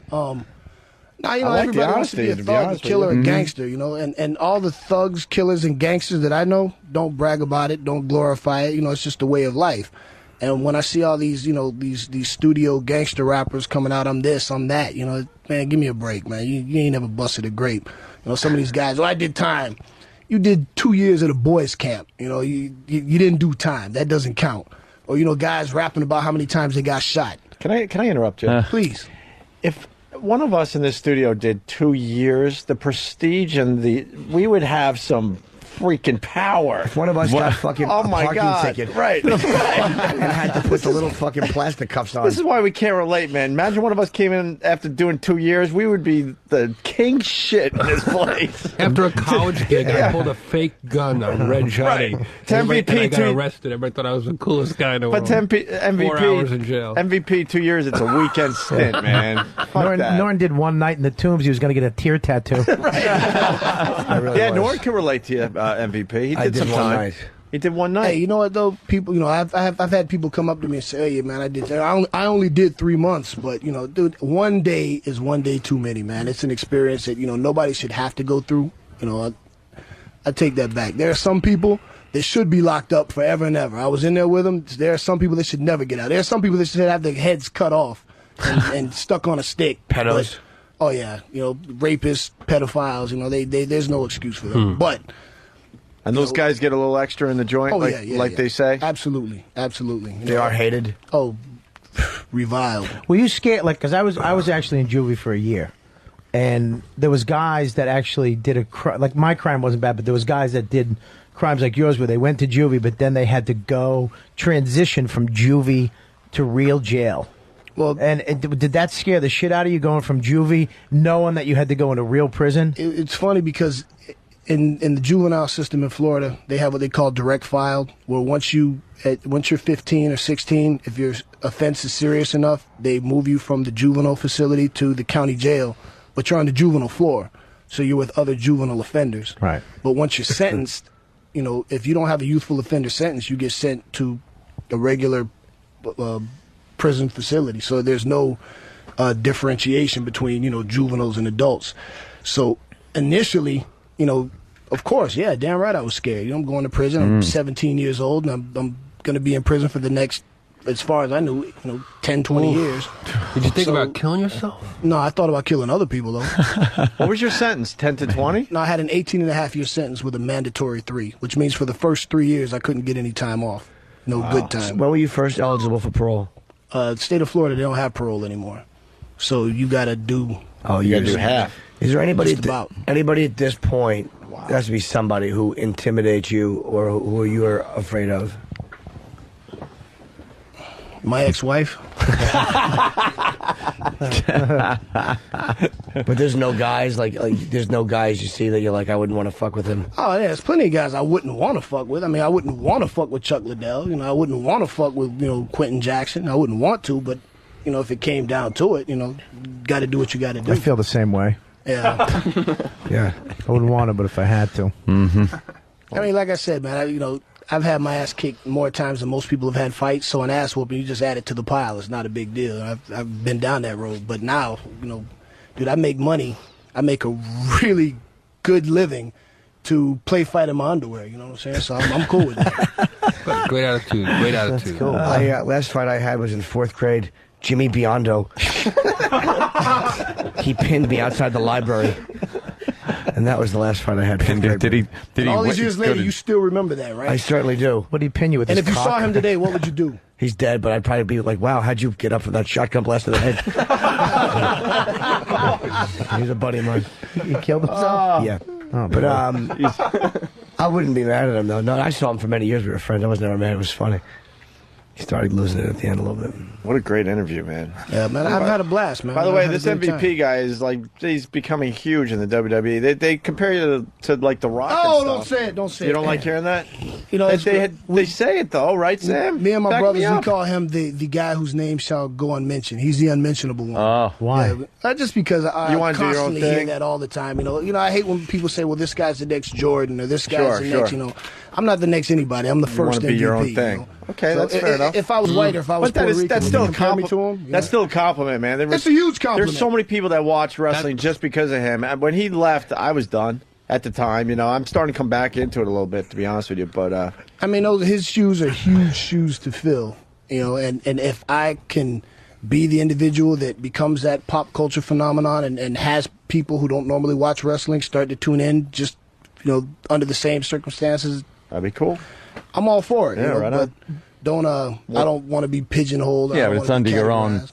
character and Yeah, terms I'm going and to do stuff, my yeah. thing and, The journey. From the hole to the ring.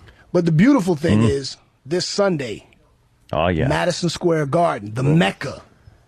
Yours truly gets to wrestle the Nature Boy, Ric Flair. And everybody knows Ric Flair. Can you please kill him? I'm going to try. Yeah, seriously. Kill him. No, really kill him. Really kill him. For years. He's like 58. Yeah, Jesus. Well, you know what? Let me say this. As people say all the time, "Oh, he's too old." At 58, I mean, look what he's still doing at 50, 58, 59, something like that. The man is in tremendous shape, and he's still bumping his ass off. He's still entertaining, millions. He's incredible. However, if he loses this Sunday, he's got to retire. The edict that Vince McMahon handed to him is you can continue wrestling until you lose, and when you lose, you got to retire. Oh boy! So that means you lose. It's a retirement match. We'll see. Tune in. Tune in. You'd be surprised. You never know. That's a lot of pressure. You could end his career. That's the goal. It's my intention to end his Get him career. out of there. It's the old meets the new. Could you braid Sam's hair like your hair? Could I do it? Yeah. I look like a bitch to you? No, shit! Please no, knock not his you. teeth out. Oh, Bob Kelly, no, you didn't. Come on, Bob. He doesn't work in a salon. Bob wants to be beaten by a large man. Hang on before you guys get carried away, because he's he's not joking around. Bob just wants he's to be actually beaten. twinkling his fingers. I don't like that. Bob, why would you? No, I didn't mean why you. would you even say I that? think you jumped the gun a little bit. Well, no, your question now was, you- can you braid Well, Sam's hair? That's what you said. Can you? Yeah. Yeah. Well, all right. Well, You you didn't missed say, it. can Sam's hair be braided like Yeah, yours? That's true. You're right. You're right about that. You're right about that. Easy. Bob's 4 feet away from him. Look at that ring on his hand, too. He's It'd right suck there. having He's gonna that kill him. imprint on my forehead. United It States would just say champion. U.S. like I'm fucking fat piece of beef. You got the fat part right. Yeah. Oh, all right. Go ahead, Bobby. Remember you hit go the ahead. Jewish kid? Remember that? Let's go back to him. Go ahead, keep taunting him, Dusty Rhodes body. Actually, I think Dusty Rhodes is in a little bit better shape. This is the worst part. He can make fun of me, but now I can't make fun of him. That's what sucks. What are you about going to this. say about him? Well, you can. Go ahead, Bobby. You can. He's right there. There's nothing stopping you. Go ahead, Bobby. You heard of Dusty Rhodes? That's Rocky Rhodes right there. Thanks for fucking taking it off me. We got a car crash for him? Anything, Bobby? No, I got nothing. You're out of your mind. Comedians Opie. have this That's happened to me need. before. I made fun of him, got him a thing, and then I backed off. We can't help it. First of Comedians all- have a need to do this. I got into it with Jericho when he was here. Not intentionally, but it happened. These guys. I heard about that. Yeah, it became a phenomenon for a while. It was fine. It's cool. But it was like one of those things where we have this need to push the envelope, but it's like the reality is it really is silly. We shouldn't have that. It could need. mean someone dies. Yeah, it could mean you're telling a story about how your fucking jaw got shifted. Yeah. At least if you were going to be paralyzed, it would be by someone very famous. Yeah. You One know, punched so you my would have fat face. You'd have a good story to tell through your straw. This is not a guy. You can advance your career. Once your jaw healed up and you had the bolts taken out, sure. Now you never eat the same. Fuck, it's never straight. You're trying to drool out of the side a little bit like fucking Siskel or Ebert. Which one is still alive? Both of them at this point. Old feed bag face. MVP, you're like doubly intimidating because you're well spoken. And a lot of wrestlers are dumb, so you make fun of them. They don't know where they can come back. What do you mean by You're- that? You're not like Oh, that. boy. Oh, you didn't. You didn't. What did I say? I'm complimenting him. I don't believe that. This is a man who obviously read a lot of books in prison. He's Oh, my God. not intimidated by our ridiculous jokes. He sits right there. He doesn't even laugh. Doesn't even affect him. Well, I haven't laughed because you haven't said anything funny. Oh, but shit. if you say something funny, I promise I'll laugh. Wow. I wasn't saying it as an insult. I was saying it That as a was a compliment. challenge. That was Oh, weird. boy. Let's see what No, in all happens now. seriousness, though, I love stand-up comedy, and I'm at Caroline's this weekend. I'd love to have you. That's good to let them know where he can find you after hours. yeah. When no one's listening. That's real When no smart, one's Jeffrey. around. Hope he sits right up front. Yeah, that's real smart. Now, in all seriousness, though, there's a lot of parallels between stand-up comedy and professional wrestling. You don't realize it, but you guys have to work a crowd, and you have to have your timing. And if you go in with prepared material, and that crowd's not responding to your material, you got to Plan B. Plan B. You got to be, you got to improvise, and a lot of the time, we do the same thing just in a different way. We entertain the crowd, and sometimes you might have an idea of what we're going to do, and the crowd they don't want that.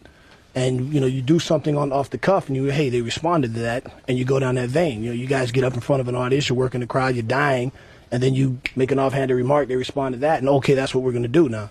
It's a lot of similarities. You go out there, and it's just you and your audience. When I'm in the ring, it's me and the other guy, and 20,000 people. And when you die in that ring, if you blow it by yourself. So when I see a comedian on stage and he's bombing, I can feel that. I've been there. I've done that. But it's worse for you because you're in your underwear. This is true. No, this is true. I can't even get mad. You're right. There's 20,000 of them. I couldn't imagine me being out there in a leotard. King Kong You Bundy. make a very good point. I'm not in front of 50 actually set people. you up for that. I'm I in hope front you- of hope you realize that. 50,000. So there's a big difference. 50,000. Is that the most you've ever performed in front of? What was WrestleMania? Probably more than that. 89,000? Was it 89,000? Perhaps more than that. Detroit was 77, about 77,000 people in Detroit. But most nights it's like 16 to 20,000 people, right? Basketball arena, typically. Somewhere Still in that get range. nervous? Not anymore. Not anymore. I used to, but I take that back. on occasion, right before I go out, there's that little rush of anxiety. But as soon as I pass through the curtain, man, it's just it's so cool. Gone. It's on. Adrenaline. Are you married? Yeah. You married? Yeah, but I'm on the way out.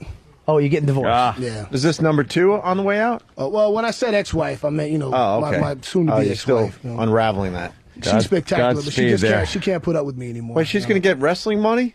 Yeah. She doesn't, instead of getting prison money, she gets wrestling money? Well, she was down with me when I was in prison. Yeah, well, give her the prison When I money. came out, she was the Give her one. the prison I'll see her money. taking bumps in the ring. Right. What happened? Fame? Pressure? Nah, she's what's going on out here, huh? I think Did I they kill your don't like the audience? fact that you're married. We told him to get. They heard we you're told him to married get and the they're all hell getting out. the hell out. We tell him to get the hell out before we got to leave, so we don't got to be with the riffraff. Bye, guys. Oh, you guys are lucky, man. I got to work my way through that crowd. Oh no, Well, no, that's we're one way thing about beyond the that. Garden. Out of all the buildings that we go to, the parking lot is across the street. So when you go into the building, you have to walk through the fans. Yeah. So you got people reaching out trying to touch in on any other building. You go around the back, and they can't exactly get to you. But only New York City, man. You got to Yeah. walk It's like through Barnum and Bailey across the circus. street through the crowd. Yeah. Are you liked or hated by wrestling fans? Are you a good guy or a bad guy? Are you a heel? I'm a bad guy, but everywhere I go, Look at Sam. there's Yeah, those little he's a bad guy. pockets of not a- people that- Sam's confirming everything No, you're saying by nodding. It's not a bad yes guy. and no. It's like, no, I know that. Yes, yes, It's yes. a heel. It's not a bad guy. It's a Yeah, heel. of course. That's what they call it. And what's Dude, the good you're guy huge. called? What is a good What's guy? the good guy called? A very Exactly. nice A person. big toe. It's a good guy, bad guy. It's a pro. What do you prefer, a bad guy or a heel? Baby face. Heel. That's the two. There you go. Heels, See? baby. Good job. Right, like Sam. Sam's a faces baby and face. heels. Well, you Right could now make, I am. You beat Ric Flair. You could make a transition to good guy. No, Ric Flair's loved right now. A lot of people love him. They want to see him beat me. I don't know. I love I know when what a twink I is. love when someone turns heel. What'd you That say, is one of the Twinkie? most dramatic moments in What's that? wrestling. Yeah. When You know someone what turns Twinkie heel, is? you're like, No, I what said- does he do? Why is he hitting him? Holy shit, he turned. That used to be the greatest. When they man. turn Oh, heel yeah, like that. that's when- big dramatic moment. That where is you're- great. yeah. When Especially someone when just it's your turns favorite heel like wrestler that. and you almost break Like, down what? and cry. What's he doing? He's hitting it. you can't Or the take flip this side. guy. They're best friends. When the bad guy, who everybody despises, runs in to save that good guy, and he becomes Yeah, yeah. you hate the guy and then you Yeah. love him. That's one of the things that I love about what I do so much, the emotion involved, because you got little, like when I put Matt Hardy out of commission, you had little kids in the audience, grown women that were crying, and I've had people throw shit at me and tell me, oh, I'm gonna in the South especially, I'm from the South, but not too long ago I had a woman tell me her exact words: after what you did to Matt Hardy, I'm gonna cut you. That's exactly what she said. Wow. And I thought, man, that's She's great. For me, serious. that's great, though. If I can bring Yeah, that yeah. kind of emotion out of somebody where they really hate me, they really want to hurt me. I got to tell you, I thought our fans were scary. What? Wrestling fans are way It's scarier. exactly the same. They are such that we have crossover I audience. was going to That's say, I think we ridiculous. got a lot of the same fans. If you beat Ric Flair, you might get to wrestle Chief Jay Strongbow. Wow. If you can pull that off, that'd be amazing. Why do you think it's you and him this time? You know what? In a nutshell, I am everything Ric Flair used to be. Interesting. I'm a younger, better looking, more athletic version of Ric Flair. I'm with that. He used to dress up like really in suits all the time too. Oh yeah, absolutely. I actually sat next to the Big Show in first class once, and he took up. No, don't lie. You didn't sit next to the Big Show. Yeah, I But did. you guys couldn't sit next to each other. There's no He way. couldn't. I actually offered him the window seat, and he was like, "I can't sit there because my head hits the ceiling. I have to sit in the aisle." And he was breathing like this the whole time. Yeah, well, he's lost about 100 pounds, so He's a big motherfucker. He's one of the biggest human beings I've ever seen in my life. Yeah, no, he's huge. If he holds a 12-ounce soda can in his hand, you can't see it. He can hold it just like Oh, that my and God. engulf the whole can in his paw. That's crazy. It's a big All right. hand. He's a big hand. He's a big boy. Just like Sam, yeah. Show him, Sam. Yeah, my hand's not that big, but it's... Show him your thumb. I got a Sam big- does have a big hand. My thumb's pretty big, right? Your thumb is pretty black. Nothing on you is big. You got a big black thumb. I was going to tell you something about that thumb, but I'll just leave that. Give you a suggestion. Yeah, something you can do with that. Well, let's get MVP out of here. This was great. I had It a was blast. awesome. Thanks, Yeah, man. thank you, This man. was a Thanks really for good the time. honesty, by the way. Oh, no problem. It's And you know what I want to refreshing. tell you guys? I had heard of Opie and Anthony, and I'd never had the chance to hear you guys, never listened to the show, but now you have a brand new fan. And I've always heard good things, by the way. But you know, you guys treated me well. I had a really good time, and come back anytime. I get a chance. Anytime. Yeah, cool. Thanks a lot. We've had a good time with Sam, what's the big plug? wrestlers Royal over the Rumble? years. Yeah, the Royal Rumble is this Sunday on pay-per-view. WWE.com. It's sold out for Madison Square Garden. It's sold out in 2 hours. Of course it did. So you're not going to get tickets. You got to watch it on pay-per-view this Sunday at 8 p.m. Eastern. Are you going to it? Oh, I'm going to it, yeah. Call your local cable operator. Or go to WWE.com. And Friday Night SmackDown, which is my show, CW Network, 8 p.m. Eastern Time. And what else? What else we got coming up, Joe? Anything else? Oh, we got Raw on Monday nights, USA. I'm not concerned about Raw. That's not my show. Okay. I'm a SmackDown guy, you know. No, WWE. You know, Raw is Monday night, and SmackDown is Friday night. But SmackDown is my show. As a matter of fact, we should just call it the Friday Night MVP show. That's right. He's half man. He's half amazing. Half he's man, a United half States amazing. That's champion, me. and he's gonna. He just very well might retire Ric Flair on Sunday. That I hope happens. You never know. I'm not a Pro big wrestling. Ric Flair fan. Nah. Enough But of here's this. the cool thing. I came in Whoa. here United States champion, and hopefully in the very near future I'll come back world champion, and we'll do this again. That's it with the whirly bird Who's belt. got that right now? Is that Cena? No, well, that's the WWE Championship. Actually, Raw has the WWE title and the Intercontinental title. SmackDown has the World Championship and the U.S. Championship. Oh, so you don't get the whirly Not bird? the whirly bird one. I get Sam's got that the one. giant gold one. You get the big. That one's better though. That one's. I like that it looks better. more official. Yeah, I don't want the spinny one. That's kind of crazy. You pry the jewels out of it. Take them down to a pawn shop. But Mr. LaMotta, the belt of a champion is a very rare item. These are the jewels from the belt. From the belt. Get away, my kids, Jake. Idiot. Just fucking hammering a championship belt with dishes stacked. Stalker Patty wants a picture with MVP. Is Stalker Patty? We have stalkers. I want a picture with MVP. Patty, you're a There big goes wrestling Patty. fan? My boss is. He's in a wrestling club. Oh, dear. How about a microphone, A wrestling Patty? You're talking club. in there, sweetie. To email a picture of me and MVP. To email a picture to him. Give ET's body back. You really. MVP, yeah. The look on MVP's face says it all. She's 50, I think 2 or 3 at this point. I'll be 53 in June. Don't rush me. Rush her. And she's a virgin. Yeah, she's never 53-year-old virgin. known the pleasures of a man. No wonder. You rarely see a virgin. No wonder. Yeah, I mean, Even after like 10 years in prison, would you? Like the first day you're out? No, not the first day I'm out. No, hell no. But, you know, if I was in, yeah, I'd have knocked it down. Hell yeah. All right, camera, Patty. Yeah, Patty, why don't you get your picture because we got to get out of here for the You're weekend. bothering us. All right. He's a big star. Will you get your picture and get the fuck out of here? Hey, what? Did you not bring that? No, I was seeing somebody had a phone that had a camera in. Oh my God, she doesn't even have a camera. God bless, man. Doesn't even have a camera. Thank you, bro. Good job, man. That was great. Thanks, man. Appreciate it. All right, MVP leaving I'm the going to get a studio shot with for a Patty. You can use WWE. my camera. Thanks, bro. You got something else? Yeah, just real quick, if anyone wants to check it out, down at the South Street Seaport, we have our Road to WrestleMania fan access tour. Matt Sam wants to Striker go to signing that. autographs today. Tomorrow, the Highlanders, and Mr. MVP's opponent on Sunday signing autographs, Ric Flair. So come out, check it out. It's open till 8 o'clock tonight, and hope to see you guys there. And thanks so much for the plugs. By the way, you knew a lot about the show, but you forgot Ron and Fez noon to 3. Ron and Fez noon to 3? Yeah, you better get that done. All right. Believe me. And big plug for the Than and Sam show. Tomorrow night, 9 to 12. Jeff Ross of Carolina. The guy that antagonized MVP most of the time at Caroline's. I'm going to be at the Stress I don't know. Factory, dude. If you want to mention that, I'll be at the Stress Factory. Bob Kelly Stress Factory. Jimmy's going to be homesick no all plugs. weekend. I'm not feeling well. He's sick. Oh, Jimmy not feeling very bed. well, so no plugs. All right. He was just telling me about Ron and Fez. Right. I used to live when I was in DeSoto Correctional, and just outside of Tampa. And I used to listen to the Ron and Ron show. Holy shit. And 95 YNF. You know, Ron Diaz, Ron Bennington, Tampa Bay's Bad Boys. It's the Ron and Ron show. Ron and Ron. I had no idea that, you know, they were still around, or at least one of them is. And Come Fez on by was and just say a hi. character on the show. You know, now Fez is the co-host. of Yeah, the show. come That's on pretty and cool. say hi. He would love to have you, man. Ron and Ron, I don't know if people understand how huge those fuckers were in Florida. Tampa, They were just massive. Yeah, and the Tampa area. And Orlando too, right? That was before they were syndicated. I think they were just on 95 YNF, which And was then they just started the Tampa spreading area, out a and little then they bit all spread out over a little Florida. bit, yeah, they were big. They had a hell of a show. I enjoyed it.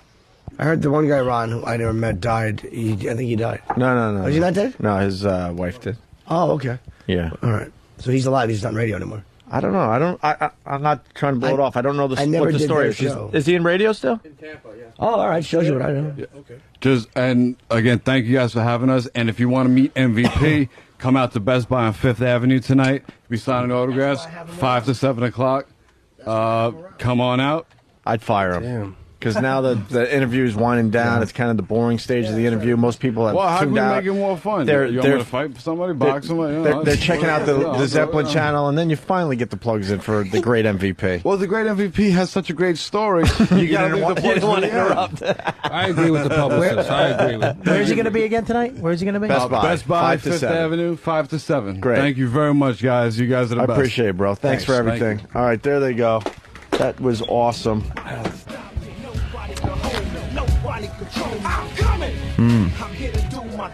Yeah. SkiColoradoNow.com for info on great deals on 26 world-class resorts and up-to-the-minute snow conditions. Log on to SkiColoradoNow.com. That's right, it's time for your line of the day. Line of the day. Here's a runner-up line of the day. You were in prison. Prison. Not I did 9.5 years. Wow. What? Wow, okay. Yeah, wow. So it wasn't parking violations. Whoa. Did you just get out because you look like a young guy? I went in when I was 16. I got out when I was 26. Oh, wow. Were you arrested by the fashion police? Whoa. Oh, I'm going to leave now. Hey, Oh, that was a line of Jeffrey Ross with a runner-up line of the day. I'd He's going have to a be at Caroline's reminder of tonight. that. Wasn't too uncomfortable. That was the great. first time. That was great. Now that he's not here, that was awesome. No, he's still here. He's signing chairs for Sam. Sam, you're such a fanboy. Wouldn't it be funny if he hit Sam with his chair? Can you hit Can you hit Sam with the chair? His afro would just make it bounce. Sam was talking. He wants you to put him in some kind of hold that really hurts, right, Sam? I don't remember saying that, but I guess so. I guess so. All right, here's another runner-up line of the day. Dash. Chiseling boo. With a Z. Of course he is. There's nothing on him chiseled. How would he know what that means? Bob Kelly at the Stress Factory. Yep. 723. 732-545. Ha ha. What is it? 732-545. Ha ha. Yes, for tickets. All right. 732-545. Tonight ha, ha. only. It is 723? 732. 732, right? 732. Jeff is 212-757-41. Oh, my God. Oh, forget it. That's the Forget Caroline's it. number? Yes. I love that you know Pound the on the And numbers. Jimmy's number is... No, don't give it to me. I'll get a bevy of calls. Yes. SkiColoradoNow.com. Thank you. We're going to have to weigh the people in the biggest gainer on Monday. We just got to do it that way. Is that okay with everybody? Or Tuesday of next week? We'll figure it out. Whatever. We'll do Blah, blah, whatever's blah. right for the show. All right, Jimmy, I hope you feel better. Here's your line of the day. Here comes Line of the day. Line of the day.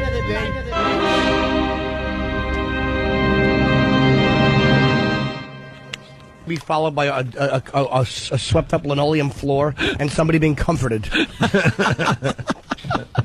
Drop it in the toilet in the ladies' room. see if the women walk around concerned for each other. STP. Oh, fuck you guys. Oh, wow. That's a good one. Fuck. Oh, is that a good one? Well, more from that tape on Monday. We're back live, obviously. Fuck you. Oh, shit. Oh, man. All right, guys. We'll see you on Monday. Bye, everybody. That was fun. Love you guys. Thanks. Later, man. For to listen to Opie and Anthony is more good than to work in the Fruit Roll-Up factory, making the Fruit Roll-Up. When I was in Russia, we work and make things that's so much better than your American. Because what do you? Let me just. Well, you already know, but You don't want to work. Work good for you. right? Why you don't want to work? I was farting so bad, and it stunk so bad. You fat American. right? Russia is so much better than you, my friend. I think that would be something that maybe people should need to know. Okay, back to work.